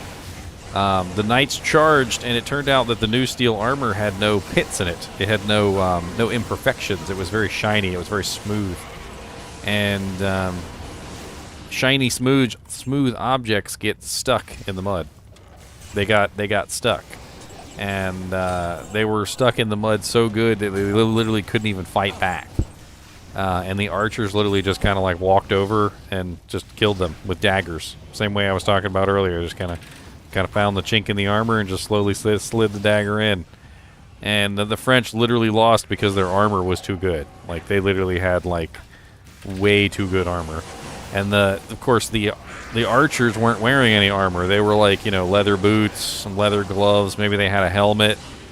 You know, maybe like a little piece of plate or something here or there, but for the most part, like, they didn't have any heavy, bulky armor on, so they were able to walk pretty fine in the mud. And they didn't get stuck either. So...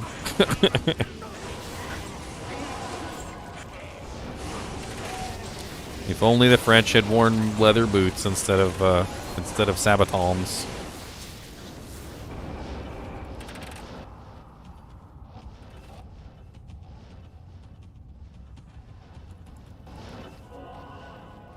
I bet you I could pull up the article. And it's like, one of the roses.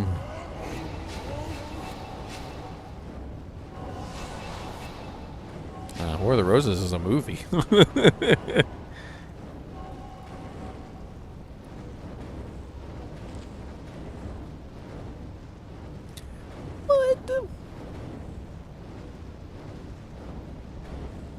The Battle of Agincourt. Apparently that's what it is. The Battle of Agincourt. I'm pretty sure I can link that in chat, right?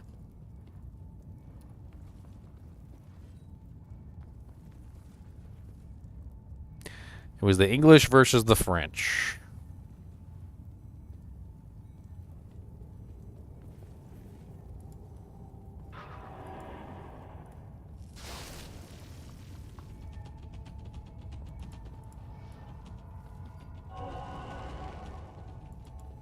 Somebody already do this side? Yeah, looks like somebody already did this side. Moving on. Bink, bink.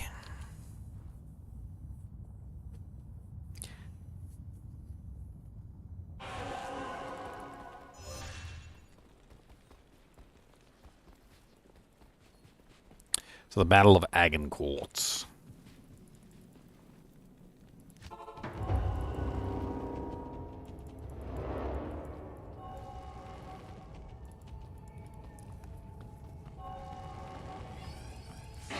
It was one of the biggest upsets in history, though. Like, if you can imagine, nobody expected the English to win. No, if there were odds, the English would have had like 1,000 to 1 odds. Like, nobody expected the English to win. That's how terrible their odds were. The English didn't even expect the English to win. They didn't even expect themselves to win. They went in expecting an L.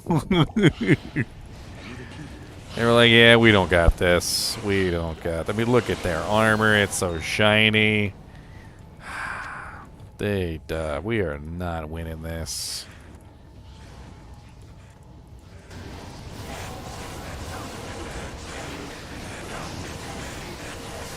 Whoever bet on that battle won a lot of money, okay? They took the small odds. They got a lot of money. They're like, you know what? 20 gold coins on the English army, alright? 20 gold coins, my friends. You're a fool. You're throwing your 20 gold coins away. Yeah, well, we'll see about that. I think my boys, the English army, can do it. I think they can pull it off. They've got a chance. A small chance, but they've got a chance. Look at them, they're scrappy. Oh yeah, they're scrappy.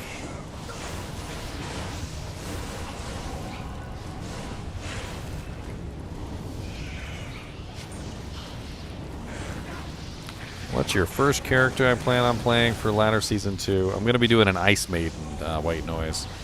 I really want to do a full-on, like, full-bore Ice Maiden for the first time ever in existence. That'll be a lot of fun. She's gonna be like super-duper ridiculous Ice Maiden.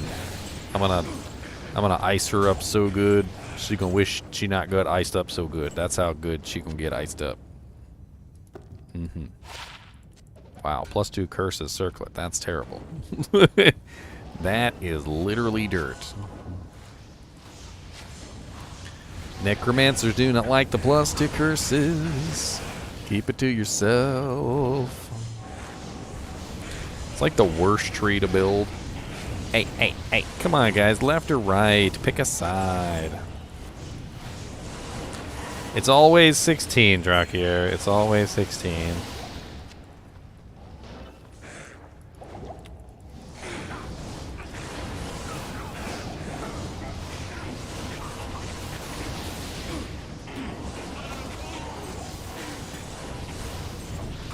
Always 16.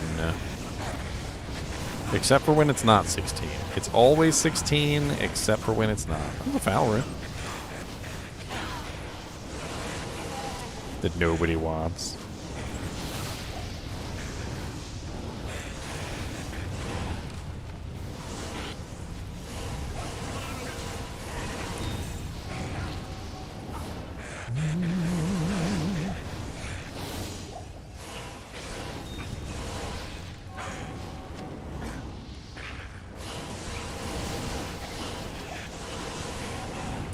Yeah, boy. Yeah, boy. This Arcane Sanctuary is great. It's a pretty fast EXP run, to be honest with you. It's not bad at all.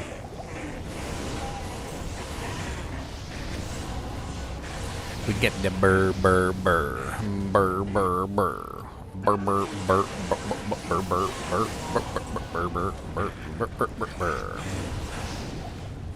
Smoking J. Franklin likes foul runes? Okay. ¿Por qué? ¿Por qué? ¿Por qué? ¿Por qué?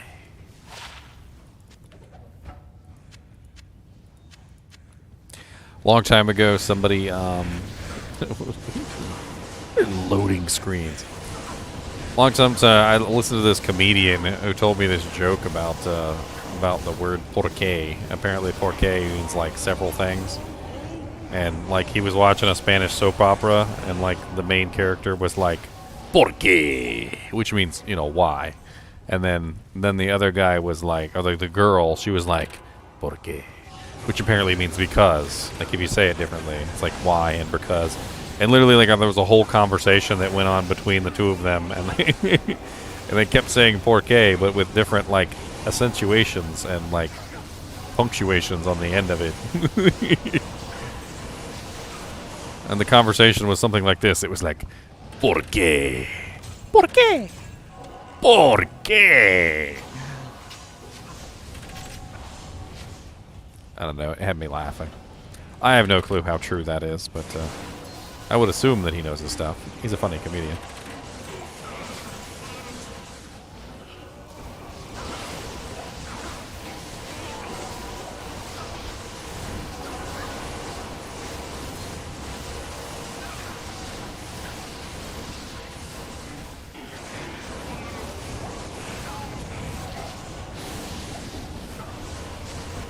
Why, Rosalita? Why?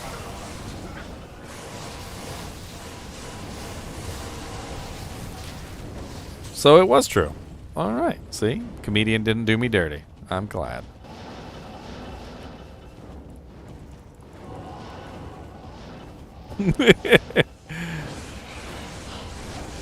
I mean, the curse tree is awesome. I definitely will never say the curse tree is bad, but plus curses is not good.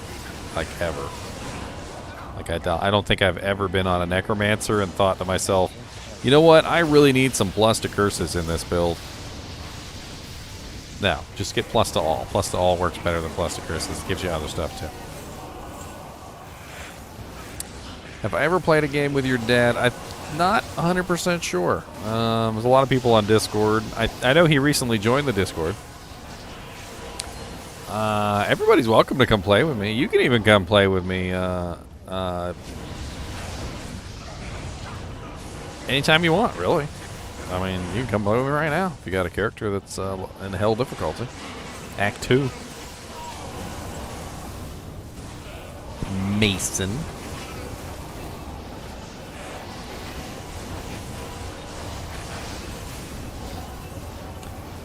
Ghosties with the mosties over here.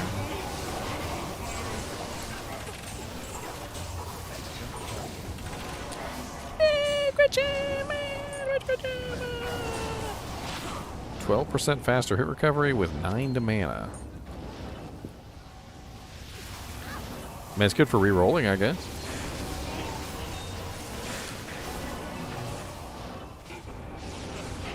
Whoa, whoa, whoa, indicted. Whoa, whoa, whoa. Whoa, whoa, whoa.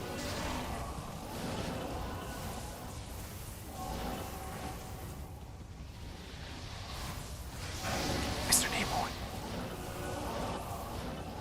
Mr. Nemore, did you say hi to Mason? Want to say hi? Okay, well then don't say hi. Go say hi. Fine then, be shy. You're shy all the time. I don't know why you're so shy. Sacrifice used to be garbage, Noctajiro. I used to hate running Sacrifice Paladins, but they recently did a lot of buffs to Sacrifice, increased the speed, various other things. It definitely is a lot better now than it ever was in the past. So if you want to build a Sacrifice Paladin now, you can. It's not bad. I definitely would have said don't build a Sacrifice Paladin like pre 2.4. But ever since 2.4, there have been several like sort of fixes to the Sacrifice skill, which have made it a lot more viable now than in the past.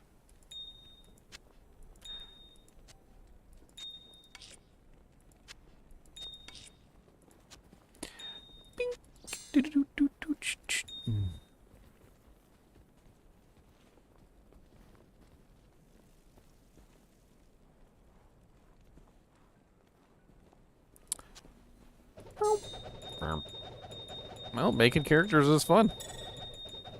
So many perfect amethysts. Perfect amethysts. I got a big old cow leg. Cow leg for me. Cow leg for me. Who doesn't like a cow leg? Cow leg for me. So many amethysts. Good day.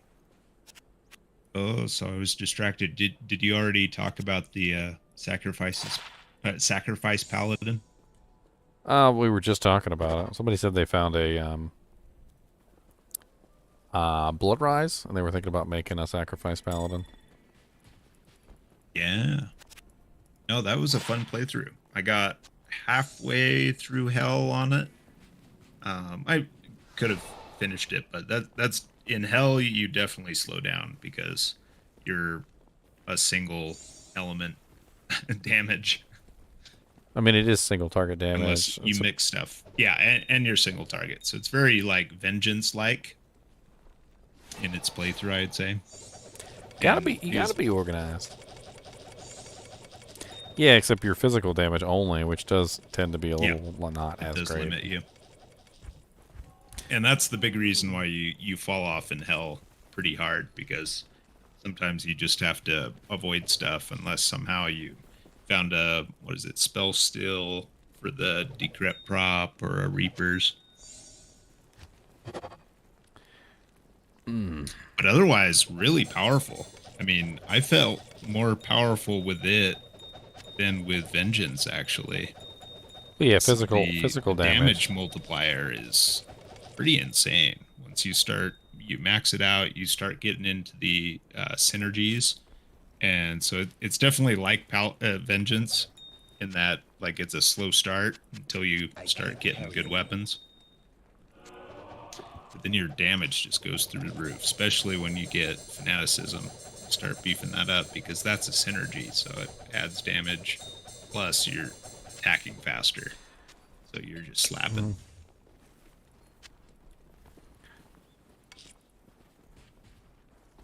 And the damage to self is really not that bad. Even at low levels, you know, it hurts, but it's actually not that rare to get like a Cathin's Ring. Well, recently they buffed it. Life so leech. So the damage to life actually goes down as you level it up now. That too. Yeah, but even at lower levels, you can still mitigate it pretty heavily. And then, yeah, absolutely. At higher levels, it's only 1 or 2%, so it's super easy to offset. I am overburdened. Pink. An Urbine Jewel. See if I can get a good craft. +2 Necromancer with 10% faster cast.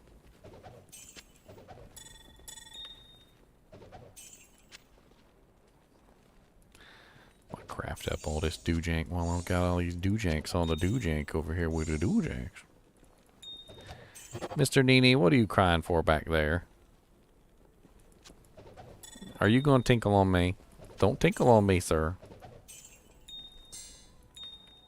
I just have to assume whenever he's talking, it usually means he's going to tinkle on me. Don't do it.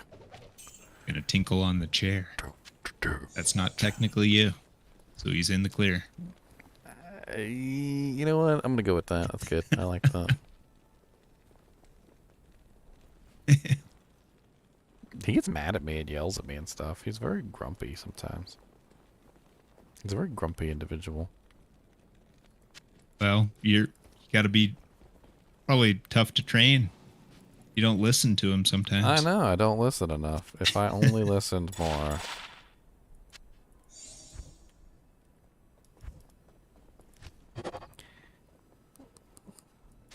Mr. Nice, where you going? I'm talking to you, sir. Where you going? No, sir. You don't go that way. No, no, no, no, no, no, no.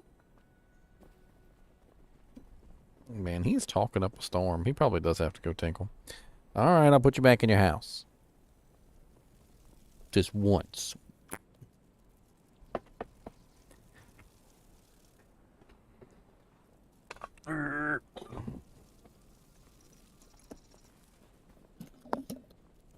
It's the ginger.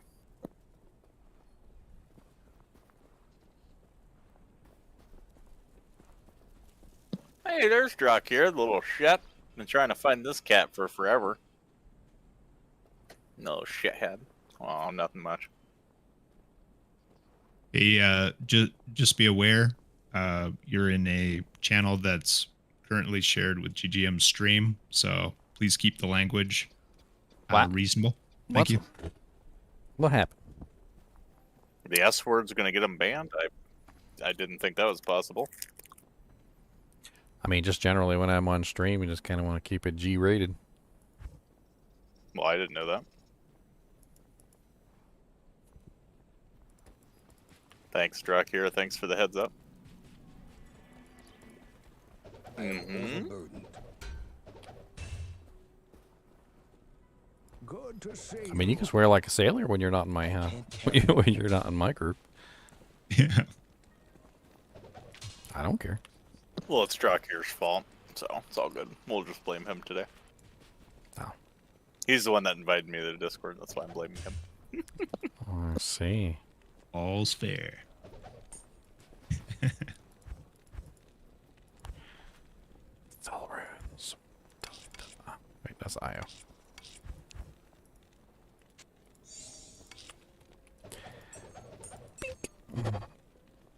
Ugh, terrible roll.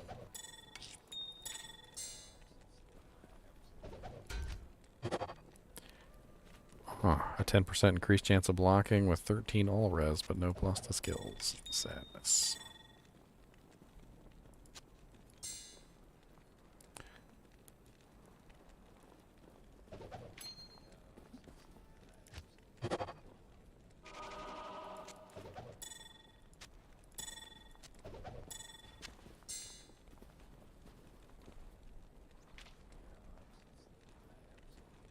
It's not a bad little jewel.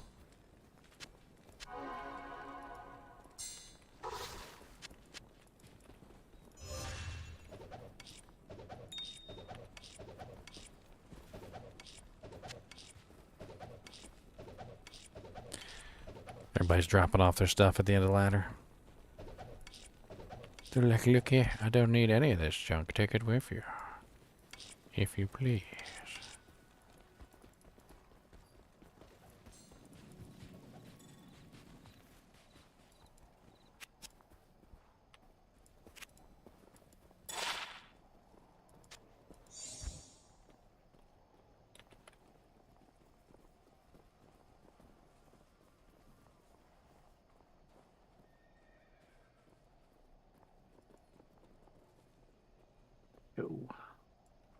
I had to mute you earlier, Drakir, because you had a hot mic. Oh, my bad. I mean, like I could hear like everything that was going on in the background in your house. Yeah, I gotta fix that stupid thing. I thought I had it fixed already. Apparently I didn't.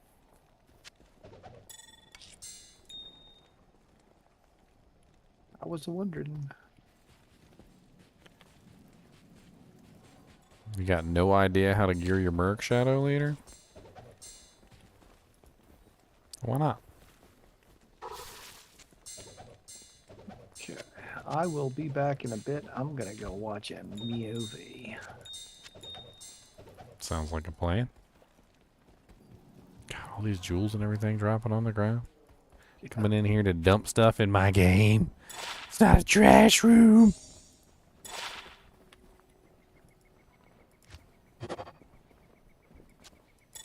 That's terrible. Yeah. Bunch of garbage crafts so far.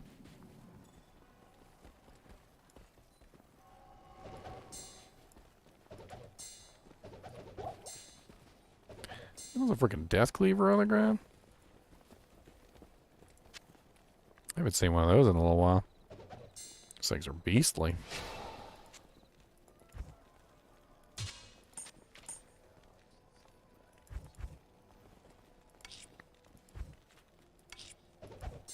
I got Thull runes like shoved in every corner of my stash. Is there any more P emeralds on the ground? No, I've consumed all the P emeralds.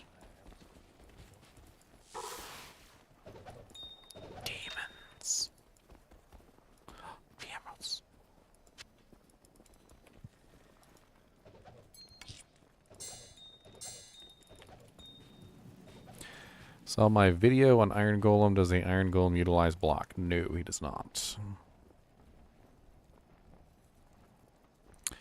He does, however, get really nice benefits from like Paladin shields for resistances because he can go really high on resistances. It's actually one of the easiest ways to make like a super tanky, super defensive Iron Golem is to use a shield. Hey, I'm dropping you a bunch of P emeralds right outside where you're standing. I shall take them all. It's too high level. I just went AFK for a few minutes and I came back and this town is just full of crap. Just coated in sugar blasted crafting runes? What?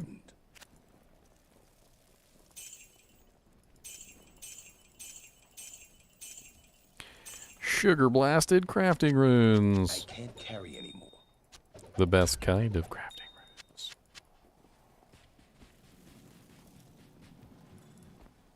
Anybody got a D key? We could run a Uber. I have 2 keys in my inventory. I don't know which ones Since they you are. just leveled. I did just level.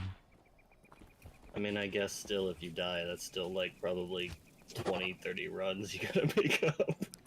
I haven't really done very much yet, but yeah. Yeah, this arcane XP wasn't that great. It's cool for like just I like how they added the same areas that the keys drops as well. Well, I think for arcane, the best way to do it would be to split into 2-man groups. You'd get a lot more EXP that way. Even 4 people just splitting off and doing the side themselves if they can, you know. Because I think the EXP would split better that way, and I don't think. Yeah, 2-man would actually. I don't be think better that way, we really need 8 people on one side anyway. Yeah, 2-man would be perfect. One goes on one side, one goes on the other, and you meet at the end. Yeah, that's actually great. That way the XP is most with players 8. Soul. Oh, there's a DP in the items up for grab. Or no? I know I have a D key, or I have 2 keys. Hold on, let me see which ones I've got sitting in here. I just need 1 D key and we can do an Uber. I have 2 D keys and 2 Terra keys. Yep, just 1 D key and we can do a Uber set. I didn't even realize I had 2 D. I had 4. That's why I'm running Nature's Peace if you haven't noticed. Just glad there's no Necro here to yell at me. Which is such a cool animation. I forgot how cool Rest in Peace was. Like it's like awesome. Overburdened. The animation. It's the same animation as Redemption. Yeah, but I noticed this too. I was playing Classic the other day, and I was like looking through the things, or looking through the skills. I was playing a Paladin Holy Fire, and I just switched to Holy Shock because Holy Fire was falling off, even in Act 2. Like, I thought Classic was before 1.14. That's what patch it is, right? Or am I wrong? For what? For Classic. It's like 1.13 or 1.14. Well, it can't be 1.14. You're talking about like classic Diablo is actually like no, I'm talking D2R Classic. Like I made a Classic character that has no stash tabs and half of your inventory is your stash. Well, I mean, it's kind of hard to say that that's Classic because they added in synergies and the synergies really weren't present in Classic at all. So like it's kind of like an extra thing that they added in. In my opinion, they should go to the 0.9 and make it like it used to be, because it is hard. Like it's very hard. Like I'm running mostly blue items. Like it's kind of crazy. Oh, thank you, Prince Ice. All the way from Korea, huh? I actually saw an article on my thing. Somebody sent it to me. It was in Korean, and I translated it. It was pretty cool. It's always nice to see articles in completely different languages. It's like, oh, okay, this guy did a cool little puzzle. How did it translate over there in Korean? Like, does it translate okay into a different language? I was actually kind of curious about that. Like, obviously they would have had to have only done this puzzle for maybe like the English-speaking crowd, Because I can't imagine the puzzle would have translated out very well in multiple languages. Or multiple manuals at that. They would have had to have done it in like, 10 or 20 different manuals if they decided to do it in multiple languages. Which also could have been an issue.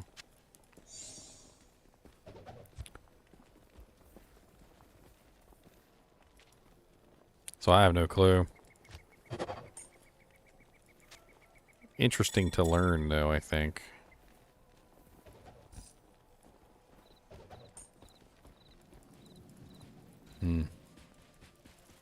It was just for English speakers.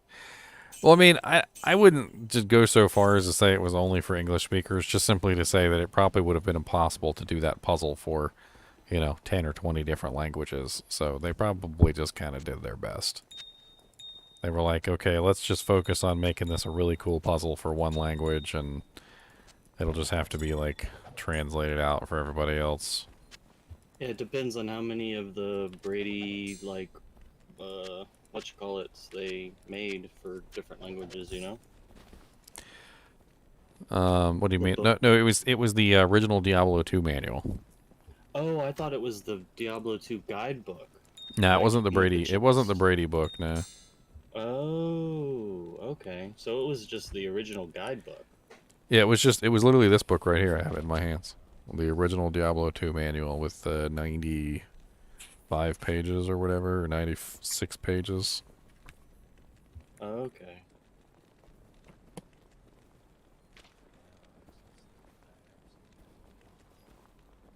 I mean, they gave us the PDF file for the specific manual that it was for, so it's not like they like specifically like left us in the dark or anything. I find it kind of funny that nobody found out about it until they kind of pushed us towards it, Like usually. Well, there was a guy. So I did a little bit of research, and there was a guy. There was this one guy. His name was Mercer Layson or something like that. I have a link to his Twitter account where he's talking about it. And this guy literally went through the process of collecting 14 different orange codes. He had never been told that they existed. He then tried to get help from like everybody. Like he went to the Diablo 2 Lord of Destruction forums, Diablo 2 Resurrected forums. He posted there. He posted on Twitter. He posted in like 3 or 4 different places on Reddit trying to get help. And I believe he also posted on Facebook. And no matter where this guy posted, nobody wanted to help him. Like this guy collected 14 different orange codes from the chat gem, and knew where they came from, knew how to get them, and was trying to get other people to help him, and he couldn't get anybody to help him.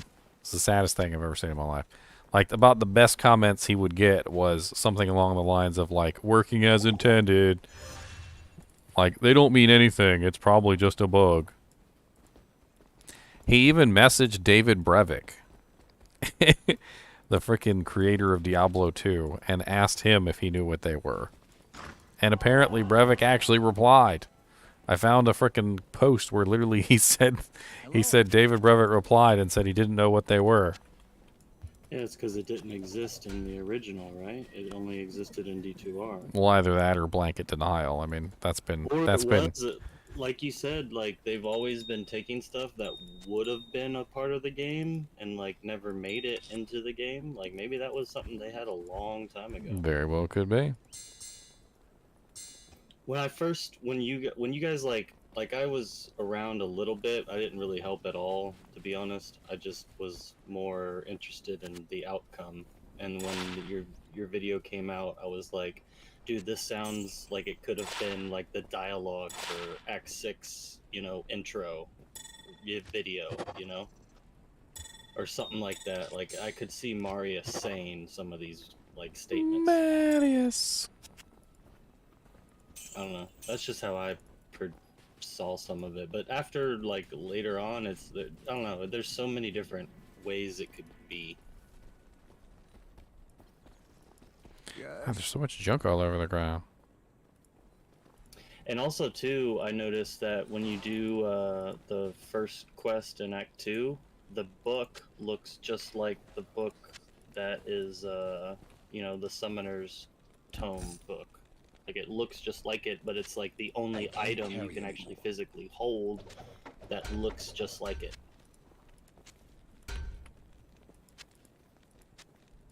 So I thought maybe that had something to do with it, but I don't know. I mean, we've been thinking a lot about it, and the gem all-seeing, we were thinking maybe referring to the there's apparently some sort of special gem that was like handed down from generation to generation by the Sisterhood of the Sightless Eye, which is basically the rogues and the Amazons, and a lot of people are thinking that perhaps it is Yeah, I'm back. it is the gem itself that basically they can see the future, because there's actually a line in the dialogue for Akara where she talks about the fact that the Sister of the Sightless Eye can see the future, and that she doesn't know how far ahead in advance, but she knows that that they're going to be okay, basically, because the Sightless Eye is kind of like foretelling their like revival. Future. Yeah. And then I don't think it's a coincidence also that we're dealing with the organization that is essentially the rogues, and the rogues are also technically what's the term in Diablo 4, which very well could explain, like, hey, these guys are in Diablo 4, so like let's do like a big thing which kind of like beefs up Diablo 4, points everybody at Diablo 4, kind of a thing. Yeah, I think that's more or less what it is it's to hype up Diablo 4 and put some extra lore in there before we even play Diablo 4, I can't carry anymore. All right, But it would be sweet if it was something new they were gonna add, or something that's still in the game that we haven't found yet. Well, I think the coolest thing would just simply be if it was like in the game for like all this time, and they come out and they're like, yeah, this has been in the code since like 2003. Like, good job. Well, isn't there like still actually heaps of stuff that is in the code and that, but they cancelled for when Diablo 3 got created, like all the clan stuff. There was supposed to be like a big clan thing, and there is still like images of that. You're talking about So, for like, Diablo 2 or 3? Diablo 2, yeah.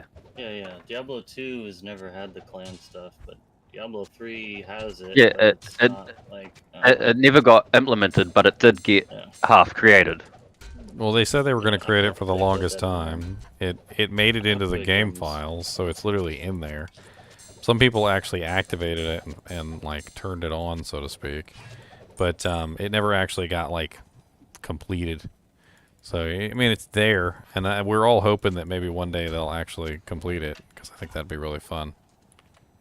It was like the keys. Like I heard someone, or I read somewhere once, like that the keys before they were actual Uber keys, they were like,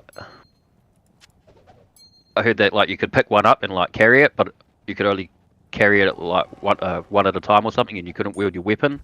But essentially, you had to take that key to the gate where Andariel is, or the monastery gate. Mm-hmm. But yeah, those keys were like implemented or put into the game before even Ubers were a thing. Hey, Daniel, sorry to interrupt, but I have a Discord question. Is there a way for me to hide or like flag a message for review, like hide it temporarily so you can check it out? I mean, you can post about it in the captain's chat or the whatever. Okay. We could take a look at it. It's the latest message in the kinship chat.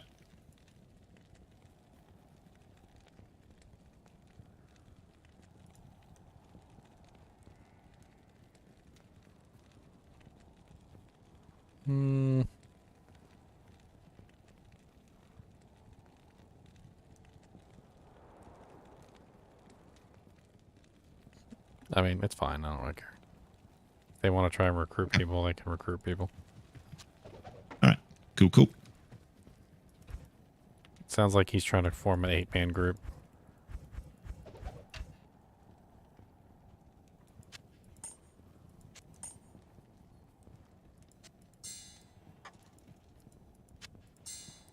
Cool, cool. That means we're more welcoming than other Discords. I actually got some blowback on the giveaways that we're doing, the items up for grabs. I posted it in another Discord. Blowback about what? Oh, suggestion of some folks, and they didn't like that. This assassin Amy. This assassin Amy is actually really sweet. Freaking +2 Amazon, 8% mana steel, 41 life, 37 cold, 36 lightning. Wrathheart.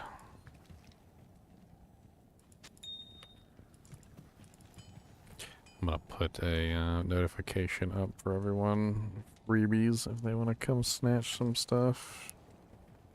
Snatch it. What's the game? It's GGM swap. Password 16. Most people, I don't think you're trying to get any items this late toward the end of ladder. There aren't really anything I need. I just want to look. However, if you guys are on non-ladder, you can very easily create a ladder character at level 1, because this is a normal game, and you could come grab some stuff that you could then take back with you to non-ladder when ladder resets.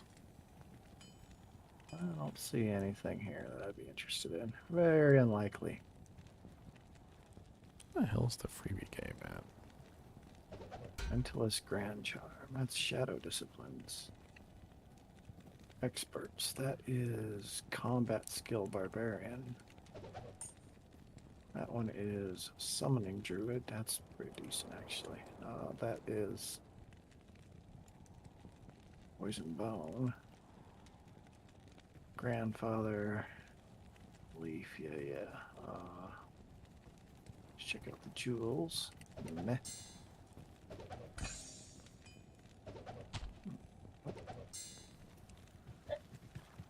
How are Sunder Charm drop rates? Nobody knows at this point, Brugal, because they're not out. They're not actually in the game yet. They're gonna be somewhat rare because they can only drop from the elites and stuff. They don't drop from trash mobs. I would assume that they probably have about the same drop rate as a Geeds, except Geeds can also drop off of trash mobs. So Okay. that's my assumption. I think they're going to be more rare just because of the simple fact that they only drop off of E-packs. Guardian Angel. That's a decent thing.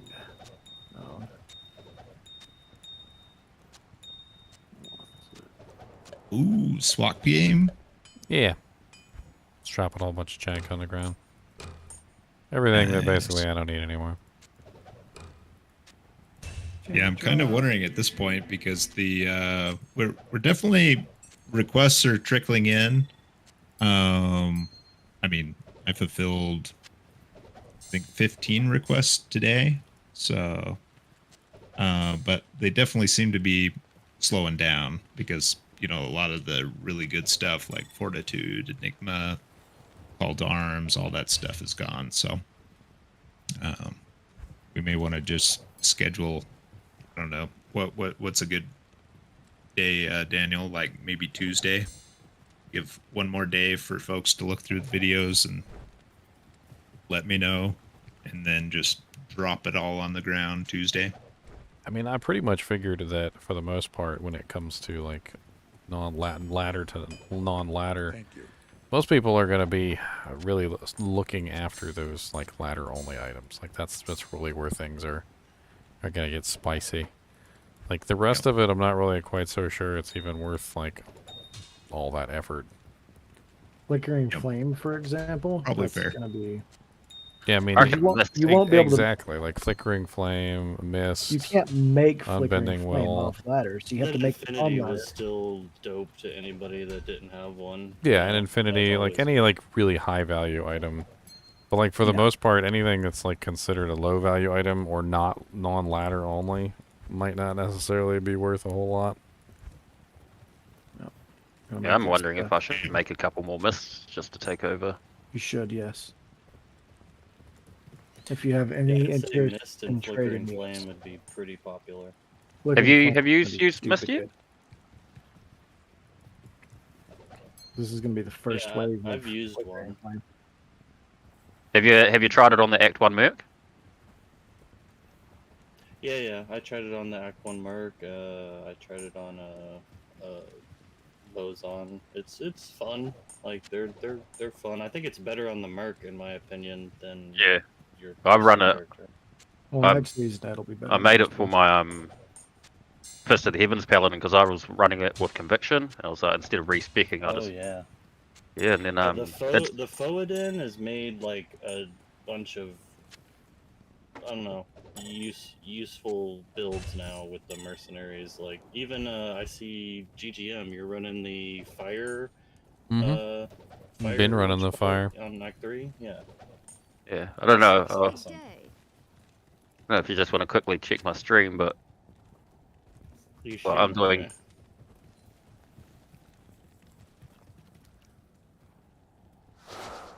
Alright, so keep in mind I'm a Tesseldin, so my proc is going, but you know, just watch your own cows, man.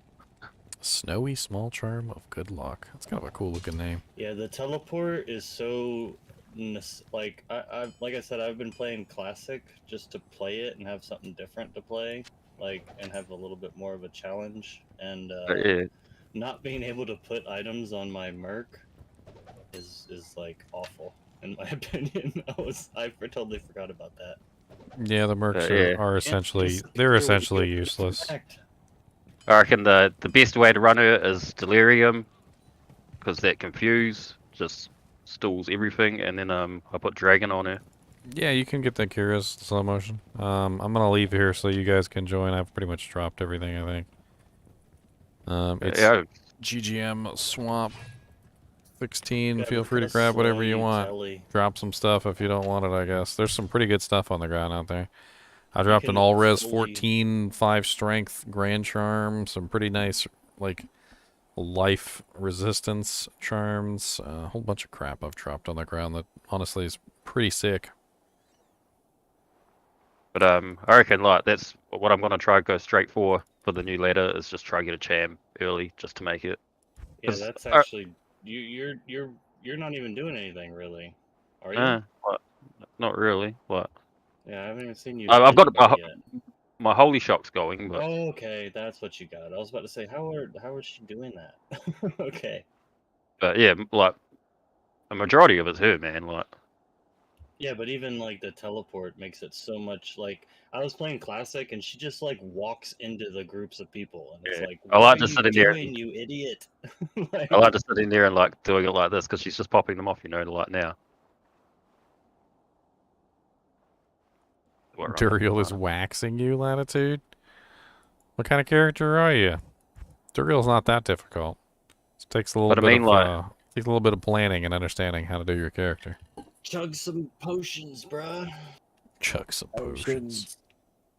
But I mean, like to start off, like you could probably just go like a zealot or something and use fanaticism as well, and that would be pretty cheap to until you can, I don't know.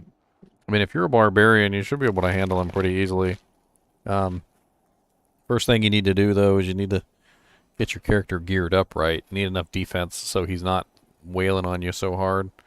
Definitely need to beef up your HP, and lifesteal definitely helps. You can't be using a slow weapon at all with Duriel because the Holy Freeze magnifies your slowness, makes you even slower, which is terrible. You usually want to go in with a faster weapon, something that you can swing with even under the effects of Holy Freeze. A couple thawing potions doesn't hurt either. Thawing potions can certainly be nice. I mean, at worst things worst, you go back and do a little bit of farming of the tombs and whatnot and get some more EXP, level up a little bit, beef up your abilities, your shouts, you know, things like that so you can actually fight A decent mercenary helps a lot too if you can actually build one. You need good equipment though for him to take on Duriel. Otherwise, he's going to get his butt handed to aim him. helps if you're not hitting them either. Yeah. Even though your mercenary usually dies really quickly, and that's another thing on classic too. You can't hit shift potion, and you can't even heal your damn mercenary. Do you only have one corpse latitude? Because if you only have one corpse, you can leave, and you can just rejoin, and your corpse will be in town. If you got more than one corpse, things get a little spicy. But if you only have one corpse, when you leave and rejoin, your corpse will be sitting in town waiting for you. You'll lose whatever gold you dropped on the ground, and if you're in Nightmare or Hell difficulty, you'll lose a little bit of EXP. But you'll be able to get your stuff back, and you can do a little bit of farming and beef yourself up a little bit. What level did you make it to Duriel at, by the way? Because that's also kind of a big thing. Like if you fight him too early, you're gonna get your butt kicked no matter what.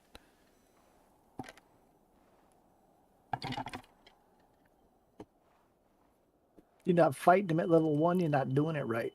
19. That's about the right level, but you could definitely get a little bit higher than that. If you spend a little bit of time and you farm the tombs, you might end up getting yourself something better, like gear-wise.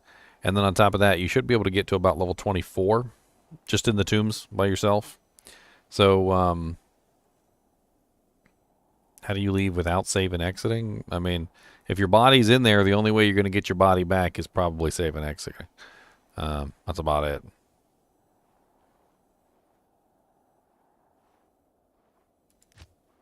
I mean, let me see if I can show you real quick, just so that you know. So let me take a single player character here. Let me grab one of my lobies. Let's see here.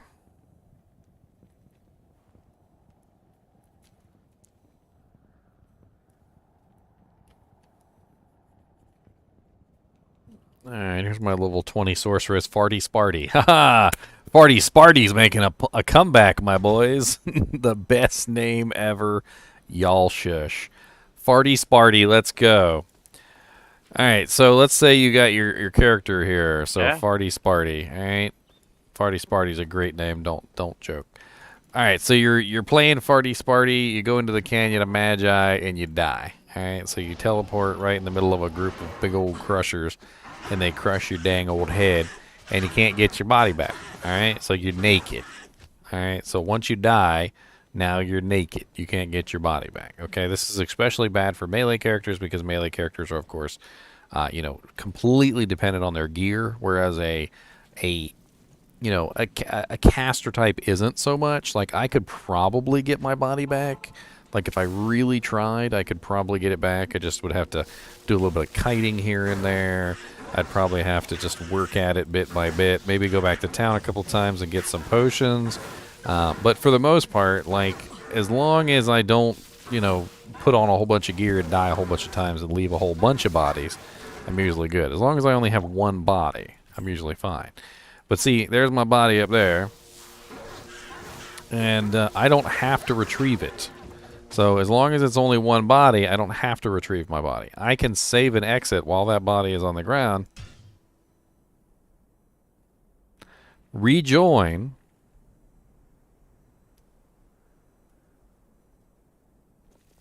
And my body will be on the ground in town right here. So this is what you're going to do. You're going to leave and you're going to join back, and then you're going to click on your body, and when you click on your body, everything that's on your body is going to reload onto your character. However, if you have multiple bodies, you are only going to save one of the bodies. So if you decided to put on a whole bunch of equipment and literally go into Duriel's tomb a second time or a third time or a fourth time, you are not going to get all 4 bodies back. You are only going to get 1. And there's also another important consideration. You're not going to get the same body back every single time. So in the case of multiple bodies, it's not the first one. It's the one with the highest generated value. Now that is determined by what the sell value of your equipment is.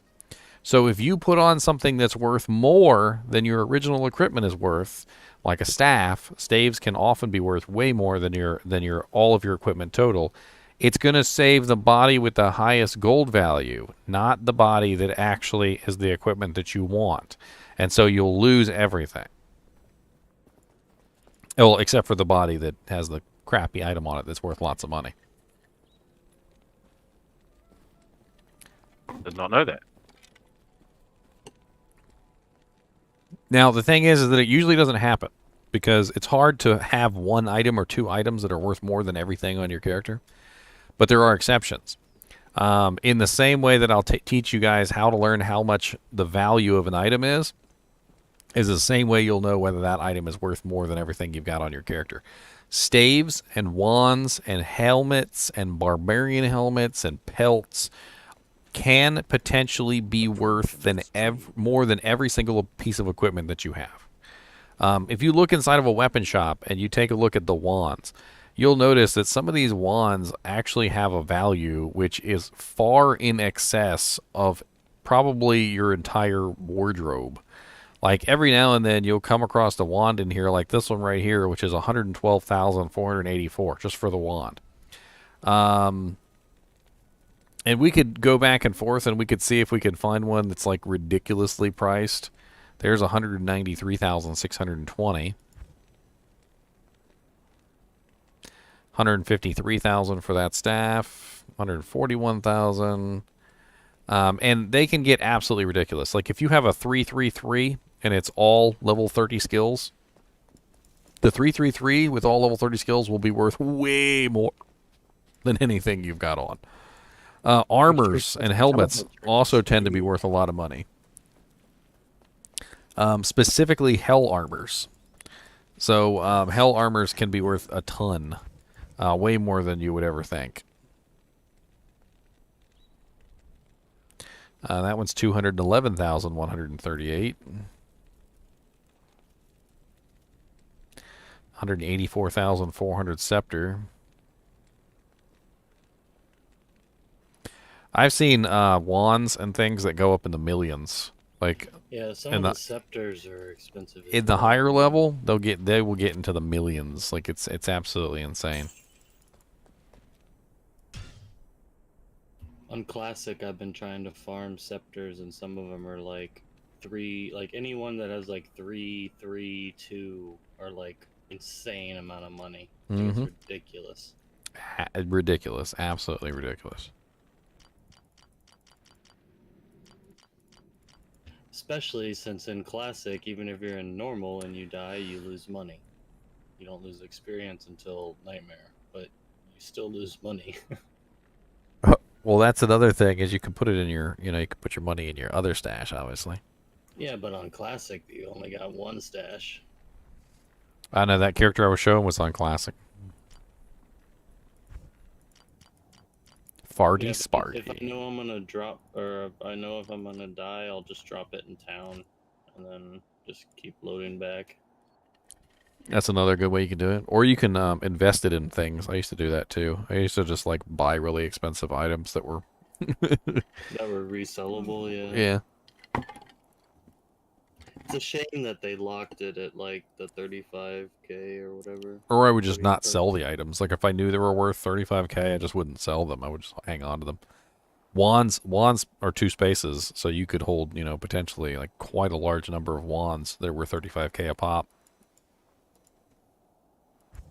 Yeah, I just got to Act 3 on Nightmare, so I'm starting to get like some decent items. I was actually very disappointed on Andy's drops. Like they've just all been garbage. Everything's like level 5, level 12. I just really wish that they would add a classic mode, which is more like the original classic, not the new version. It feels awful now. Like I thought it was gonna be classic, not like it is now. Like I knew they would have immunities, but it's still just bad. I mean that was part of the fun of classic. Classic was not about like the synergies and the immunities. It was about like being able to freely build a character with no synergies, and it was about just kind of like the freedom of the builds in general. Like no synergies, no immunities, and quite honestly, a lot of the skills were more fun back then too. Like the guided arrow bug that would like go through the target. Yeah, I don't even know if that's a thing. Like, I just made the Paladin Holy Fire, and I was doing great in Hell, or normal, I mean, until I got to Act 5, and then the Venom Lords were, like, not dying. And they had Monster Heal on normal, which I didn't know that they had that either. Mason, you just try and get better, man. If you got chemotherapy coming up, you just focus on getting better. Don't worry about coming to play with me if you don't want to. You're probably not gonna feel very good afterwards, so you just do your thing, all right? I'll still be here. I'm always here. I am here every day. Except the days that you're not. Except the days that I'm not, but I'm also here though too. Also anyway though. Sort of, kind of, yes.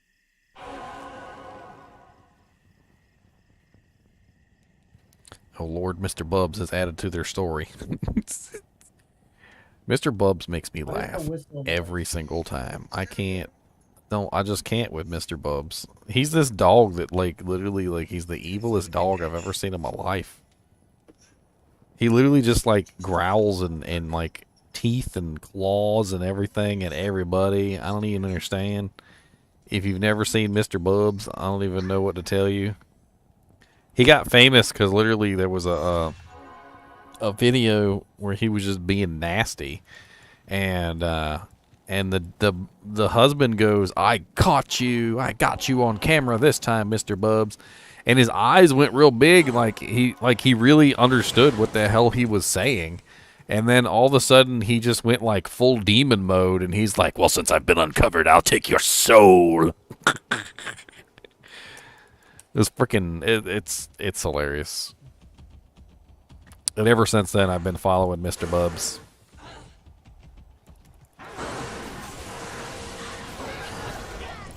I would show it on stream, but I'm not sure if I'm allowed to show like somebody else's like content on my channel like that. That seems a little cheatery. I heard that they're adding the ability to put music on your channel, and then you have to like select an option to like give them credit for. So I would assume eventually they would do that for like people that react to videos, right? I don't know. I mean, it could be like a reaction video. It's been a little while since I've seen Mr. Bub's like main video though. The one that made him famous. Yeah, but I found that kind of cool. Like if you put like I don't know, like Billie Eilish or somebody like that, you can credit them and they get like a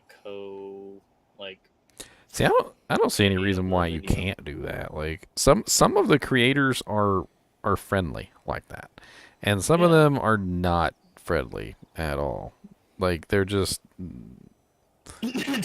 like they're just the most evilest things ever.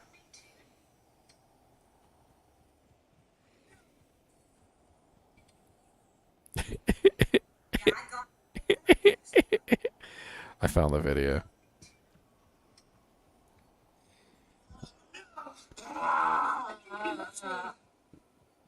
Yeah, I got you. I got this on camera. Shit's freaking hilarious. He's like, "I love you, Mr. Bubs. I love you." And Mr. Bubs is just being horrible.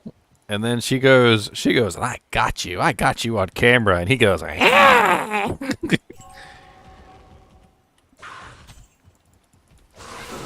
Let the evil flow.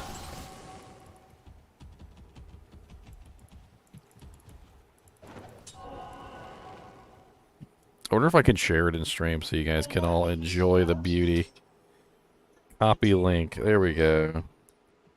I want you all to watch this video. This is your homework for the day. If you guys don't laugh at this video, you're dead inside. You're dead inside, my friends. Here you go. You laugh, you win. That is Mr. Bubs right there. I've linked it in YouTube chat. Mr. Bubs. Enjoy.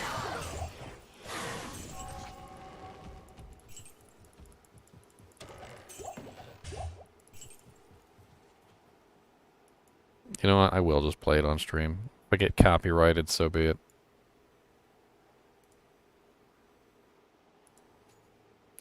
It's worth it to share the wisdom of Mr. Bubs. Share the Bubs.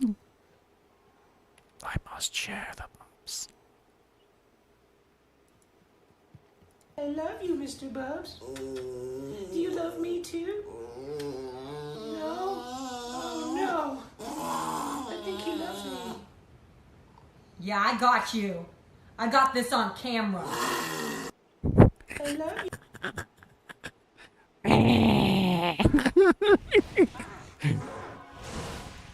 Dude, I fell in love with Mr. Bubs right there. That was the day I watched that, and I was like, did he just rant the camera?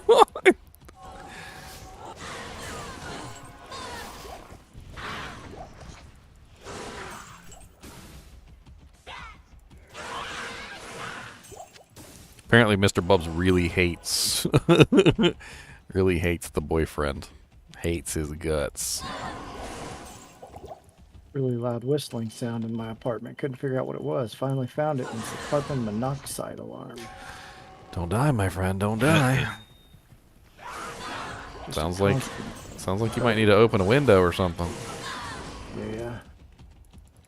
Did you know that carbon monoxide actually kills animals a lot? Especially animals that have their head really low to the ground, because carbon dioxide is heavier than air. Yes, sir, I did. So, like, cows and stuff like that usually have their head, like, you know, at the ground level, are usually the first to die, because they're usually right in it. Mm-hmm. My cat seems fine. All resistance is 3 with 1 strength. Huh. Shimmering small charm of strength it is.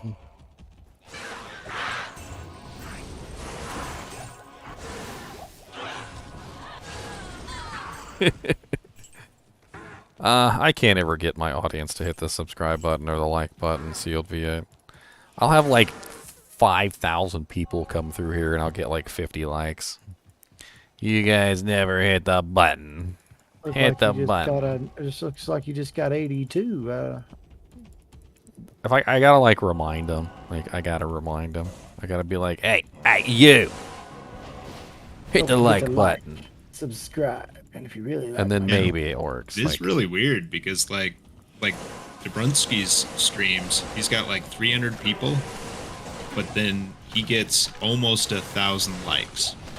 Wild. Sounds kind of body. No, it's I mean it's probably the people that are coming through. Because there's turnover, right? So there's 300, but it's a different 300 throughout the 8 hours or whatever. So in that retrospect, how many people have I had come through my stream? The answer is 1,079. So out of 1,079 people, I've had 82 of them hit the button. So less than 10%. I like and subscribe to anybody that I enjoy watching before the video like starts. So, I mean, that's just how I roll. Yeah, I don't want to ask you to like and subscribe before the video starts, because like I feel like that's disingenuous. I'd be like, be sure to give my car 5 stars before you take your test drive, and then after you take your test drive. Oh yeah. I don't think he was suggesting that, Daniel. He was just saying in general that's what he does. Yeah, that's what I'm saying. Like in general, that's what I do. Like certain channels, like as soon as a new video pops up, I click on it, I hit like, and then I usually go grab a drink or something while the ads are playing, and I come back, and if it's further along, I just rewind it, watch another ad, and then just keep watching. Well, if you ask them to like it at the beginning, then they're thinking about liking it throughout the video. There's also those people yes. Like if you tell them to do it, they obviously do the opposite. Like, that's just stupid. Oh, my girlfriend like You're absolutely don't forget to just like my adores. video. She absolutely adores some of the YouTubers that she watches, and she's told me that she also will forget to hit the like button unless they remind her. Like she literally buys their merch, has their little dolls. Like literally would probably freak out if like she met one in person and could ask for an autograph, but still forgets to hit the freaking like button. So I don't think it really has anything to do with like your likability. I think it's just people in general just don't hit the button. Well, are you able to see like what proportion are watching it from a computer versus like a TV? Which could also that's have, the other thing is which could also have a TV lot to do with is it. a real pain to hit the like. Yeah, you gotta go I know on my down, you gotta TV, go to like, the more, like you button gotta go is to... highlighted as if I pressed it, even though I didn't. Yep. And so it's really hard for me to know, oh, did I even like this or not? That's I don't right. know. It's just true. the UI of the TV is just crap. No, but I mean, I think start the video on the like button. I think they probably I have like a lot more people coming through their channel too. I think that's really what it is. Like Dobrunsky and Llama and all those. I think they just have a lot more throughput, which could also translate to worse like ratio. For all I know, they may actually have a worse like ratio. They may ratio have like than 20,000 people Yeah. and only 600. Yeah. Whereas I have 1,087, so I think it's a better ratio than 20,000 and 300. Yep. But you know, that's the thing though. I got the 300, and I don't have the 300. So I don't really care. I just do my thing.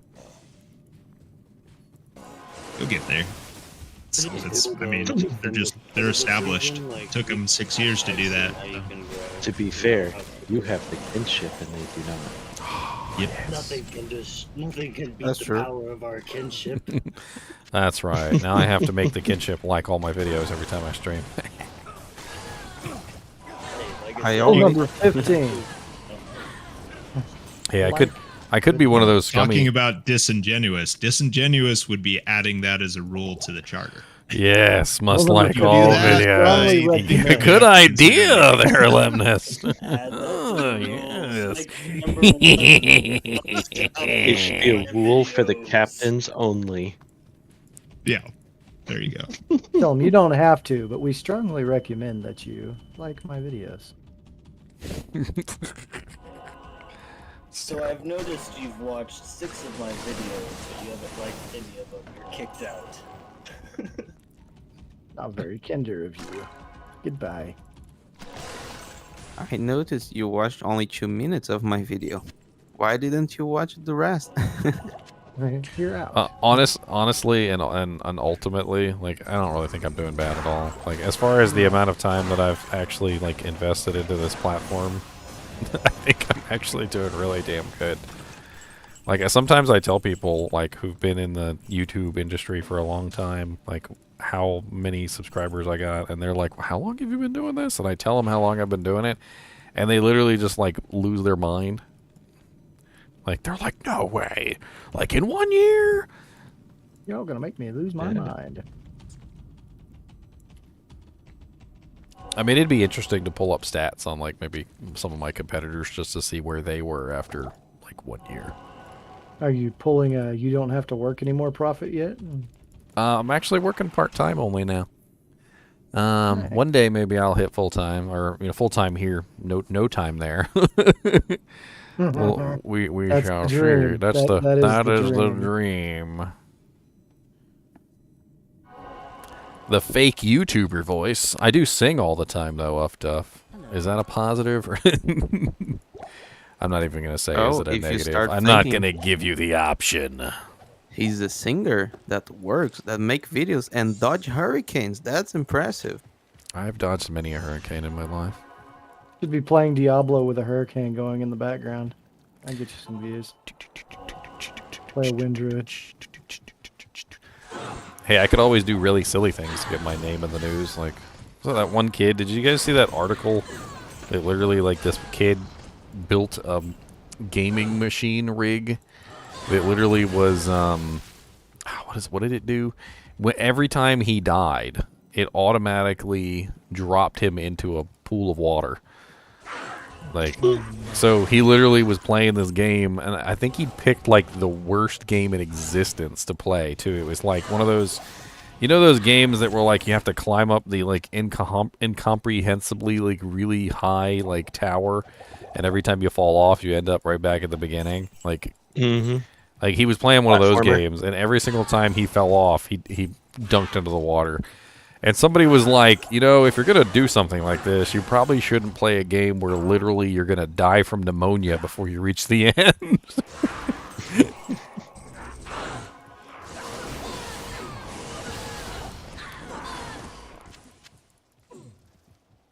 That feeling when your haptics short circuit and you end up shocking yourself every time you get shot in Call of Duty.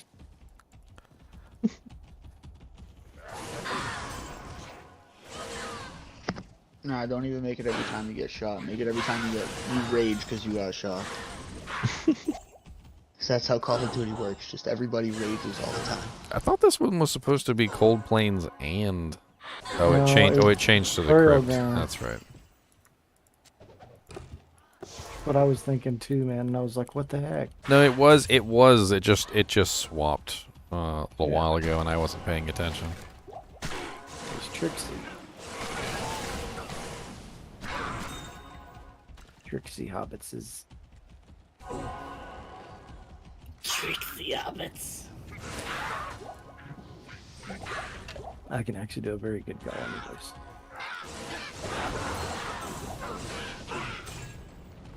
But can you wear the green screen suits? Well, that just sounds like a really bad porno. Well, that's the part where he's like Okay. doing that. Like, that's crazy. It's like he's fighting against himself. Not even talking. No, he says Golem. He coughs and says it. He's a demon, Monk Bunk? He's not a demon. He's a cute little doggy that only wants to take your soul. Wait, you share your souls? I don't share my souls. Why don't you share your souls? Heck no, man. I'm a greedy ginger, man. Okay, but what do you do though when you don't get your soul quota and your friend does? Friend doesn't ever get his soul quota. Yes. Greedy ginger mentor? Is that what your name is?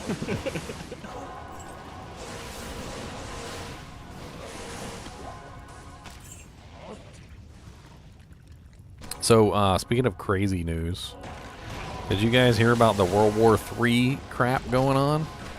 No. So I was flipping through the news articles, and there was this news article in there about a pipeline, apparently like in the middle of some sea or the ocean or something, I don't even know.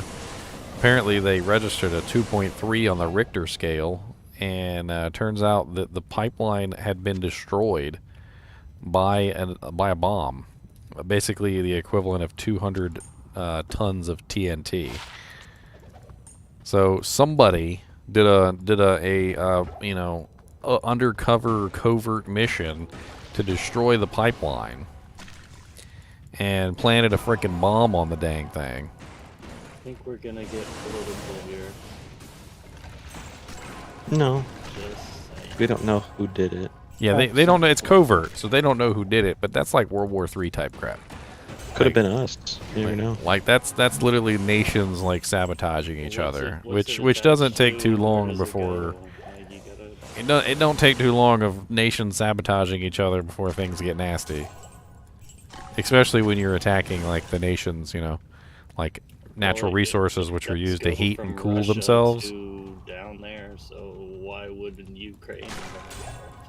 I mean, I don't know who did it. I'm not pointing any fingers. I'm just saying you don't bomb a pipeline unless there's some pretty serious intentions behind it.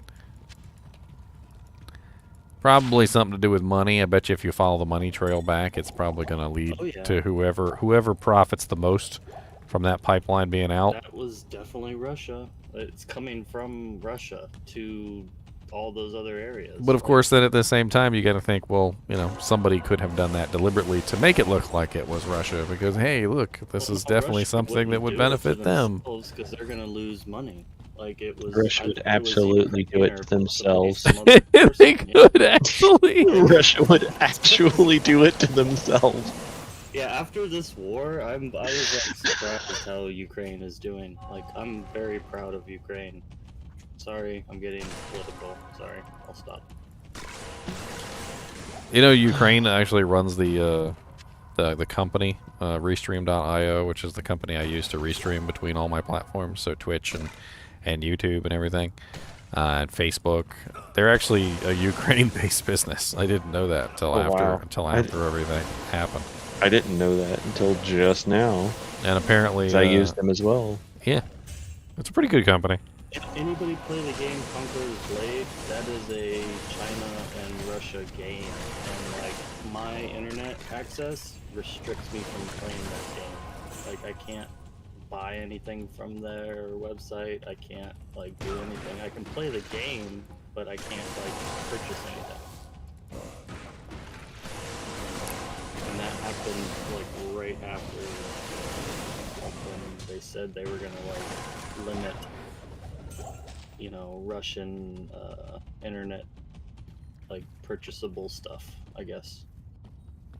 I don't know exactly the words it was, but after that I just can't play the game. Like I can play it. I thought they just disconnected him. Disconnected who? I am overburdened. He was talking about Long restrictions. pause. He was No, I'm still here. his internet's I've been being limited, restricted. and then he goes silent. Goodbye, everyone. That would have been. They're watching him. Don't talk about it that way. Nobody's gonna know. How are they gonna know? Nobody's gonna know. Honestly, I mean, everything we do at this point is actually listened to. Like, there are programs that like run through all the audio looking for, you know, music and copyrighted information. So like, you think it's that much more difficult for like a program to run through and listen for a specific keyword? No, it's not that hard. I watch some streamers on Facebook, and you can't say like anything without it being flagged, pretty much. My helmet, you know the Crown of Ages, which is a Corona? I literally did a video on the Corona Crown of Ages, and they flagged it for COVID. Because, yeah. Oh gosh. Just like the beer probably. Yeah, I suffered was a about to huge say the loss beer. on sales because of that. I guarantee you that my Corona video, my Crown of Ages Corona video, was not like manually flagged. It was just a computer. The computer heard the word Corona and then immediately flagged it. But it's not like you put it in a negative light. You were probably like, "This is a great item." Blah, blah, blah, blah, blah. You know? Everyone should have a Crown of Ages Corona. Right? Everybody should have this. Everybody, come on, guys. Come on down and have a Corona.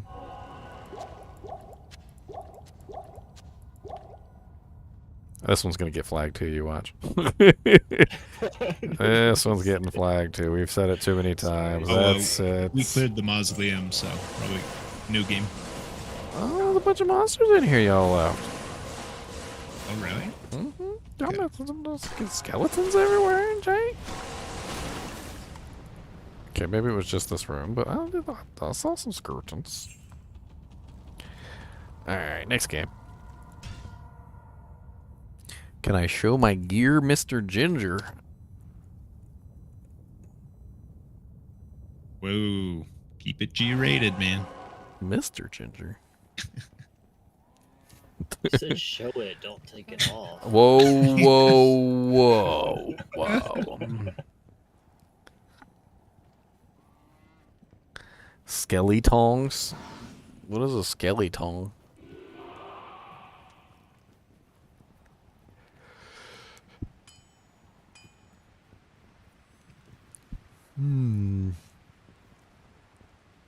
Apparently all these other streamers have some sort of like app that they use where you can like just like type in commands and the bots will automatically like tell you what equipment the person's wearing.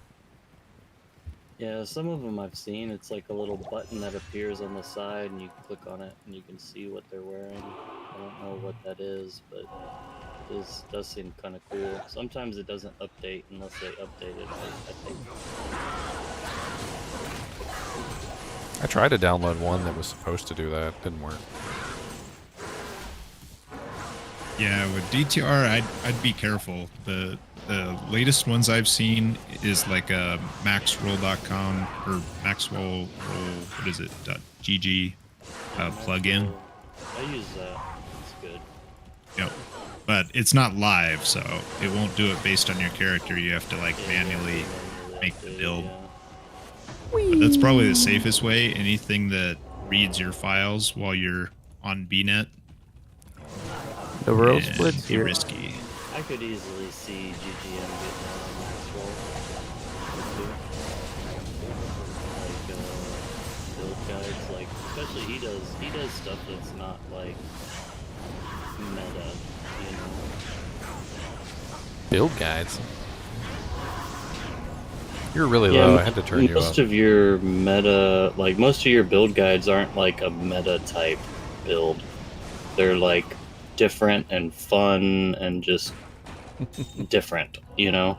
Well, Everybody already knows how to do the I wouldn't build. say he does build guides. Yeah, I haven't really done any build When guides you yet. do like there are a few you have that are like not so much a build guide, but it's like this is what I've done. You're not like necessarily So he's giving making like it a build information. guide. Yeah.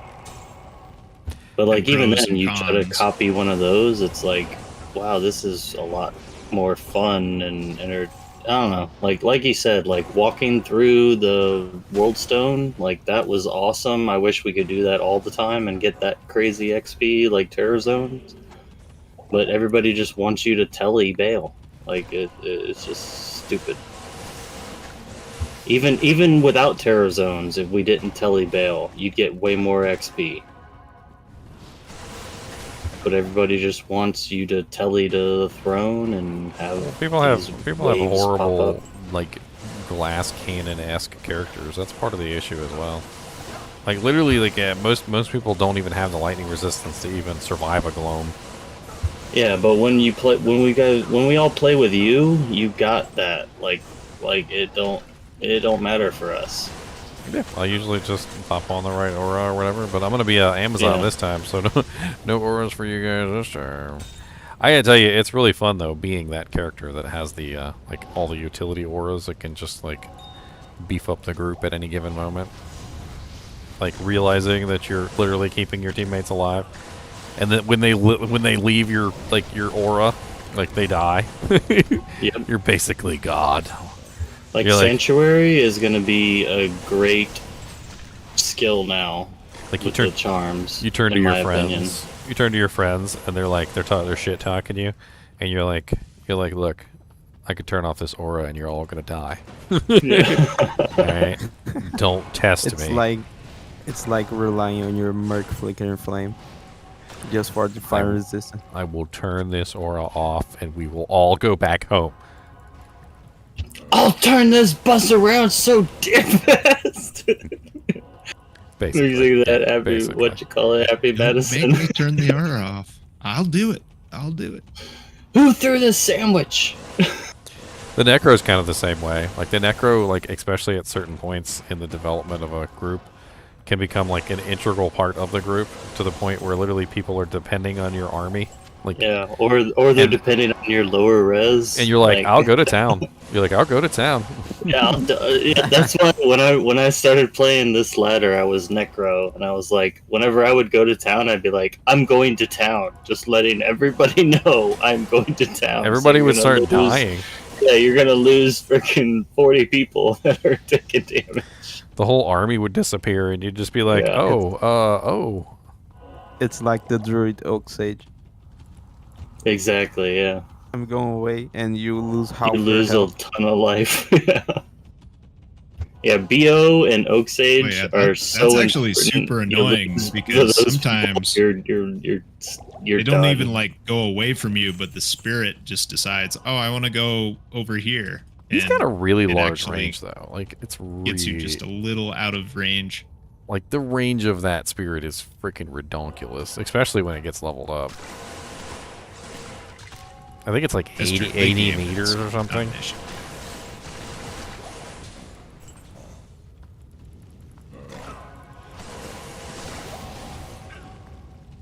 I mean, Necro could do whatever he wants. He can solo, he can group, he can duo, trio. He can raise your mom from the dead.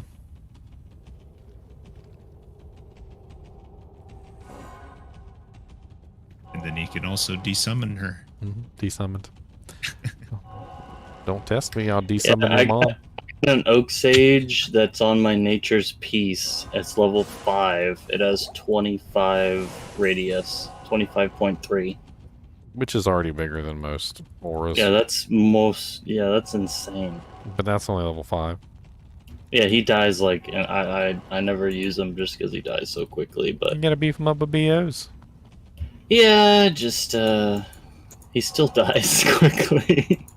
I wonder though, like that aura, I feel like it runs into issues with pillars and whatnot, doesn't it? So I know that's it's definitely good an on a issue with druid, bow. but like any item that gives oak sage just ain't good enough. It's not good enough.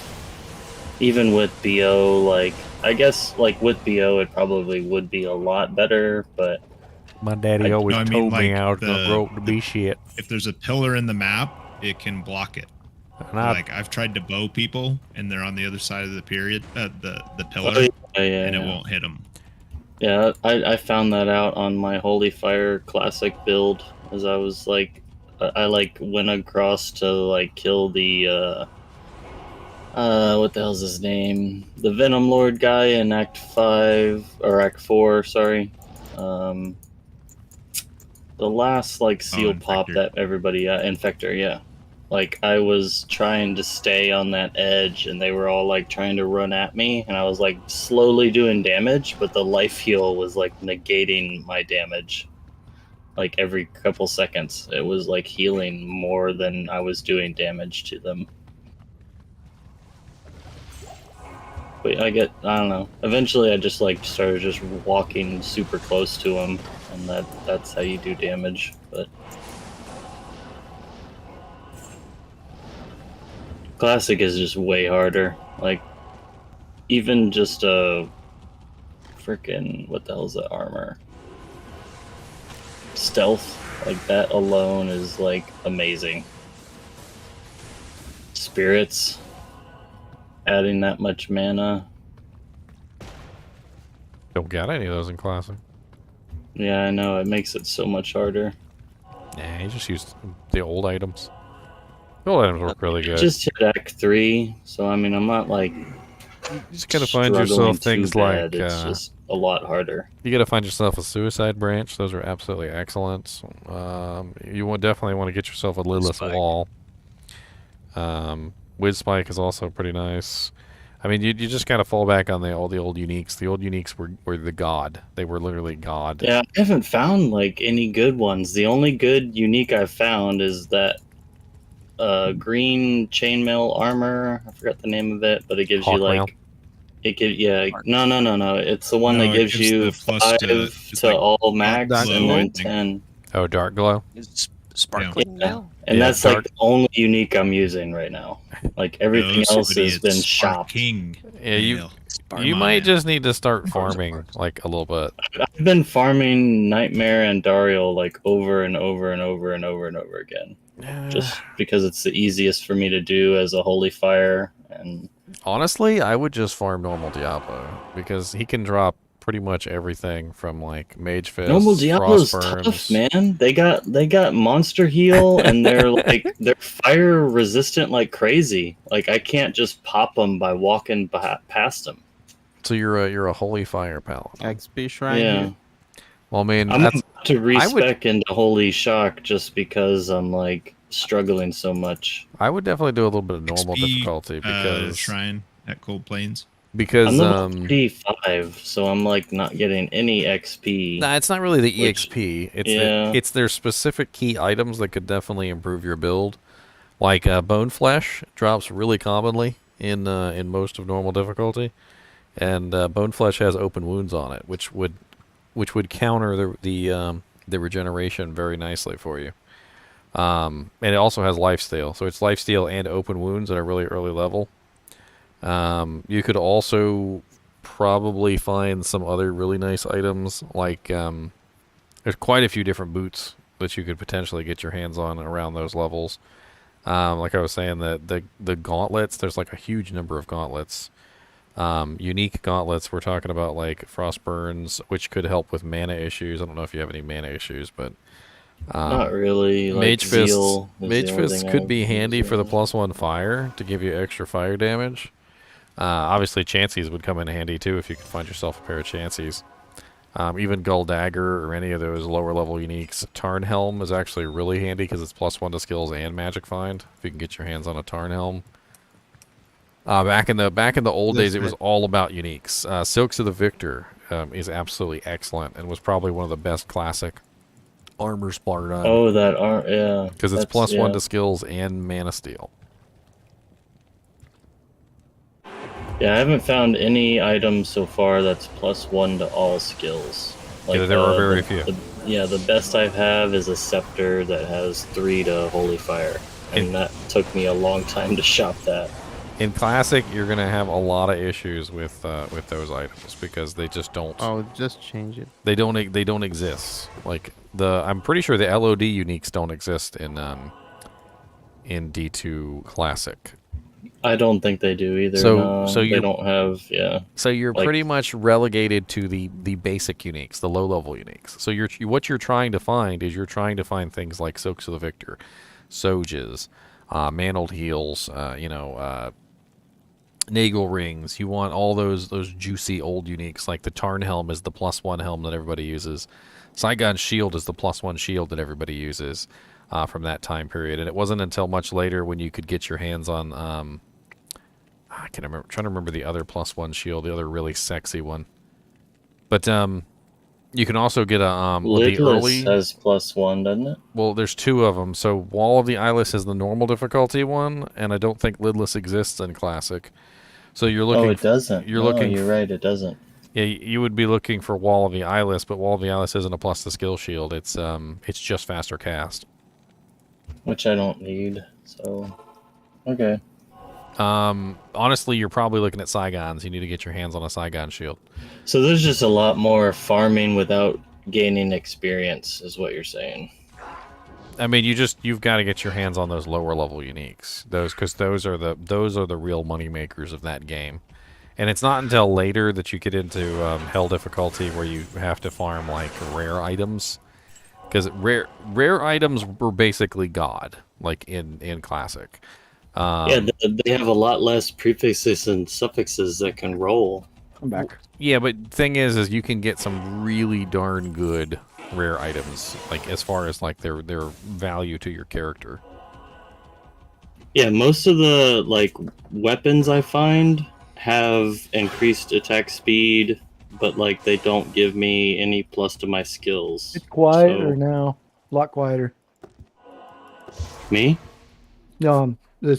We had the fire department come out and check that carbon monoxide thing. Oh. They said they're not getting any readings, but to have the maintenance guy come out and check it. So, but when they opened the door, it got quieter and quieter and quieter. So.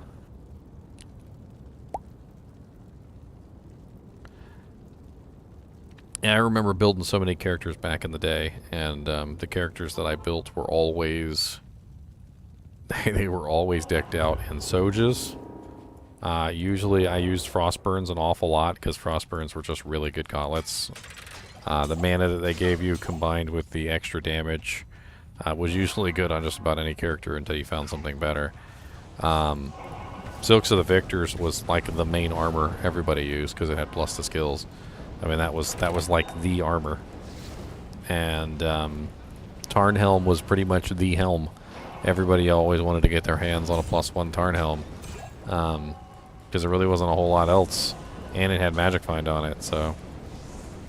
So you're saying I should probably go back to normal and try to get some of those items? Yeah, that's basically what I'm saying, is those low-level uniques were the bread and butter of that game. You really want to try and get your hands on a Silks of Victor. That's like... Just run. Silks of the Victor shouldn't even be that rare. Normal Diablo, dude. It's gonna be easy and fun. Well, that's what he said. He's Holy Fire, and Diablo is hard to kill in normal. Actually, Diablo wasn't that hard to kill, to be honest. Like, for some reason, like, I was able to hit him with Zeal more than, like, other... I don't know. Like, every time... I only farmed him 5 times just because, the XP was, like, garbage. I was only level 25 when I killed Diablo. And, like, the XP was just awful. Are you Like, playing I couldn't- online or are you playing offline? Yeah, I'm playing online, just so Okay. I could like drop an item if I found something crazy for something else. I don't know. I'm just trying to kill time till the new season, to be honest. Ain't that the truth What of it? level are you? And it's like a breath of fresh air a bit, but like it's different, you know. Yo, reach out to Colossus. I don't know if he's been around at all, but he was playing Classic quite a bit. Yeah, when I like I've been playing and there's no games. Like you go to the lobby, there's just no games at all. You can hit refresh a million times, there's no games. Classic is difficult. So yeah, it makes XP like hard. Like I was hoping once I got to normal Diablo, I could, you know, join a few games that had more than just me in it, you know. And that didn't exist, and I went to Nightmare, and there's still no games.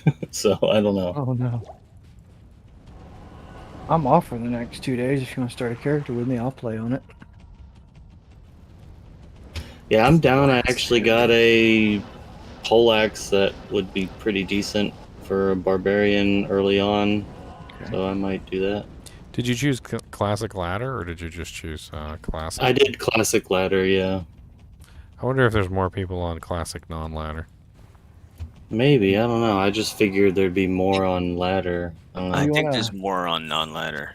Probably I'm more not gonna on lie, because it takes a lot longer to find really nice gear. Well, how about this? I'll play classic non. Not that it's a bad thing if you play either. Oh wait, I remember specifically back in the day with classic is I would find a rare item that could potentially be like, you know, like the godlike, you know, gear. And I wouldn't even identify it because I knew that I could trade it for a Soj. So like you could take any rare item, like no matter what like class it was for, as long as it was like that item that they were looking for. And you could pretty much just trade it unidentified for a Soj. People would do it all the time.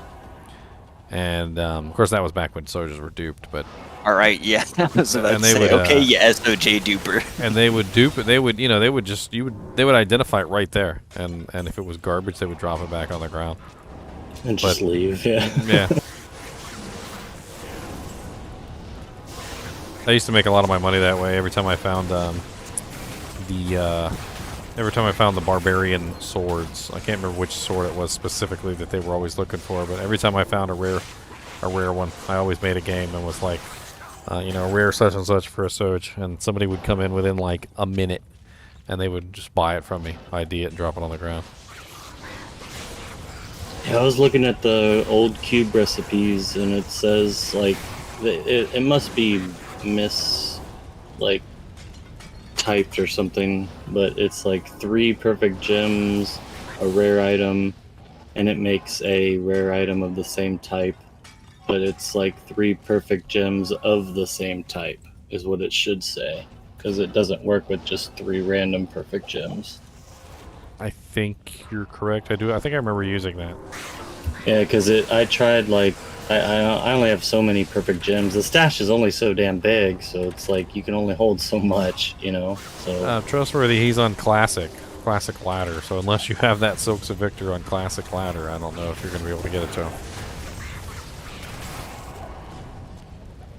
No, I'm not too worried. I was just trying to play something different, just to see, like, I don't know. It's been forever since I've played Classic, and I thought it was going to be Classic as in, like, no immunities, no, like... That's what I thought, too, the first time I hopped on. And I was very disappointed that it was not. You don't get a negative penalty with your resistance, though, so you still keep the same resistance. Well, yeah, because you can't get the, you can't get the scrolls, so it automatically, like, sets it differently. Wait, so there's still immunities in Classic? Yeah. The first one I ran into was in normal Vizier, the, like, ghost type monster to the left. He's fire immune, and it, like, I would kill everybody but him, and then I'd have to sit there and, like, smack him. Without a mercenary, because Act 4 doesn't have a mercenary. Immunities, but not like innately immunes. You know? Nah, they're innately immune to fire. There No. wasn't until they added the synergies. So they took the synergies and the immunities and added them into classic, and it was a terrible idea. Oh, yeah. Because That's then not, what's the point it's of not even playing classic. classic at that point? It's not classic. It's not Yeah, classic. whatever, that's what I was confused about at first. Because when I got to Act 4, I was like, these guys got monster heal. Like, what the hell? Like, I'm literally watching their health go back up before my holy fire ticks again, and it's like I'm that's taking where- away what they're healing. That's where the original uniques come in handy. There's a lot of original uniques that have like open wounds and things like that. Yeah, I just didn't grind that hard. I was just running through it for the longest time until Act 4, and then Act 4 it was like a rude awakening on, wow, I'm actually dying now. Yeah, some of the original uniques were like godlike. Bone Flesh was great because it had open wounds. Soak's Victor was amazing because it had +1 to skills. Gold Skin was actually very sought after because of the all resistances and the other effects. Like I said, Tarn Helm was like the only +1 helm like that you could get. Yeah. So like Tarn Helm was used on When like did- every single build. When did the Peasant Crown come out? Because Peasant Crown's a nice LOD. little one. What's LOD? Yeah, it was an LOD 1.10 or something, right? Yeah, all of That's why I the was asking nightmare what patch and hell is uniques. classic now. All the exceptional and hell uniques were added in LOD, so none of those are in classic. So Yeah. we're talking about normal difficulty uniques only. So I think I mentioned Whiz Spike earlier. That wouldn't exist. No, but Suicide Branch should. Yeah. I think I remember people talking about Suicide Branch back in the day, and I never actually had one because I think it was very rare and it was very expensive, or maybe that was 1.110. It does say Burnt Wand. Burnt Wand is higher. Were I there did no find a wand that gives me 1 to all necro and 2 to bone spear, and I was like, damn it, I wish I might make a bone necro now just for that one item. Well, that's the worst is when you're playing on like a specific character and you find something really good for like another specific character. And it's not even like really good. Like, it's really good in classic standard, but not in this, you know? Like, we just sell it to Charcy on this. Oh yeah, well, do synergies work in in LOD classic? we're spoiled for items. Everything's charging food. Synergies are Yeah. not supposed to work in classic, but they do in the classic in this game. Okay. Yeah, you still get the plus 24 for each level of fire resistance, so that's still pretty strong. Like I'm starting to get into areas now where even Act 2 in the sewers, there's a lot of fire immune archers, and it was tough. All right. Well, I will play pre-expansion non-ladder with you just to see if there's other games too, because it's all going to roll over soon anyway. Yeah, the main reason I did it was to see like if I could just sit there and farm Andariel, which I have been farming Andariel a lot on Nightmare just to try to see like how many I have to do before I can get an SOJ, and I still haven't found a unique ring this whole time. So, but also I only have 12 Magic Find, I think, so it's a lot harder.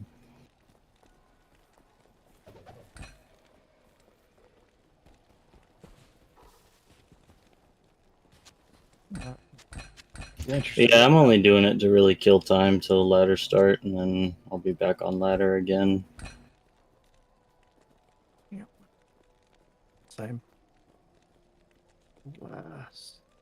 But I wouldn't mind like maybe mid ladder this next season, like just doing a classic playthrough. You know, that way like there's no way we could transfer items between each other. You know, it's a fresh start and it's something different. And then if That'd be you fun. want, you can transfer it to LOD. You know.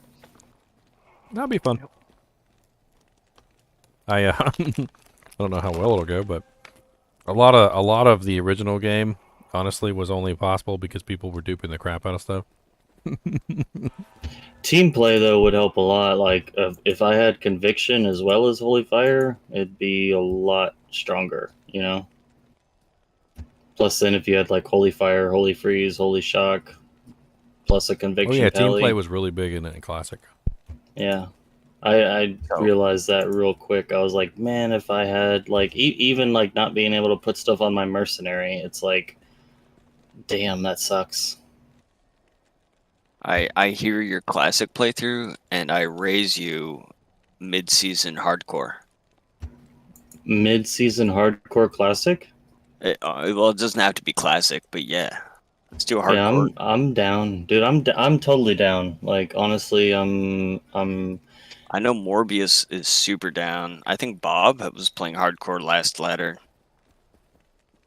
Yeah, I like that idea, to be honest, because you get to a point where it's like, all right, you got a character or two that you were, you know, fully geared at, and you can help anybody that needs help, but then you start getting a bit bored. Yeah, bro. I guess now with the terror zones, though, it's gonna make it a bit easier to level up. Like my highest character so far is 94. And what are you, GGM 97 now or 98 now? And you've literally been grinding like crazy. I haven't been grinding like that. 97. Wait, are the terror zones in the classic? No.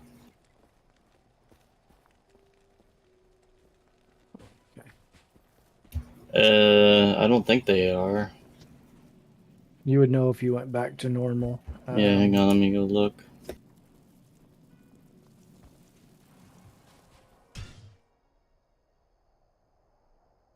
Oh, I was about to get to bail.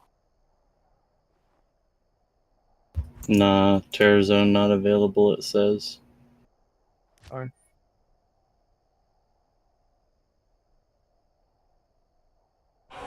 Alright, what class do I want to play for a classic?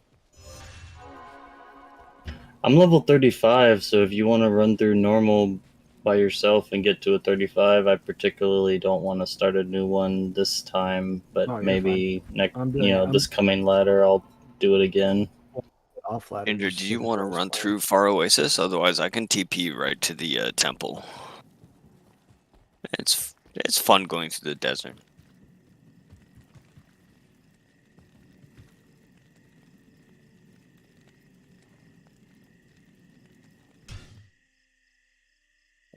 I'll be right back.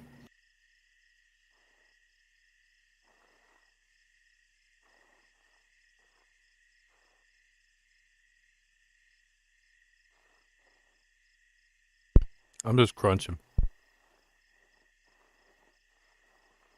What's on the menu? Cheez-It Snaps with double cheese.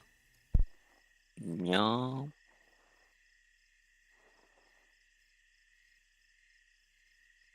I did a little meal prep. Sunday afternoon meal prep. Made a little curry. Chicken curry for the week. Feels good.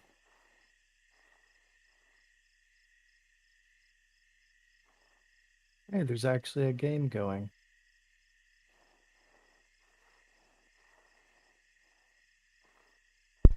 Classic characters. Only I had 1 million slots. Only I had $1 million. If I had $1 million.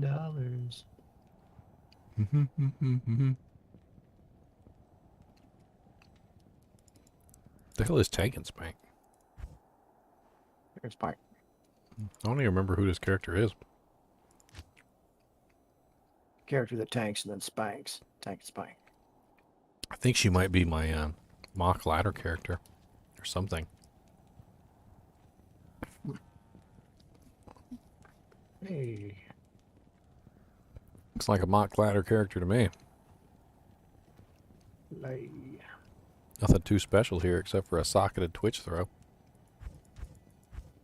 So in Classic, there are socketed items, but no rune words, no charms. But there are gems, that's good. So Magic Find's going to be easy to get.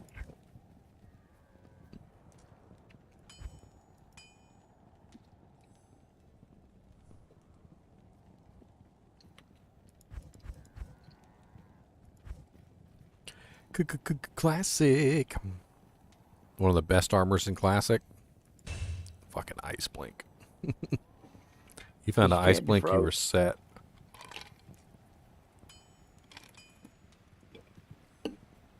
the freezes target on Ice Blink is like absolutely insane in Classic. Oh, Or, yeah. or it was. Especially if he was running a boson.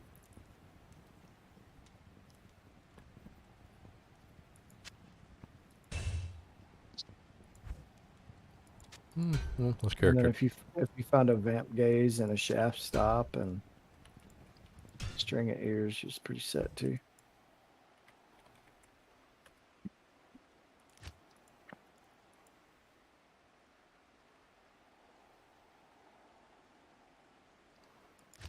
Depends on the build. Flame TV. Snow Clash is definitely a good belt, but Snow Clash that's the Blizzard belt, isn't it? Blizzard. I feel like that's going to be a lot better now. Glacial Spike. So it's Glacial Spike too. Okay. I always find that battle belt before I Super find rare. Arachnid's Mesh. Like, I always use it until I find Arachnid's Mesh, usually. So if I'm a Sork. the thing, like, if you're really maxing DPS, Blizzard has the cooldown. Like, you don't. Arachnid Mess is more for teleport than Blizzard.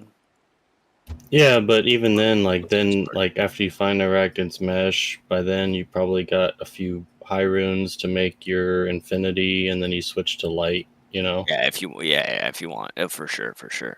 Honestly, I like every Sork build I play Fire until it dies off, and then I switch to Cold until I get my Infinity. But now you don't quite need Infinity. I mean, you do, but you do till you I think I'm just gonna play a Fire Sork this ladder, dude. Yeah, Fire Sork was whenever they did the patch where they had it on non-ladder where the Hydras were like they are now. Like I played a playthrough with you guys, and that was fun. It was really good.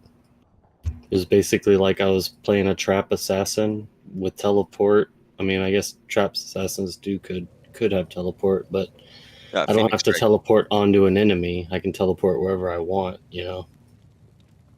So I could like pop in, throw all my Hydras down, and just run, and then they're just doing damage while I'm like in the next room, you know. I mean, we made the sexiest Hydra orb staff on ladder in the Yeah, kitchen. I remember that. I was saying non-ladder before ladder even existed on D2R is when we did like a playthrough maybe a week or so before ladder came out, or maybe it was more than a week or two, but I played a Hydra Sork and everybody else played different characters, but it worked out great. Like the Hydra or the Fire Sork's always been great until it falls off in Nightmare, yeah.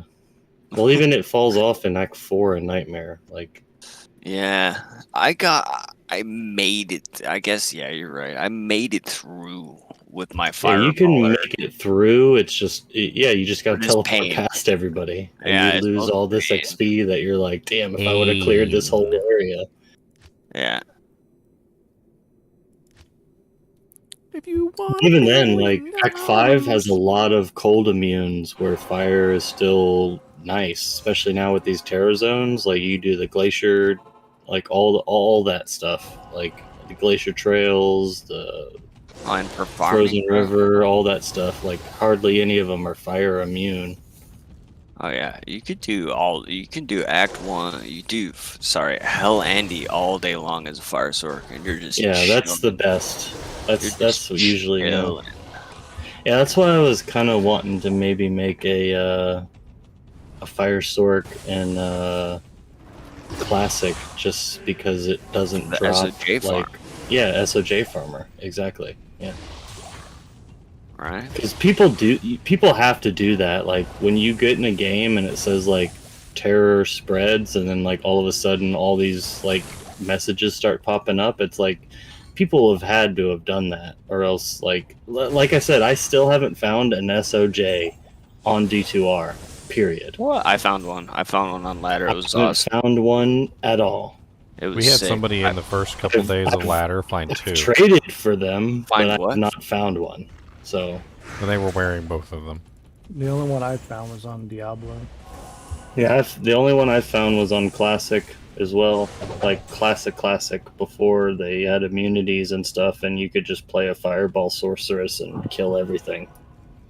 I'm sure I've repeated this to death, but yeah, I used to be I was a grailer before a D2R, so I had to farm myself 3 SOJs, and that was a nightmare on single player. I mean, Why you do you got have to farm P7, but still. Well, even now on single player, if you have one SOJ, Found you this automatically normal. That's can insane. summon. Yeah. Yeah, Look what I was on pluggy, so it was still just one SOJ, but I had to find the ones to wear, right? Look what the Yeah. hell normal Diablo just dropped me. Normal Diablo. That's actually God, dude. Normal Diablo just dropped me a 713.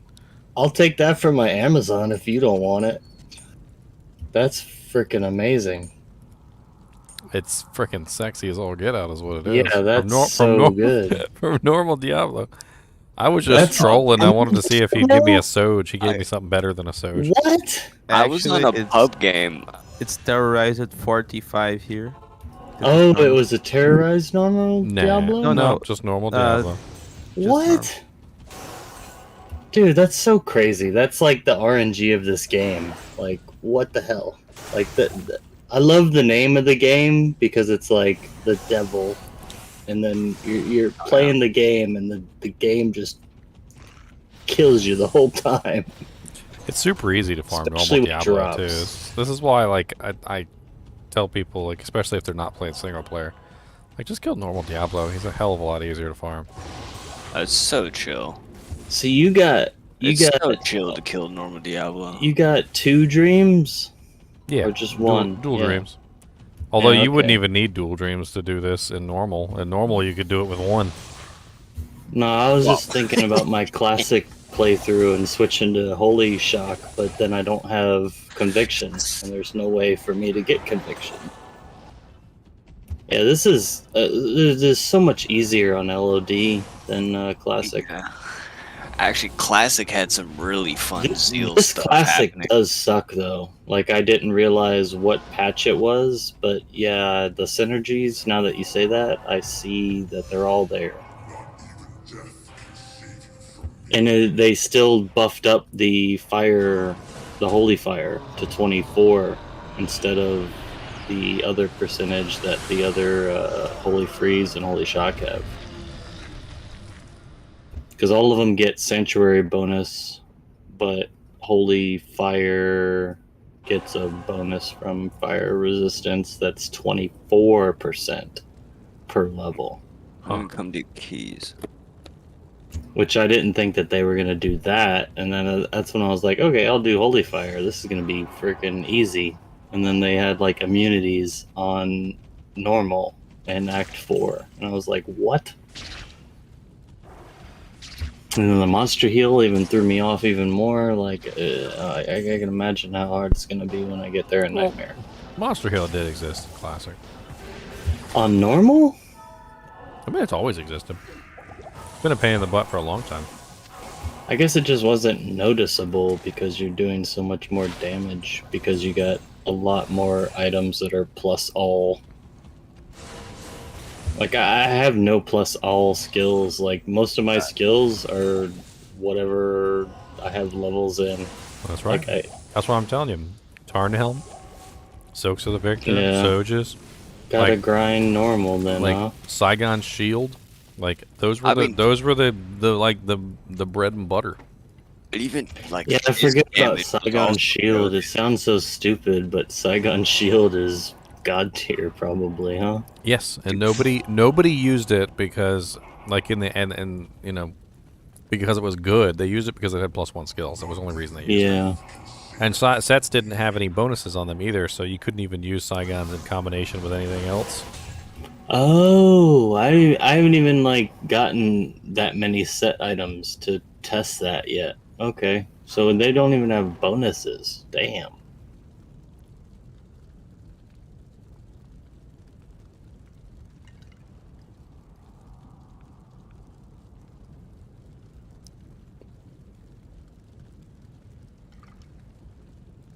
Yeah, the none game of was none of the definitely sets a had lot more bonuses. grindier. It wasn't until LOD that the sets got bonuses, and they were bugged.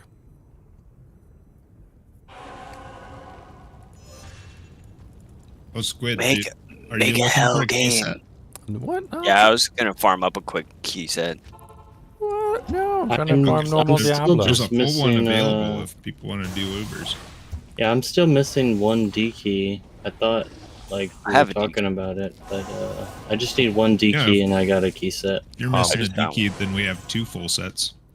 All right, there you know go. what? What game name are you in? Oh, I haven't made a game. I can track down that D key though. What do you? Oh no worries if you don't like. I know have where a it D is. and an H. No, like I have a full set plus there's a D key that I need to. If you know where it is, your then set. yeah, let me know and I'll hop in. I just need one D key and we got a set, and then whatever you got. I just found a D and an H in the past like 15 minutes. Yeah, I farmed almost 3 sets, and the first one was a Sork Torch that I needed, and then the second one was a Assassin Torch. Very nice. Trustworthy. But, Trustworthy grief doesn't work with vengeance. Nope. Grief and vengeance are a no-go. You want Breath of the Dying. Death is also a good makeshift if you can't afford a Breath of the Dying. I love me a death. F death, F Breath of the Dying. Oh my god. You saw my 2-hander Zealer Death Paladin, right? I brought him out for a couple bail runs, I think. I saw. Yeah, watching that guy zeal everything down was hilarious. Oh, he's hilarious, dude. Watching you run through the game with a big old sword in your hand, just I'm gonna get you. Yes, you're correct. Vengeance is very weapon dependent, but grief. It felt like Dark Souls, bro. Grief does not have damage on it. Grief uses a special mechanic which has been literally dubbed the grief mechanic, and the grief mechanic does not work with vengeance. It's not actually a regular weapon, and it doesn't actually have any real damage on it. It uses a special formula which is outside of the realm of normal formulas, and that formula doesn't actually apply to a large number of skills in the game. Like Blade Fury doesn't work with Blade Fury. It doesn't work with Vengeance. It doesn't work with Smite. Well, it does work with Smite. No.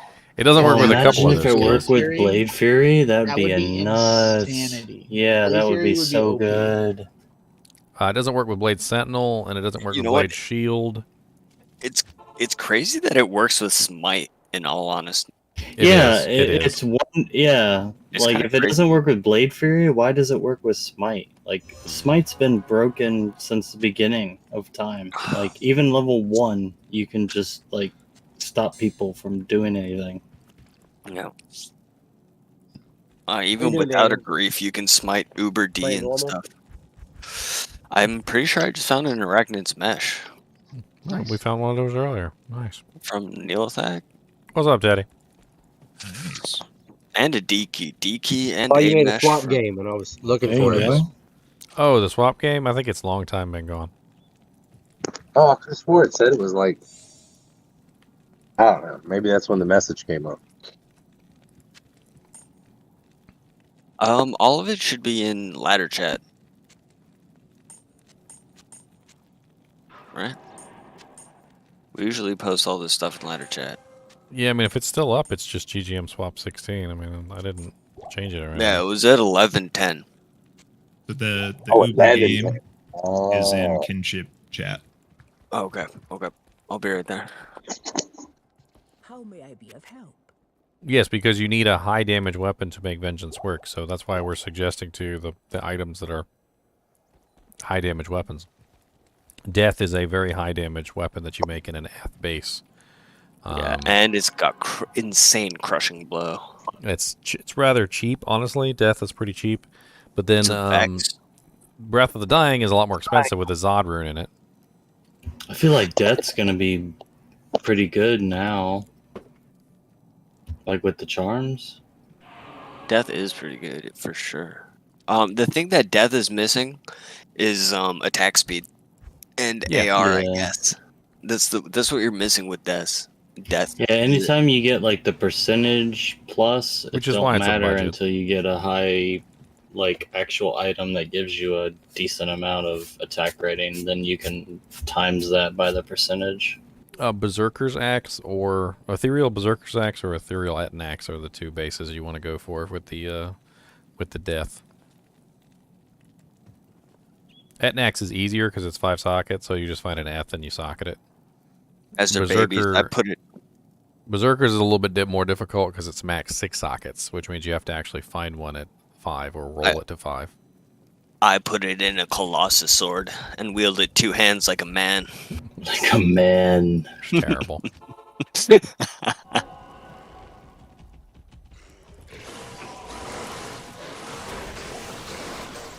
No shield required. Sounds like a good one to me. Hey, that's a lot less points you gotta put in to get Holy Shield. So that's like 5 points just to get 1 in the Holy Shield or something like that. I remember I used to max out Holy Shield back in Classic. Like every paladin I made had max Holy Shield.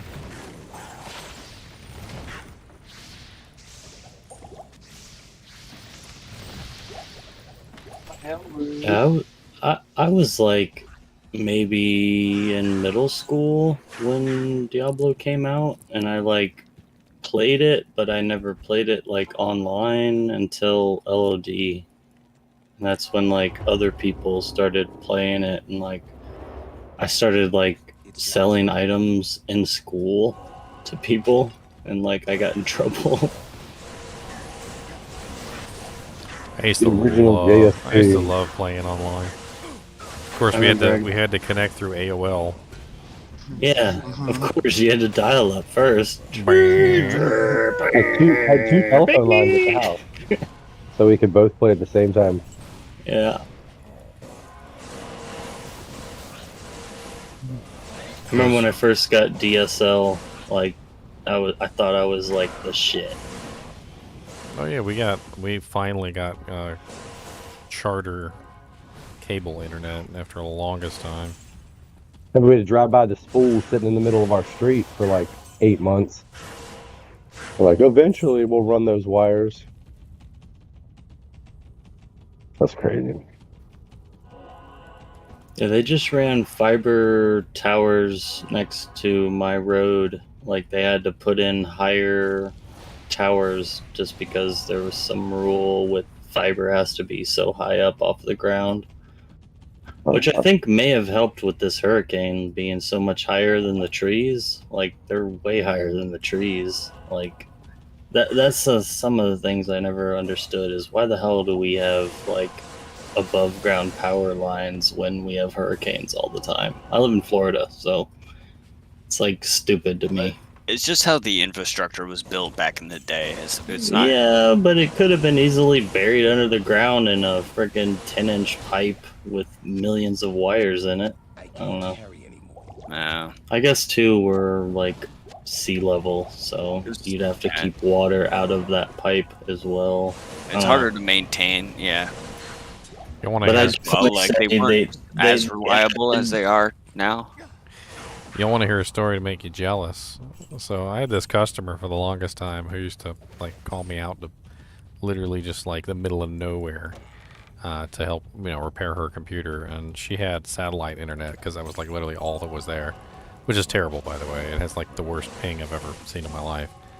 And so for the longest time she's on this satellite internet. She tries to go to like cell phone service. She seems to be inside of like a dip, like a freaking like a moon crater. I don't even understand. Like it's like if you like stood up on top of her house and like held your cell phone up in the air, like you get a perfect signal. So like the signal is just like passing directly over her house, which is in like literally in a crater. And so I'm working on her computer for a long time. I had to go out to her house because she didn't even have the internet for me to do like like remote service. Yeah. Then one day she tells me that a new internet company's moved into her neighborhood and she's going to try out the new internet. And I said, what kind of internet is it? Is it another satellite company? Because you probably just don't even want to bother. And she goes, oh no, it's a fiber optic company. And I'm like, what? What? Apparently, like, some company moved in down there where she lives and apparently installed a fiber optic, like, main line to their office or something, like, in the middle of nowhere. And because that building now has a fiber optic line, they essentially are, you know, capitalizing on the fact that they, you know, have a fiber optic line running down there and offered service basically to every house, like, along the path of the fiber optic cable. And sure enough, she's right in the path. So now she has literally fiber optic internet, which is like probably about 10 to 20 times faster than my She internet. went from the worst to the best. Literally the That's worst crazy. internet to the best, like, in a day. And when she Yeah, told me it that's was awesome. fiber optic, I'm like, yes, get the fiber optic. I'm like, ditch the satellites. Ditch it.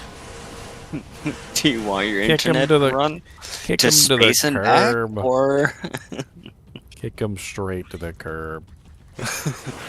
She's like, should I get rid of my internet and go with a different one? I'm like, no. I was like, you have fiber optic. You're not going with a different one, okay? It's not. No. She went from, like, not even being able to watch Netflix in her family room to now she can, like, download the world's database in, like, 10 seconds.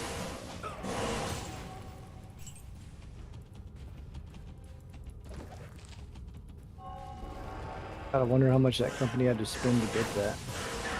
Oh, it's pretty expensive. Like, if you're ever a rich person, you can always, like, contact the companies and ask them to run a line directly to your house. They'll tell you how much it'll be. It's usually pretty expensive.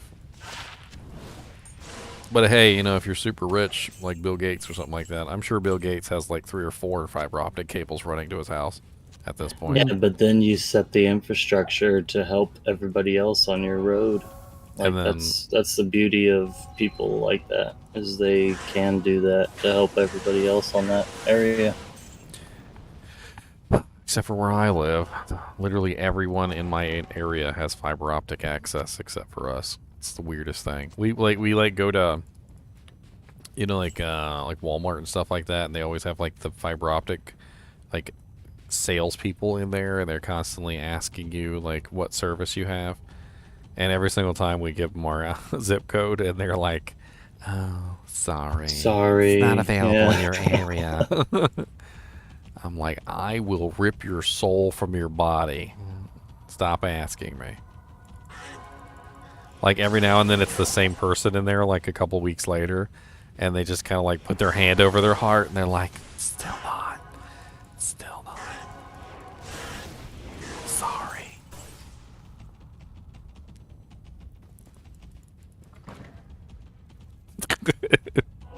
It's terrible.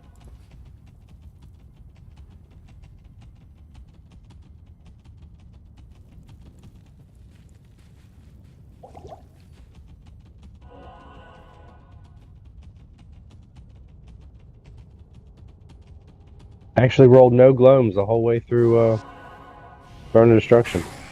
Oh, nice. I'm just sitting Found here that murdering Bloodlord houses. skull that I just tagged. Snakes, snakes, snakes. So you joining us for ladder, Teddy, or are you gonna be Oh, I don't know. or you got responsibilities?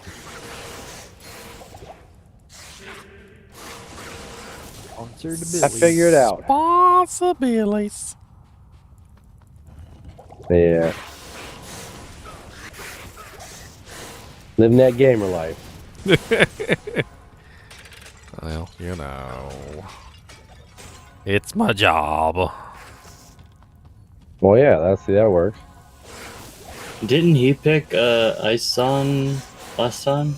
Yeah, he's on it right now. And Nice now chunks. you're doing Ice on this next level? Well, he did. Daniel did his first. I remember him. He made one. I was like, oh yeah. I was like, that would be cool. He made Get it? one non-ladder. Cool. Yeah, I probably gave you a few Amazon bow charms. I do remember. Oh I yeah, you dropped a probably few did. for you. Appreciate it.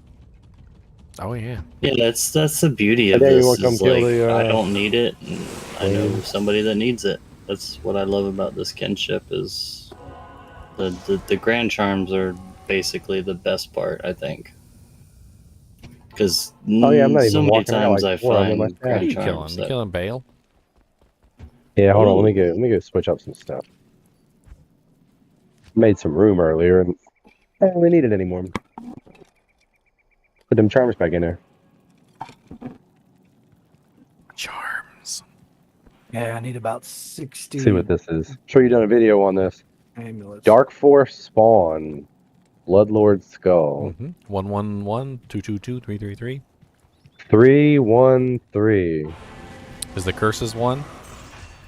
No, the curses is 3. Oh, sadness. Oh damn. Is that the only thing that rolls on it? Is those 3? Yeah, it rolls 3. It rolls basically 1 to 3 for all of them. What was the other? What was the other 3? Summoning skills. So 3 curses, 3 summoning. It's actually not terrible. 30 faster cast. Hey, I'm glad I found it. All right, let's go kill some Bale. Hold on. Yeah, Dark Force Spawn is the faster cast one. Yeah, I'd never seen him before in my life, so that's checked off my bucket list. All right, let's see. Let's do Grand Charms. 5 max, 25% extra gold for monsters. You a gold flying Oh, you farm? You remember- need that? Remember I was talking about Parker rolling Grand Charms? 1910 Paladin Torch. That was We take those. We take Elite. those. 1910. Yeah. It's still a What's the P-torch. percentage? Bittersweet. I mean, 19's very not high. a 10 is torch. up. It's not perfect. Kill all my guys. I mean a paladin torch, I know, not I'm a throwing perfect it on torch. the It's a P torch, but it Okay, ain't a guys. PP torch. Calm What down. the hell? You guys doing another one?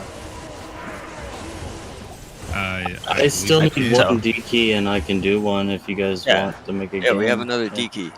What game are you If you in? guys get a sin torch, let me know. Well, I yeah, I have a s- sin torch for you. Actually, I dropped it. Elemist has GGM it. Uber 1. Oh, I'm in an experience game right now. So people are counting me. I can't really get through hell myself on this character. I tried and failed. Bro, no, you can have my sin torch. I think I have a 2016. Word. Unless someone else wants dibs, you guys can roll on it. Pretty sure no one's doing it on ladder in here. Bro, I have a bad sorcerer's one here. I have a gorgeous 1811. sword for this one. But it's mine. All mine. All mine.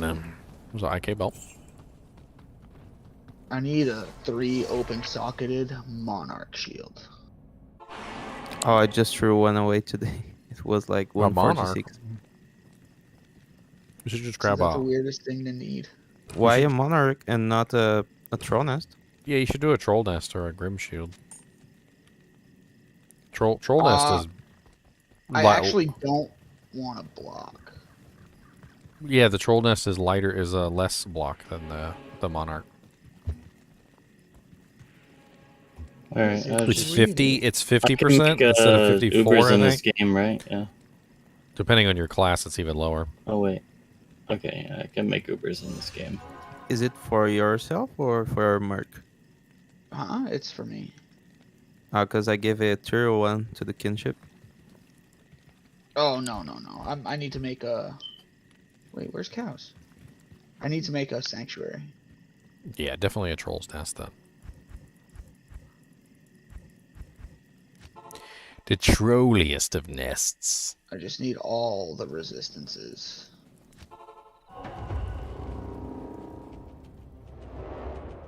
Time to do some laps. Get some cows and a nice big bundle for this Javzon.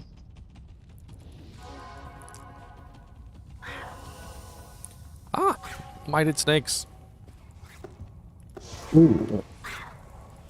Got about 10 right.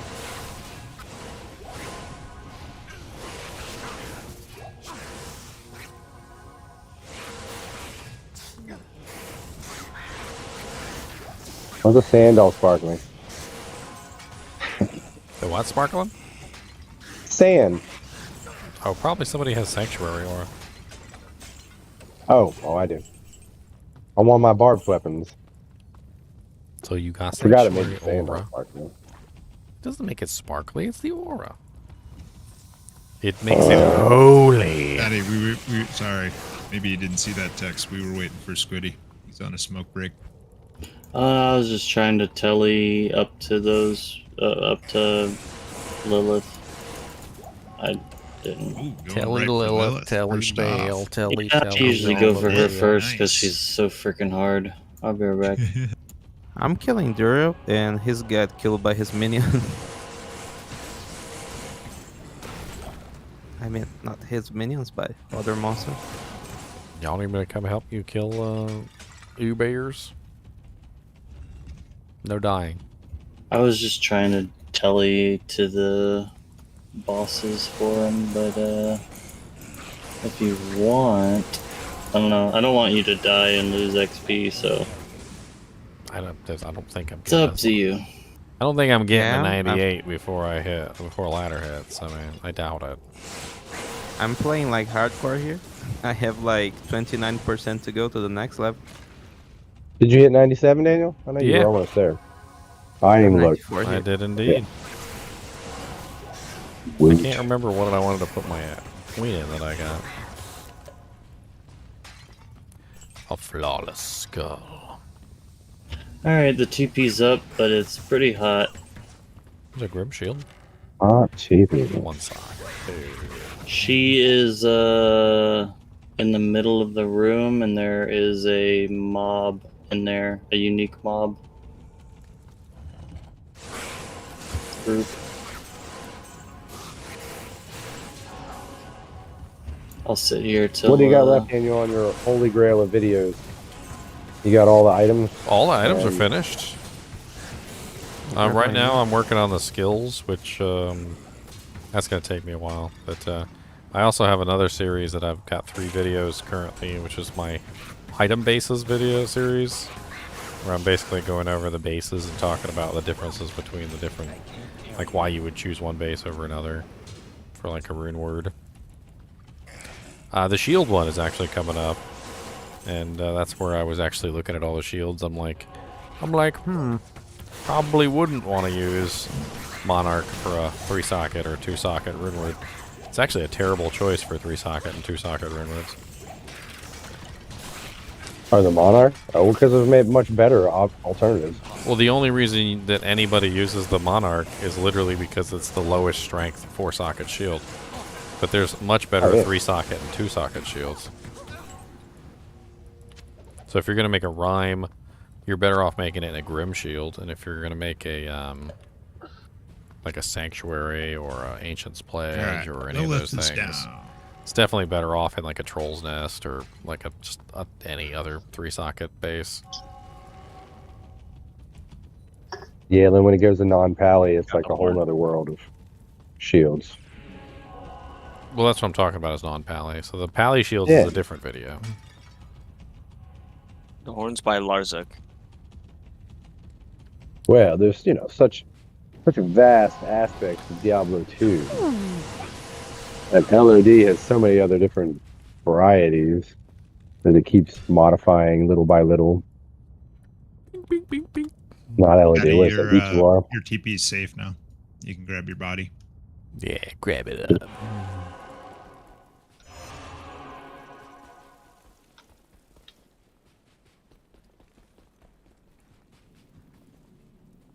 Yeah, make sure my videos are scheduled properly.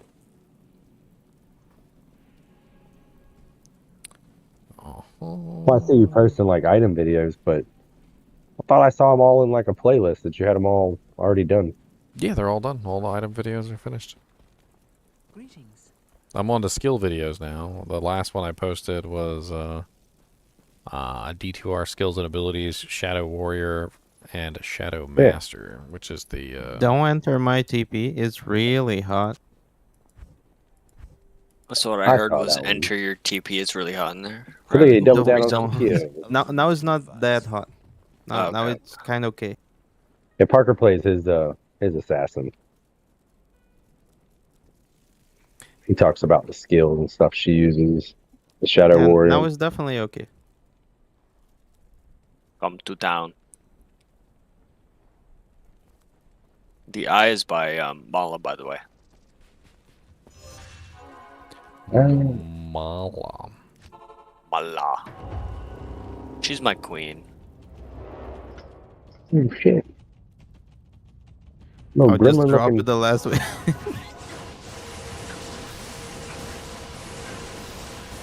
Yeah, I was I'll trying drop to the brain in the swap city. grief.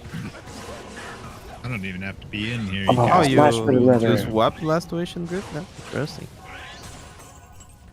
Yeah, I get the life tap quicker. Did you get the... Okay. Do anybody have rejuve potions? I only got spent all my three. four. No. Last game used 16 of them. I am out. Gosh. Yeah. Do you need this? Hold on. Quit. Look at that. We're going to get every normal set boot in existence.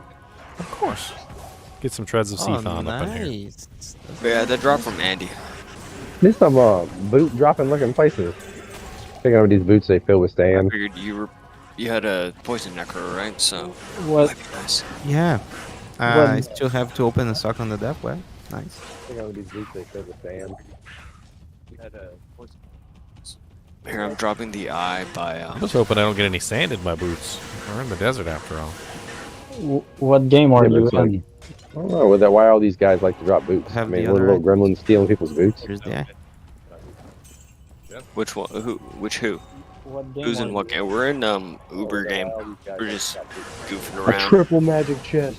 Maybe you guys might want to hop to a different voice chat so that you can coordinate better. Probably. You're probably right. Triple magic chest.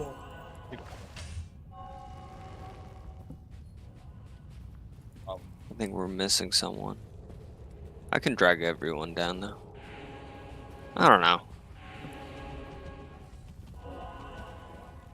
Drag. You think they'll come out with some rune words for these Sork weapons? No, it's still there's no rune words for the Sork weapons deliberately because they want people to use the staffs. They need to just fix the staffs. They're never Oh, gonna yeah, they're never well, gonna come yeah, out okay. with rune words for the orbs because if they do, nobody's gonna want to use the staffs ever. That'll just solidify the staffs in permanent never use category. Come on, I want my like Ooh, Myrmidon Greaves. 4 open socket. Let's find some shadow dancers. No, they're not unique. They're I don't know what to say. Ain't nothing great. Oh, you found some. I'm gonna rare drop 'em on the, Myrmidon I'm gonna drop greaves? 'em on the ground. They went way Hey, too man, high watch them, they're strength back there in the requirement. sand. I found some shadow dancers, so no ladder. Oh, nice, King Trot. Get yourself a towel, Zammy. Those are always pretty well sought after. I'm missing one. All 3 are by Mala. I'm Oh, we're opening. missing Fatty. There is.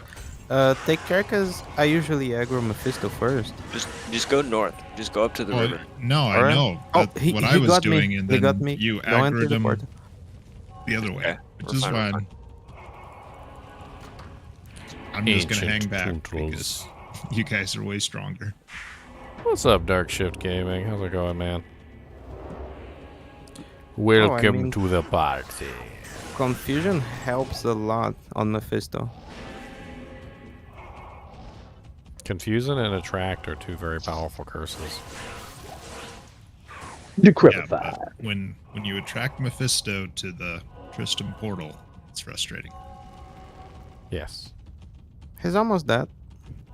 Yeah, he's dead. Just takes a while for the crushing blow. And if I do, I'll hit the other monsters, not him. Do we miss him? Must have. He's I'm on, looking like- around right now. He's on 0.5% health. Oh, he died. 0.5.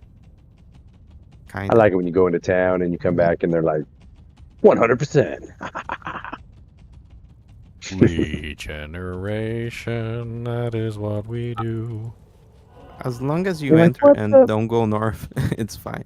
Because all the minis are here. Regeneration, I'm gonna go get Diablo. just for you. Yeah, I'll get Just the okay. veil. It's like you leave and they're sitting there like Oh, I meditating. can just get both. I could just get both. You got TPF. Yeah, why not? You guys Yeah. having the most fun Ubers, it sounds like. Sounds like that one day I was in there and everything just went wrong. And I was on I was like on a particularly invincible character, so I didn't really care too much, but it was just like it was like sitting in the middle of a hurricane. Oh, you died? Yeah, we were kind of hot mess some of them times, huh? Well, like Yeah, that. I've had some fun Uber runs this ladder. I'm just over here like, we are going to die. Yeah, yeah, you are going to die. My brother has a funny story about that. A plateau. Yeah. Apparently, I was My little saying it on 2-year-old stream, and his 2-year-old overheard it. He already likes saying die from that song. The little old lady who swallowed a fly. They switched up to Ariat Plateau. He's almost dead. Oh, these monsters Takes are a all while. lobby monsters now. Area Plateau kind of sucks. I'm not gonna lie. I don't know why she swallowed it. Yeah, I was playing it earlier. A lot of like walls and. Way too many walls. You're Catapults. like, let's kill another damn wall. Carter don't like it either because he's a poison necro. Well, the only thing good about Area Charm. Plateau is you can farm Thrush Socket, which is a pretty good farm. Swords on the ground if you want to try again. Can you Another get away from Shako. the Lords? Yeah. Can you lead them away from the Socketed charm? Shako. Let me Sounds take like him you to guys here. do need my help. Oh, they are confused, so I can't control this. Alright, they're coming for me.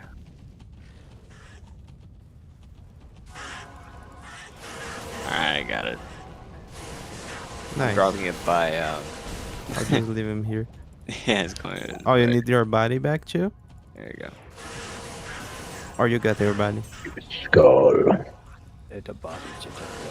I'm good. Okay. Nope. Just get away from him. Still look out for Socket, those I'm infamous coming necro for you. items. Oh wow, I broke his hold. I mean, I did. All I did. It is a 1010 Druid Torch. 10-10 what? 1914 Oh. Druid Torch. Oh my bad. I got a little bit wrong there. 10-10. 1010. You would hear him screaming if they were like, who's it, Pally 2020?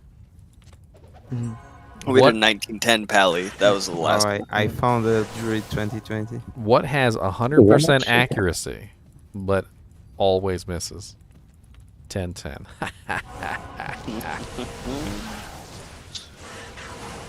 Uh-oh, we got an assassin. I wonder if they watched your video. Just is no one gonna pick it up? I'm just waiting Well, for I think someone it's that needs. Patty's I don't need it. torch. It was his keys. Oh, okay. True. Place is huge, Daniel. I know you're in here somewhere. I just ran up and killed Thrush Socket. Let's check area plateau. Yeah. Oh, I don't have plateau waypoint. Sheesh. I got it. It's up. Oh, I'm like.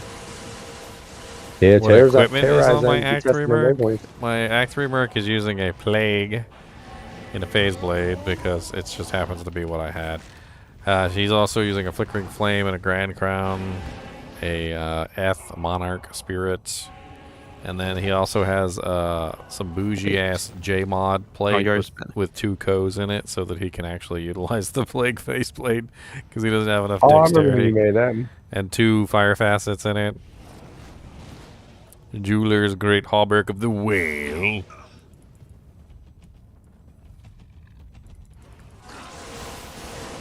Man, these guys hit hard. Are they hard Fine. hitting? Flawed skulls. What kind of skulls? Flawed. How many skulls? One. Yeah, you gotta take it to the greater of skulls. Could be just a regular skull. Never know.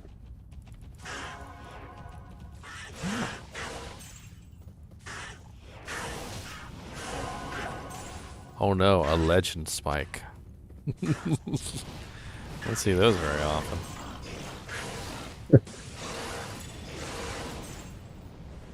Joel. Emmanuel. War axe. Alright, Sanic the Hooge Hag over here. Is that the War Axe Rake Scar? Legend spike? No, the War Axe. Is that a rake? Yeah, a rake Yeah, scar. that sounds right. That's a rake scar. There it is. The scar Rake of scar. the rake. The rake scar. It's actually a really nice sealer. Yeah, Lobby Leveling. Zealer. You can upgrade it once too.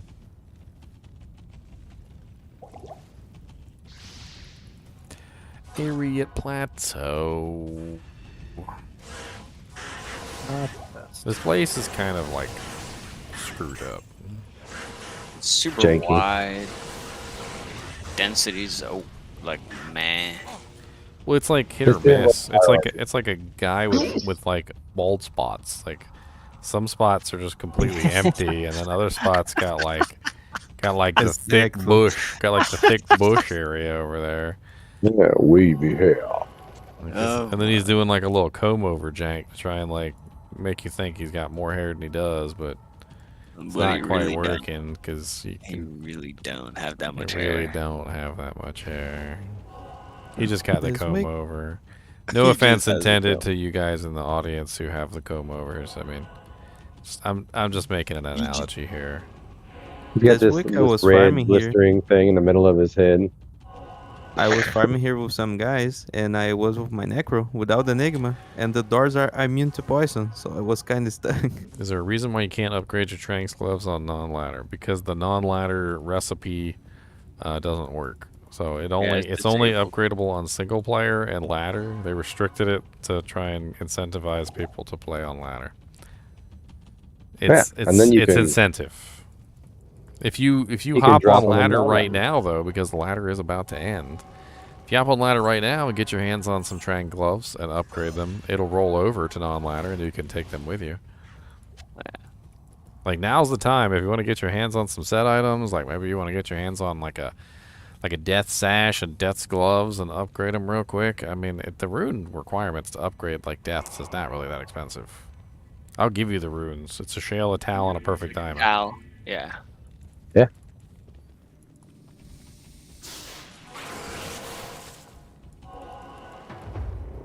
I mean, if I had a death set to give you too, I would just hand it to you. But No, it's not terrorized. That's sad. Yeah. the general idea, Claim TV, is that they want people to play ladder. So they're going to make specific incentivized bonuses that would require you to play ladder.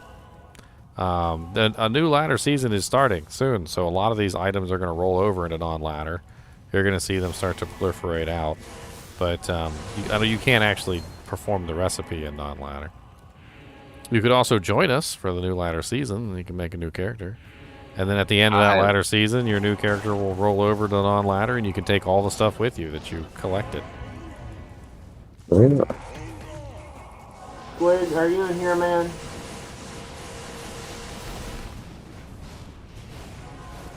Who with the what now? Yes, only What's the set recipe is limited to ladder only, King Trout. Well, You can is that- you can you're upgrade talking about uniques. permanently.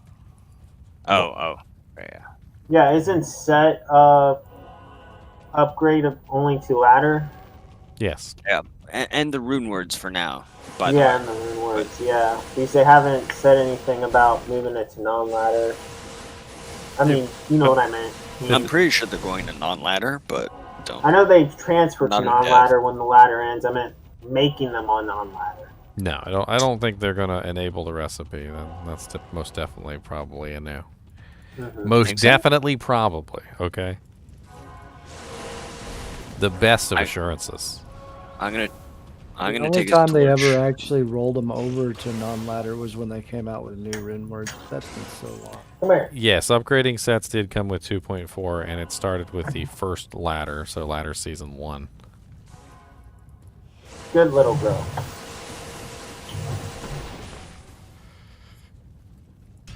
Thank you. I am. Honestly, there's not really a huge number of sets that I would say is like really, really worth upgrading. I actually have a top 10 video on that if you want to check it out. I think you put Saigons in that, didn't you? Nah, Saigons I don't even think made it on the list.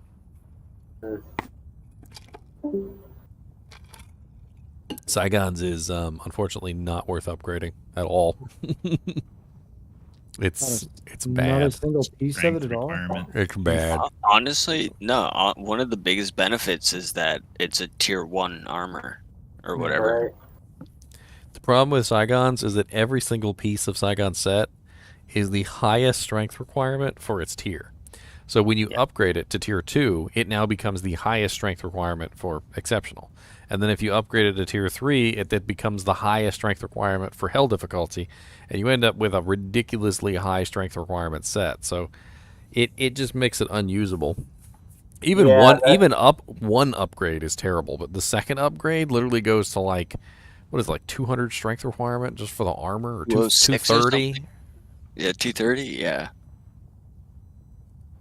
Like just putting the Saigon set on in the elite form is like insane. I have a video like where I upgrade the whole thing and I kind of just laugh. Yeah, I think the body is like 208 strength. I'm like, what the hell is this? Yo, but there are good ones that can be upgraded. I have a whole video on it. It's like my top 10 whatever set video. I can't remember. Yeah, top 10 best sets to upgrade. 27,000 views on that one. Doing pretty good. That's not too bad.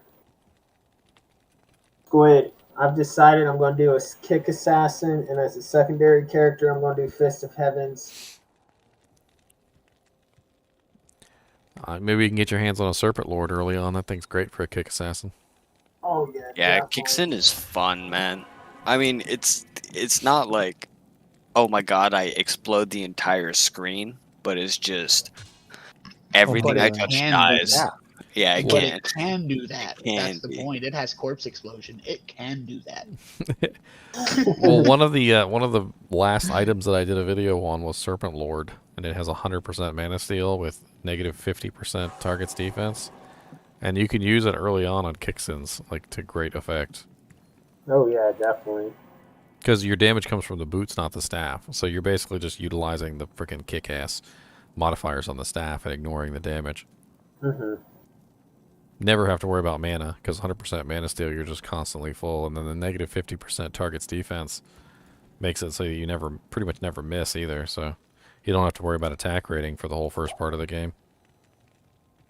Oh, sorry about that. I didn't mean to hit you, baby. Okay. That's how abuse starts. That's how they always started. I didn't mean to, baby. Didn't mean to. Hey, Here's I a am flower. petting a pussy. I'm petting a pussy cat here, okay? Well, I mean, after you beat it, you better pet it. Whoa.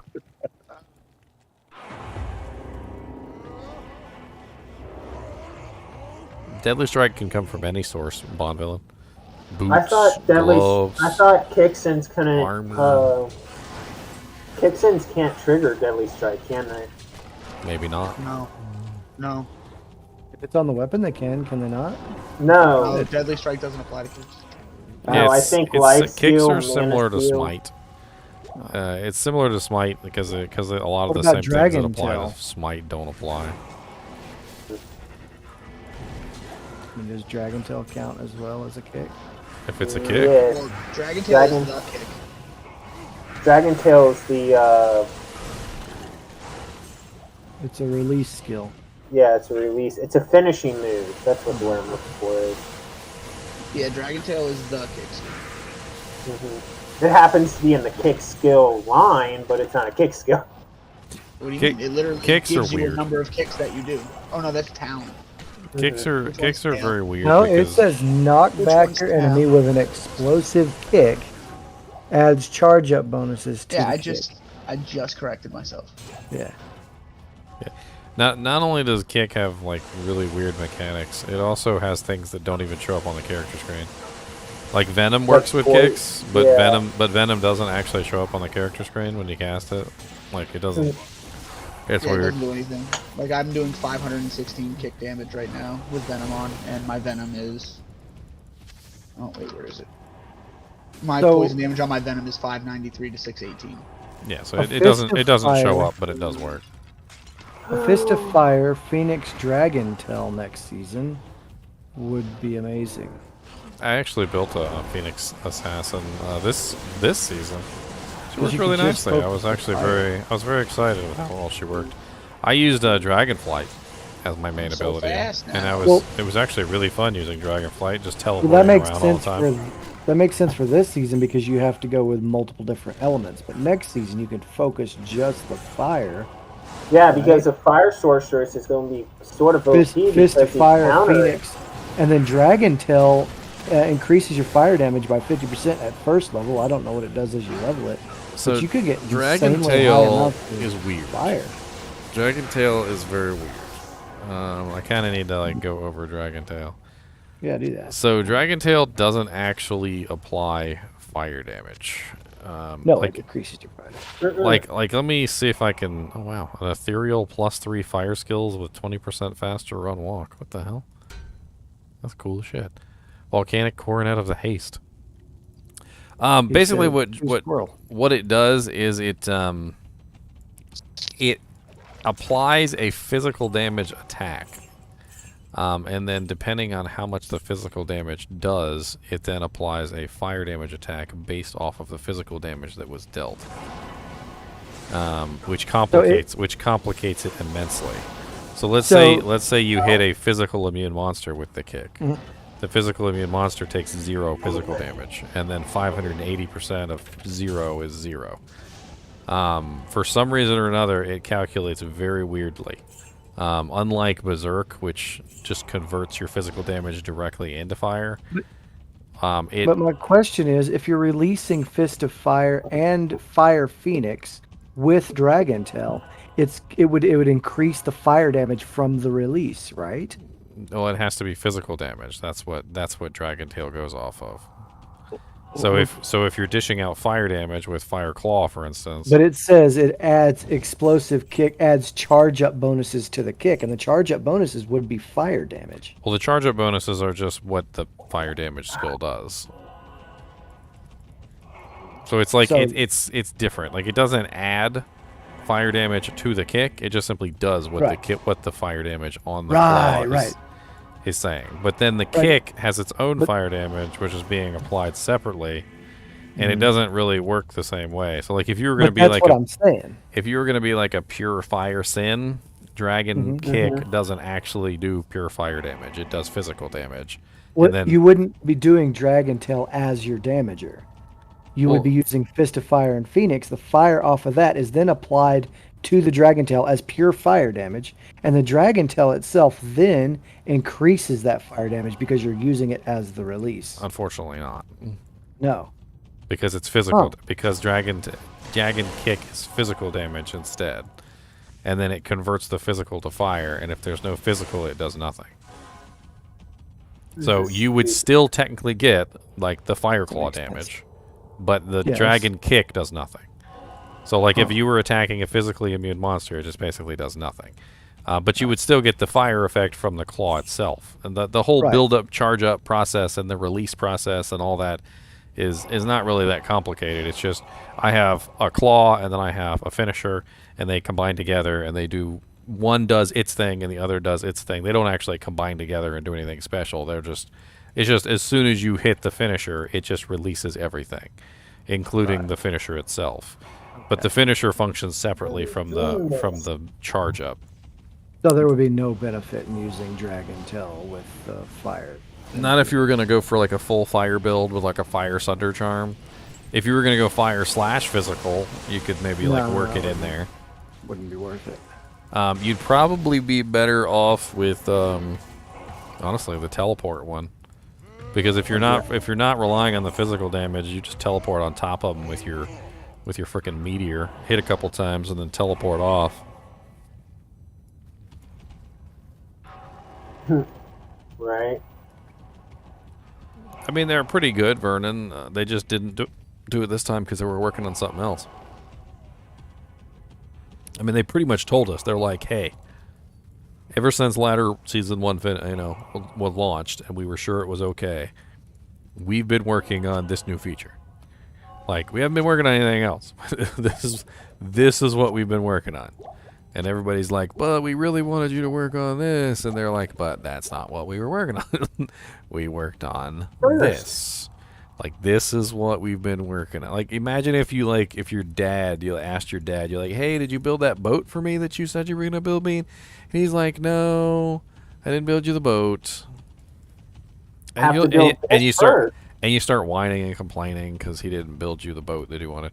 And he opens up the garage, and inside the garage is like some beastly hot rod that he'd been working on like the entire time since the last time you asked him about the boat. Like, that's basically what's been going on. They've been working on something else the entire time. They haven't had time for what you're asking for. Now that they're done with this, they'll have time to work on something else. Right. Because I was looking at possibility of stackable runes and gems, and it's like you take up what 68 spaces if you do that. I don't know. I think they made their correct choice. Although I do believe that we should get either a currency tab or maybe some stacking runes and gems. I mean, was that really going to be enough to like bring you back to the game? Was that alone going to be like a reason for people to come back and be like, all right, I want to grind Bale and Diablo for the rest of my life? No, they decided to give us something else to do.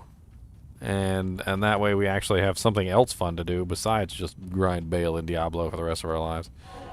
And it was a good choice in my opinion. They prioritized correctly. Diversity. Now in the next patch in 2.6, now that they've given us something else to do, I think a lot of us are going to be assuming that they're going to be coming out with, some of these things that we've been waiting for. It honestly seems like they must not have that big of a team, because although I'm not going to say that Terror Zones is a small update, and the Sunder Charms are a small update, but I am going to say that like if they had a bigger team, like a much larger team, like maybe like the same kind of team that's working on World of Warcraft, they probably would have had it done a lot quicker and had moved on to something else. I think we're probably still looking at the original team, basically, and they're still working on the game, diligently.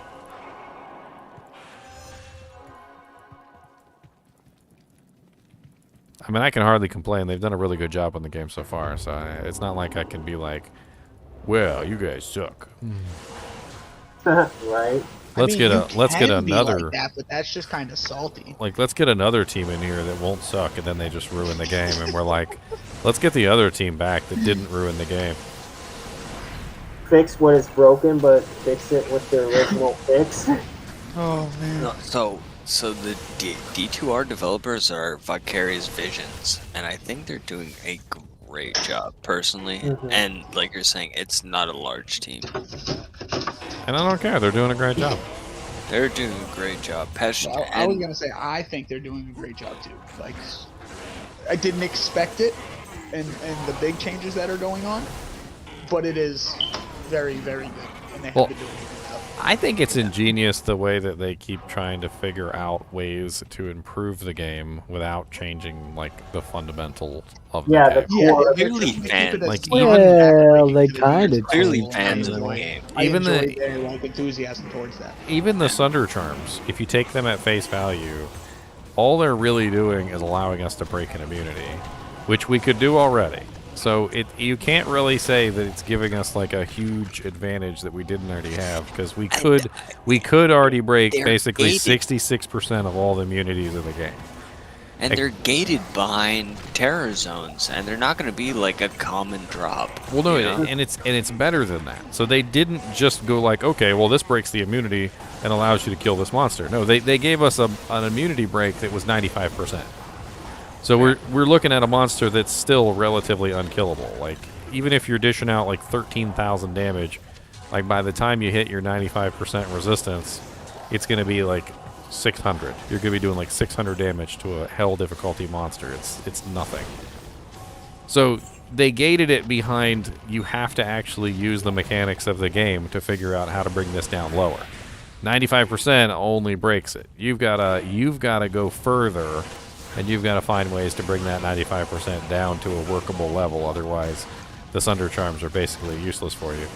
And then I think the penalties were brilliant because it essentially offers you this nice bonus, which you can potentially build a character around, but at the same time at the cost of what?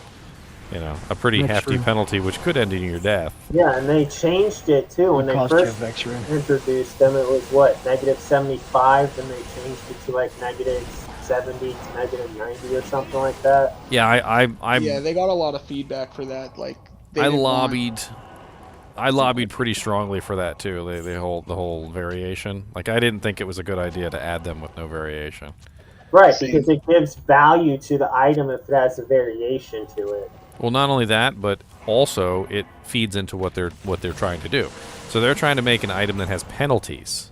So having a larger penalty, if you find a crappy version of it, is the better choice, because that's gonna encourage the user to seek out a lesser penalty. So it gives them something to do. So it's not just, hey, I found a Sunder Charm. It's the perfect Sunder Charm. I don't have to farm another one. No, it's, hey, I found a cold Sunder Charm, but it's a -90, and I'm gonna have to hunt down a better version than that. Yeah, and then when you find a negative 70 or whatever, or a better one, guess what happens to the old one? Either you trade it off, or you give it to your friend or whatever. It goes back into the market, so to speak. So it's better to have the one variable on the charm, because it's going to lead to a much more vibrant community and economy with those charms than the flawless ones will. The flawless ones will just be, oh, it's perfect. That's it. Give me 5 burr runes. Wouldn't be Yeah, like surprised to see SJ. Sunder hit double zotted rune words. Like they'll come out with a rune word like double zod or something. Yeah, 2 zods, 2 burrs, and 2 jaws. And a burr. Jaws zod, jobber, burr. The jobber. I did find a The server Jabberwocky today. No, the jobber zoddy. 6 Zod Faceblade. Yeah, I was in Jobber, Rocky Woods Jaws, today Jobber. and found a Sir rune, so... Ah, fucking ouch. Sorry. I mean, I know for a fact that the value of the charms is going to be pretty static.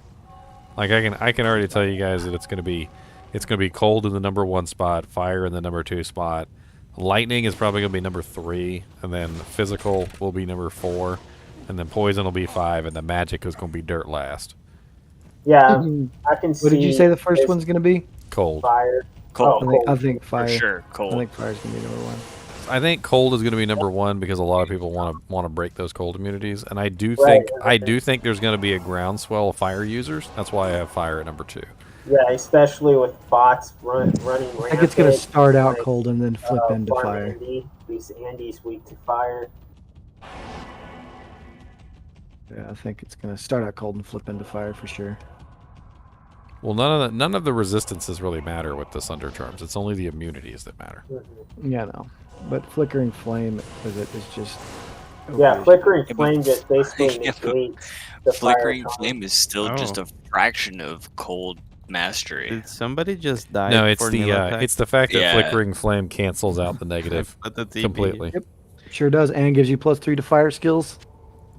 So it Yeah, flickering flame's amazing. it just completely cancels out the negative of the charm. So anybody who's going to be using a Sunder Charm is probably also going to be using flickering flame. Mm-hmm.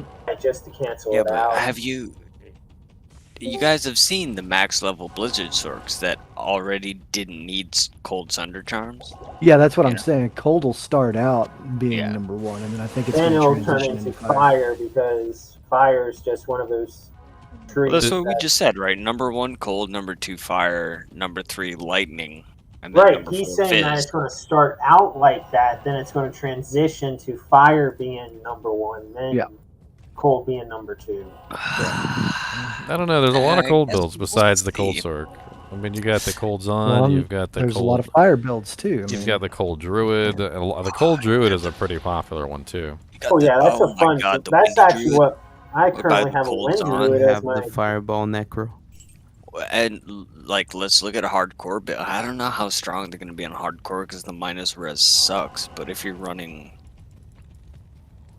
like a Doom Paladin, Holy Freeze too, and Holy Freeze might be a popular build too. That's what I'm now that saying. you Yeah, can they're actually going break to be it. really expensive in the hardcore community because just to get to that point on hardcore. That's what I'm saying. So you're probably looking at double the price for a hardcore summit Sunder charm. Oh, hardcore is going to treat these charms a lot differently than you think. They're potential deaths. They don't like things that could potentially cause them deaths. And anything that's going to reduce your resistances could potentially be a death. That's what. That's what I'm thinking, too. The physical and the magic one, by the way, I don't think they're ever going to touch. They're too deadly. Yeah. Well, imagine the Fizz Sunder charm with freaking dolls already. Ow. Yeah. Yeah, but you can overcome the physical ones. Hey, look at towels. What? Oh, it's okay. No. Yeah, you can overcome physical immunes without the physical Sunder charm, but let's say you're running one, you never want to see a No. doll I'm in saying your life. you can overcome the negative. Well, that's an interesting of With what? each Damage one. reduction? Yes, because it literally is a counter to it. Plus 3 shout, plus 2 battle command, plus 1 battle orders. You can run a max damage reduction build and still like get 3 shot by dolls. It's fucking disgusting. No, I got that. But the negative that comes from the charm is easily negated, so you're right back where you started. The other So interesting you don't thing have about the charm is that you don't actually take more damage when under amplify damage. So let's say you were at 0% and you get amped. Well, amp only brings you down to negative 100. That's the cap. So it can't go any lower. It literally can't go any lower than negative 100. So you're in this really odd situation where the charm is actually not increasing your damage. It doesn't matter. Oh, you mean when you apply amp? Yeah, so if anybody applies amp to you while you're wearing that charm, it will not bring you down lower than negative 100, so you're not going to get any more damage than you otherwise normally would. The only way that it's going to have any effect on you is if you're, building like 50%, physical DR, and then you get amped. So then it's going to bring you down lower. Hardcore, you go to town and you freaking clear that, or you skip it, or you reset. Yeah, the point is though, the negative on the physical isn't that bad. It really isn't. I don't know. There's other aspects though you have to think about magic one, on the when other it comes to breaking Fuck physical that. immunities. So in hardcore, lifesteal will help keep you alive, right? Well, if you encounter a monster which is physically immune, you're not lifestealing. Yep. So the physical thunderstorm, while it will increase the damage that you're taking, it will also, in any of those situations, allow you to actually steal life from a monster that you otherwise wouldn't be able to. So the physical charm probably will be the most valuable one in hardcore. No, but on softcore, the Fizz charm, oh my god, a physical Sunder Boazon, you are already killing things from 3 screens away. Now you just shoot like a couple arrows and you walk forwards and shoot a couple more, everything's already dead. The physical Boazon is going to be so much fun with the Sunder charm. Oh yeah, there's a lot of people looking at making physical bosons. I already tried it twice. Yeah. I had a Fizz Boazon on ladder, well, this past ladder, it was already a blast, but... Oh, I respect my 2-2 Jeffersons. Yeah. Yeah, I started off as... physical will be good for the Blade Fury Sin too, which has really nasty. It's just really nasty for that particular character when she runs into physical immunes. It's pretty much the end of her journey. I'm thinking about builds that are gonna run multiple Sunder charms, if that's possible. Oh, I played around with the Vengeance Paladin. Yeah, right? And Right? I used all of them. And I literally just ran around with like negative all res. But I was literally just one-shotting everything that I came across. Because with Conviction, of course, and Vengeance, I was literally just bop, bop, bop. And like nothing was taking more than one hit. It's gonna be so much fun. The Necromancer can use the physical and the fire. With the Fizz and Fire, right? That's And what the I was corpse thinking. explosion gets absolutely insane. Oh my god. Even the fire druid because he does split damage as well, right? Now, of course, we don't know if they're going to change that in the future patch. I've been theorizing they are going to restrict it to one per character. I'm hoping they don't, but I imagine they will. But I feel like the penalties are just nasty enough anyway. Like, Yeah. like they're so nasty that literally, like when you put on multiple, like especially the physical one in combination with all the others, it's really hard to counter out that much negative resistance. Yeah, I feel You're like talking they'd be negative fine. 75 all plus the hell penalty. Plus it's awful. I feel like they'd be fine leaving it so that you could keep multiple Sunder charms. But I mean, we'll see. There's also other trade-off too. Like a lot of people have pointed out, not only are you losing 75% to a single resistance, you're also losing a +1 skill Grand Charm slot. So you're losing +1 skills. You're also losing whatever other effect that +1 to skill may have, life or faster recovery or whatever else is on it.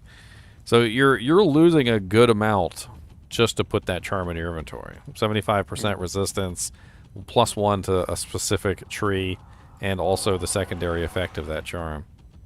Well, and if you need to make up that that resistance with small charms, Yes, you're losing out on the small charms too because you've got to make out for the. Or you're gonna sacrifice either magic find or life, or you can just put on a flickering flame. GG.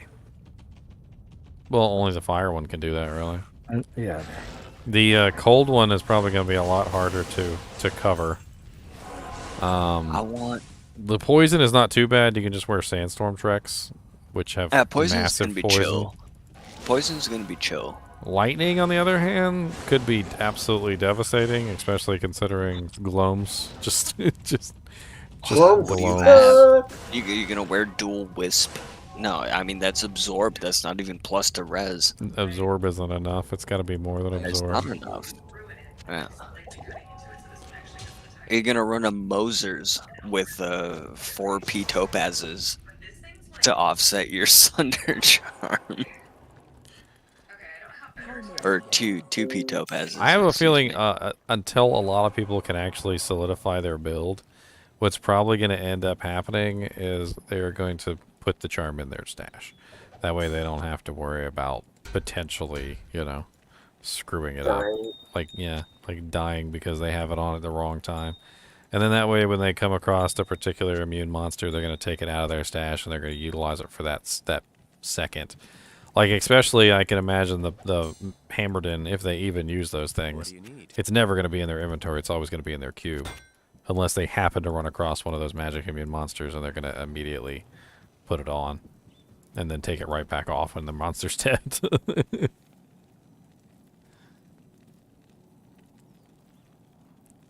It would suck for a paladin to die at that stage.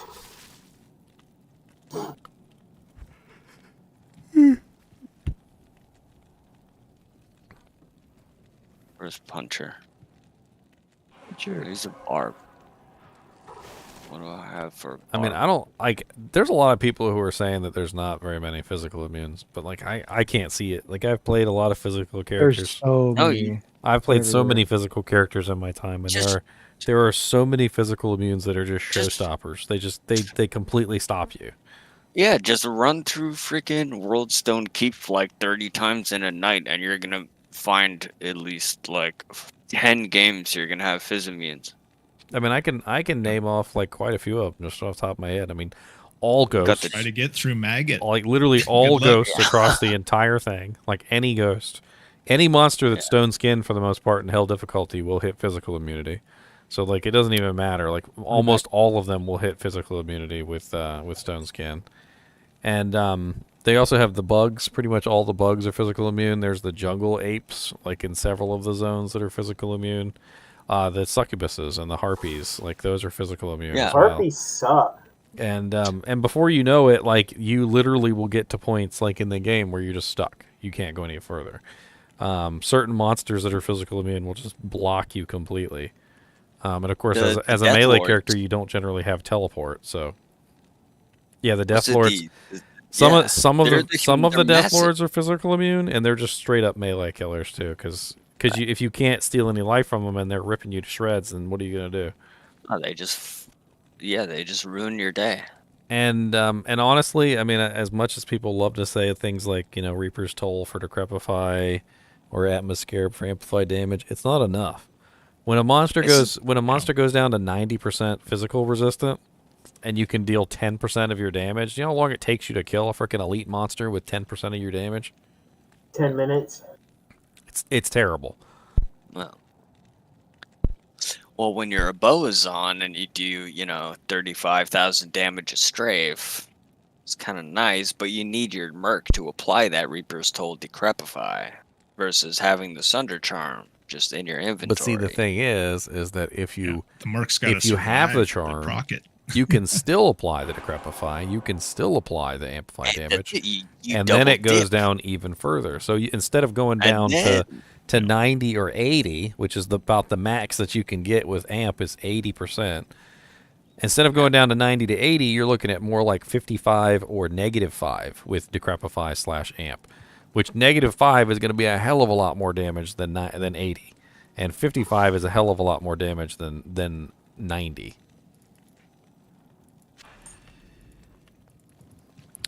I will double dip the chip if I want to double dip the chip because it's my dip. You came into my house and you put your chip in my dip. Did you wake me up? Did you rub my lap? Be alone. I didn't get no dip fee. Where's my dip fee? You want some of this French onion? You here to be alone. That whole conversation on frickin' Seinfeld cracked me up. Did you just double dip? Did you just did you dip your chip? Bite. What was that? Half an episode. And then dip they again. did that? You might as well just put your whole mouth in the bowl.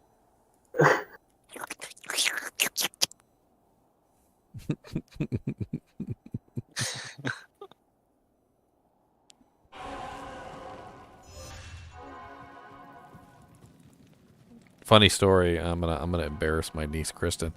So a long time ago, back we used to have these epic birthday parties all the time. My sister was always throwing birthday parties, and one of her signature dishes was the sour cream and onion dip made with like the special stuff that we got from like the Amish cheese stop. And it was like sour cream and like the ranch mix and whatnot. And one day we're at the party, one of these birthday parties, and we look at the counter and the dip bowl's missing. Like this big giant, I mean like popcorn sized dip bowl's missing. And everybody's looking for the dip bowl and we can't find it. And somebody checks underneath the table. I don't know why somebody decided to check underneath the table, but they did. And Kristen is underneath the table with the whole dip bowl, and she's just dipping her whole hand into the bowl.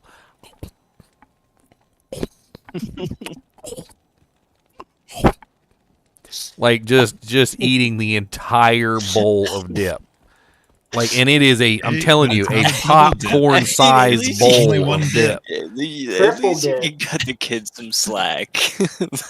She was hungry. Just whole hand. Just fisting the dip. Oh my! We were upset too because that dip's good. Well, everybody but we wanted to dip our she had carrots it. and our pretzels and chips in there and stuff.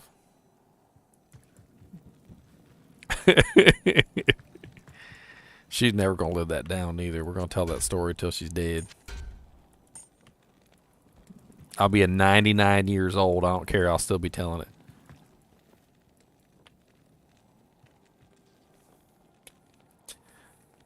Homemade jelly.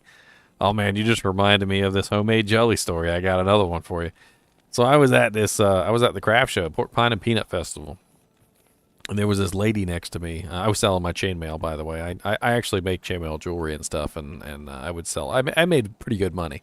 I'm not gonna lie. I paid off my car with it, so I can't complain. So anyway, Wow. next to me in my booth was a lady who made homemade jams and jellies. She had all sorts of cool stuff like pepper jelly and like roasted like chestnut jelly and all sorts of crazy. I mean crazy jellies. Like you ain't even heard the name of half these jellies. And this family comes up, big old family. I mean the mama's big, the kids are big, the little kid's big, the big kid's big. I mean they're like all of them are bigger than me, including the youngest. I don't even know what was going on. And she had like samples. And they were up there just like they would take the crackers and they were just eating samples, and they must have eaten like in samples like 6 or 7 jars of jam and jellies like themselves in samples. And dude, we were sitting there watching this go on, and I felt sorry for the lady. I'm like, they are literally eating her out of everything that she owns.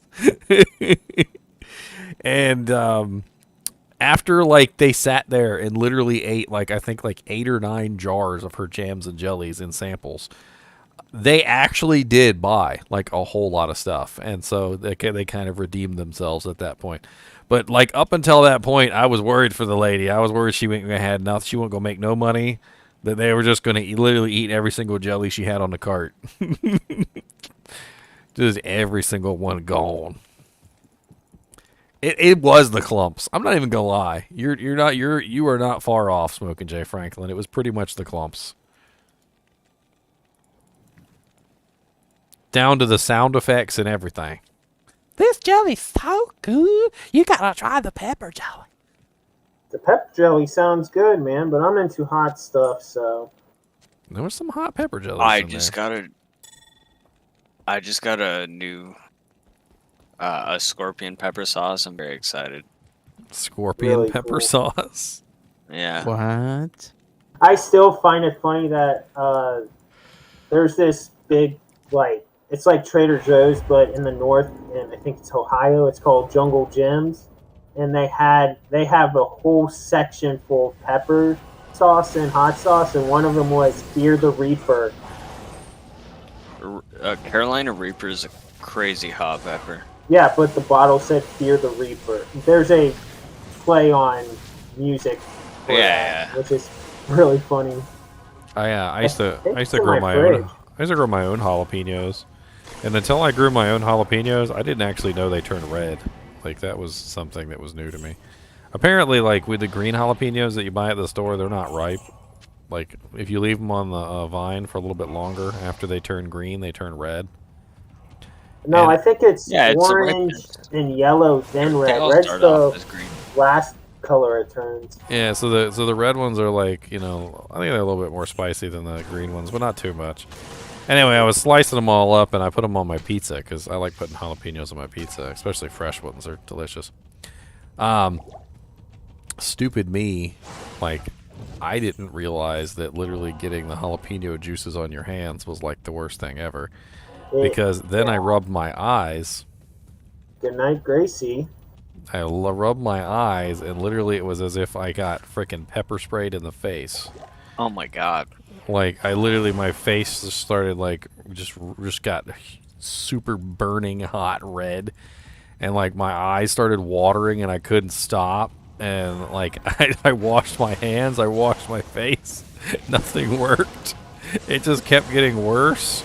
And then after I washed my hands and face like a million times and it started to get a little bit better, like I accidentally rubbed my face again, and I guess there was still some freaking jalapeno juice under my fingernail, and my face started burning again, and I was like, oh my god, why does this not stop? No.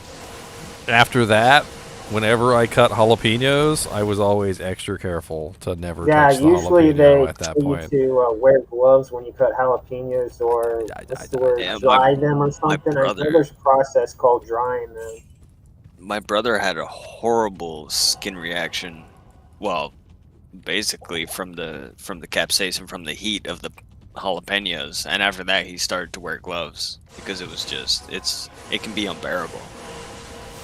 Yeah, well, after I almost died, I learned my lesson. I think I know what it's like to get pepper sprayed at this point. At this point, Raw jalapenos directly in your eyeballs. that'd hurt. I've had that happen and it sucks.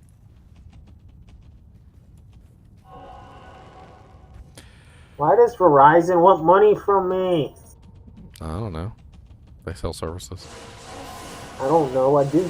They're my phone service, but I don't pay them until 5th. Oh, you'll pay. You'll all If I want my phone, if I want people to contact me, yeah. And plus, for some reason, my place of employment says, hey, you need your phone 24/7 so we can get contact with you. Yep. Spicy hot, my friends. Spicy hot. Not icy hot. Spicy hot. Spicy hot. Is there a way to have you automatically go to different folder?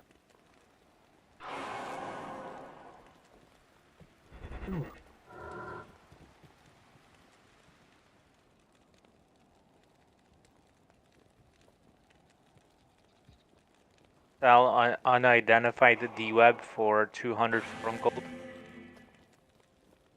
Sir, we do not speak of the devil's currency here. The devil. Should I sell an unidentified D-web for 200 from gold?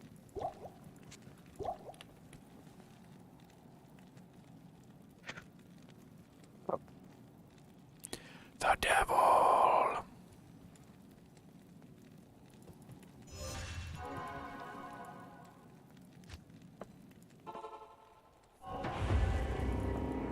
Get down with the devil.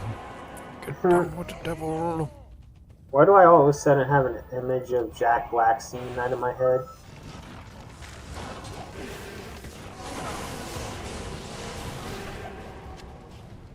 Oops, I didn't even mean to pick that up.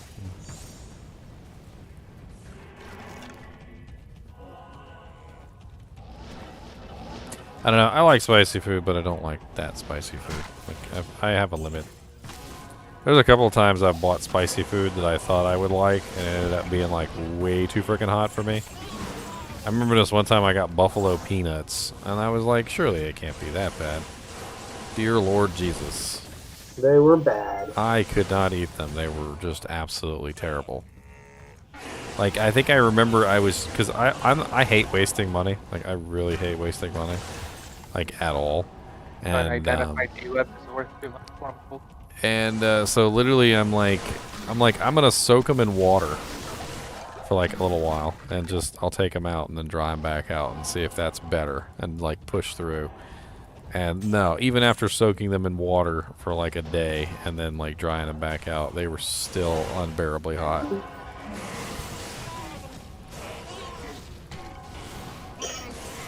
But like, I'd like certain things. I can't stand takis. I don't know why people like those. They're disgusting. They don't even taste good. Is that the top? I like cheeses better than Takis. Like the Flamin' Hots are great. I like Flamin' Hots. I think the limit of my tolerance is Utz has these really good Flamin' Hot cheese balls. Mm-hmm. That are absolutely delicious, but they're like right on the border of my tolerance.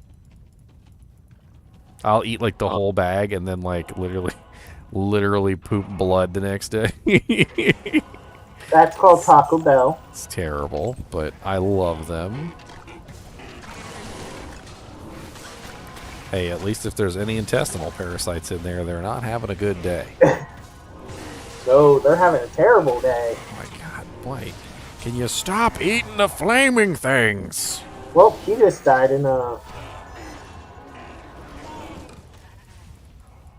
I used to remember when I was a kid, I used to love eating Andy Cap's hot fries, and I would literally eat bag after bag until literally I was like physically sweating.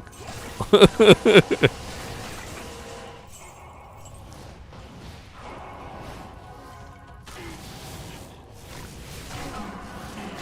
the hell is my battle net at?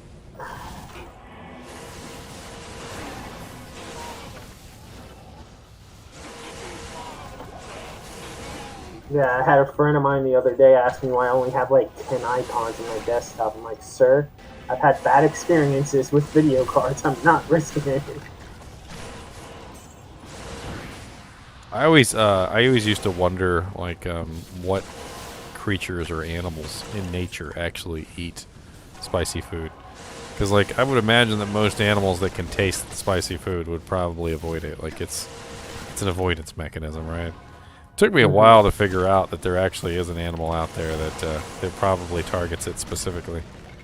It's birds. Apparently birds are completely incapable of tasting capsaicin. They don't even know that it exists. And that explains why their poop is always so nasty. More you know. Every time you get pooped in your car, or your car gets pooped on, bird probably had a nice jalapeno beforehand, so you think about that.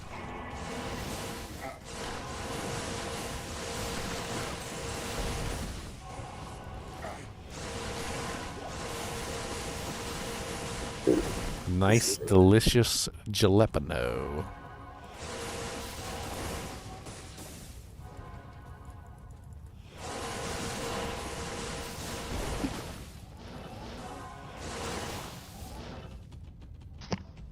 I'm actually Squiddy, getting what are you doing right now? decent EXP from these silly runs. I'm recruiting, actually. Who you recruit? I'm recruiting Puncher. He's a duelist. I said there's plenty of room for duelists in here. The more the merrier, obviously. I am overburdened. As long as you follow the rules. Yeah, read the Discord. It's simple. Yeah. I keep having to remind myself that I'm not in the kinship chat right now. You're in the non-kinship chat, sir. No, we're in the we're in the public chat. I know. Which explains some of the behavior tonight. Sir, you have no idea. I'm like, did you even read the kinship charter? And then I'm like, oh yeah, that's right, we're in public. Wait, who was it that we were talking to the other day about just having classic shenanigans on BattleNet Next Ladder? Corpse Morn. Corpse Morn's such a beautiful plate. It's beautiful. I can't use No, I can't wear it. Drop It's too vanilla attack. Corpse explosion spam. Why is this idiot not responding to me? I want to trade you. Don't drink alcohol? I don't drink alcohol at all anyway, Smoker J. Franklin. I am dry.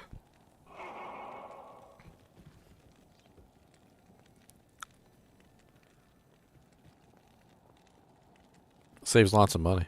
Yeah, the amount of money I've spent on alcohol. Whew. Vices are expensive. That's why I collect Transformers instead. They have resale value, especially that one that you could combine Optimus Prime and what was the ships? I can't remember the other one. I actually have a whole nother channel that's been monetized. I'm even making money over there. I mean, it's not like anywhere near as much money as my, Diablo channel. Starfire, that's the other Transformer, the one that can combine with Optimus Prime. But I literally have a channel that's literally dedicated to Transformers. It's called Ginger Toy Mentor, which also sounds very close to Ginger Tormentor.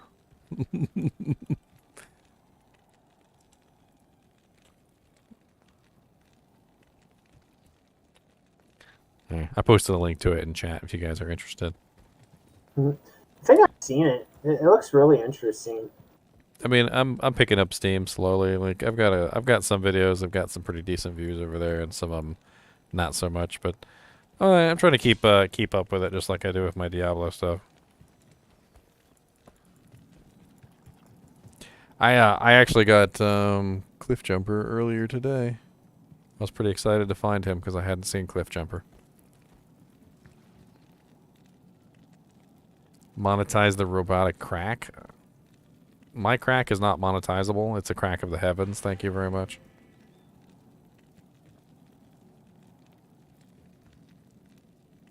Crack of the heavens. Well, but that crack doesn't drop yet.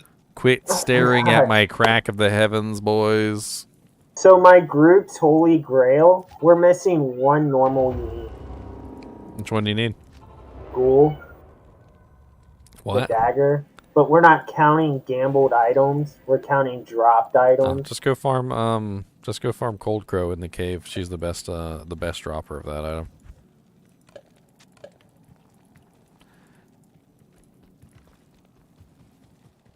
Of course I remember Beast Wars.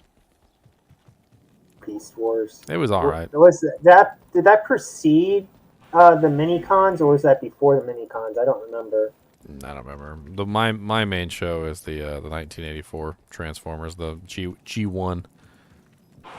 And a lot of these newer Transformers that I'm reviewing are G1 Transformers. Movie, wasn't there? Where it was where Optimus's Prime's core got destroyed or something. They had to replace it or something like that. I don't remember. It was 30 years ago, so. Zoids. What about Zoids? They have a new Zoids game. I was impressed by it. It's the one for the Nintendo Switch. There was a really nice Transformer game. I don't know if you guys like Transformer games, but I actually had this one. I played it all the way through. It was freaking amazing. All the Transformers were G1 Transformers, and it was kind of like a fighting game. You like transform. Freaking Devastator was in there. Optimus. All sorts of cool ass stuff. You got to play a couple triple changers. Let's see if I can find it real quick. I believe it's called Transformers Devastation. Yeah, Transformers Devastation. It's really good. If you guys like Transformers at all, I would definitely check out Transformers Devastation. I'm waiting for the Switch. There's supposed to be a Switch collection coming out in 2023 called the Mega Man Battle Network Legacy Collection, which is supposed to have all the games to it. And it's supposed to be really good.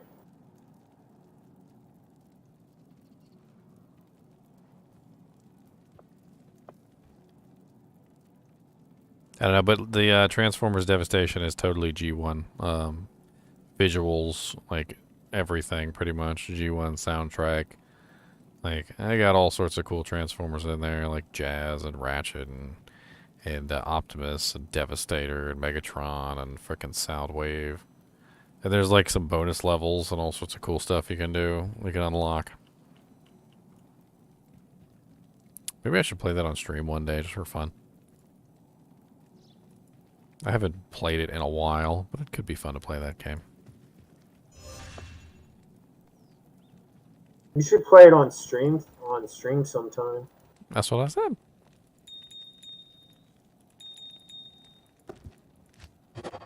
What metal is my chainmail made out of? It's made out of 440 stainless steel.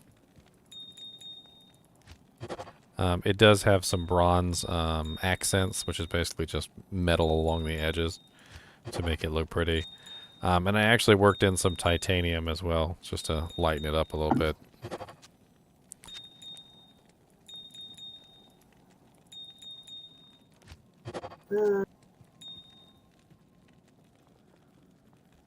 No, my beard is made of beard. What if it's made of metal? My beard is not made out of metal, it's made out of beard.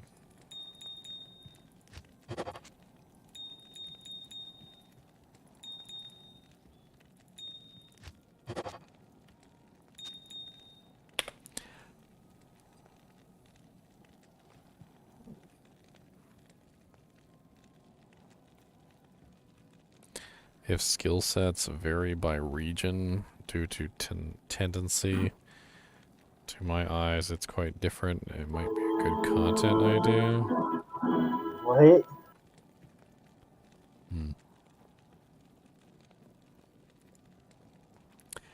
Alright, guys and gals, I think I'm going to head to bed. It's 2 o'clock. I'll be on tomorrow for day 2 of our countdown.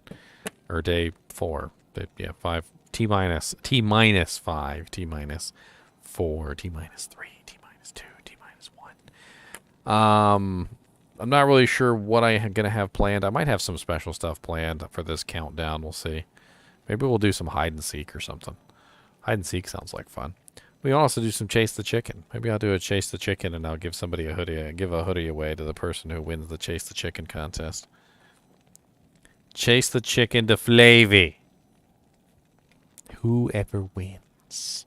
You got to get your own chickens though. And bring it's BYOC. Bring your own chickens. All right. If you can't find a chicken, you can't enter the contest. Okay. Alright, guys and gals. I'll see you tomorrow. As always, thanks for watching, and keep watching.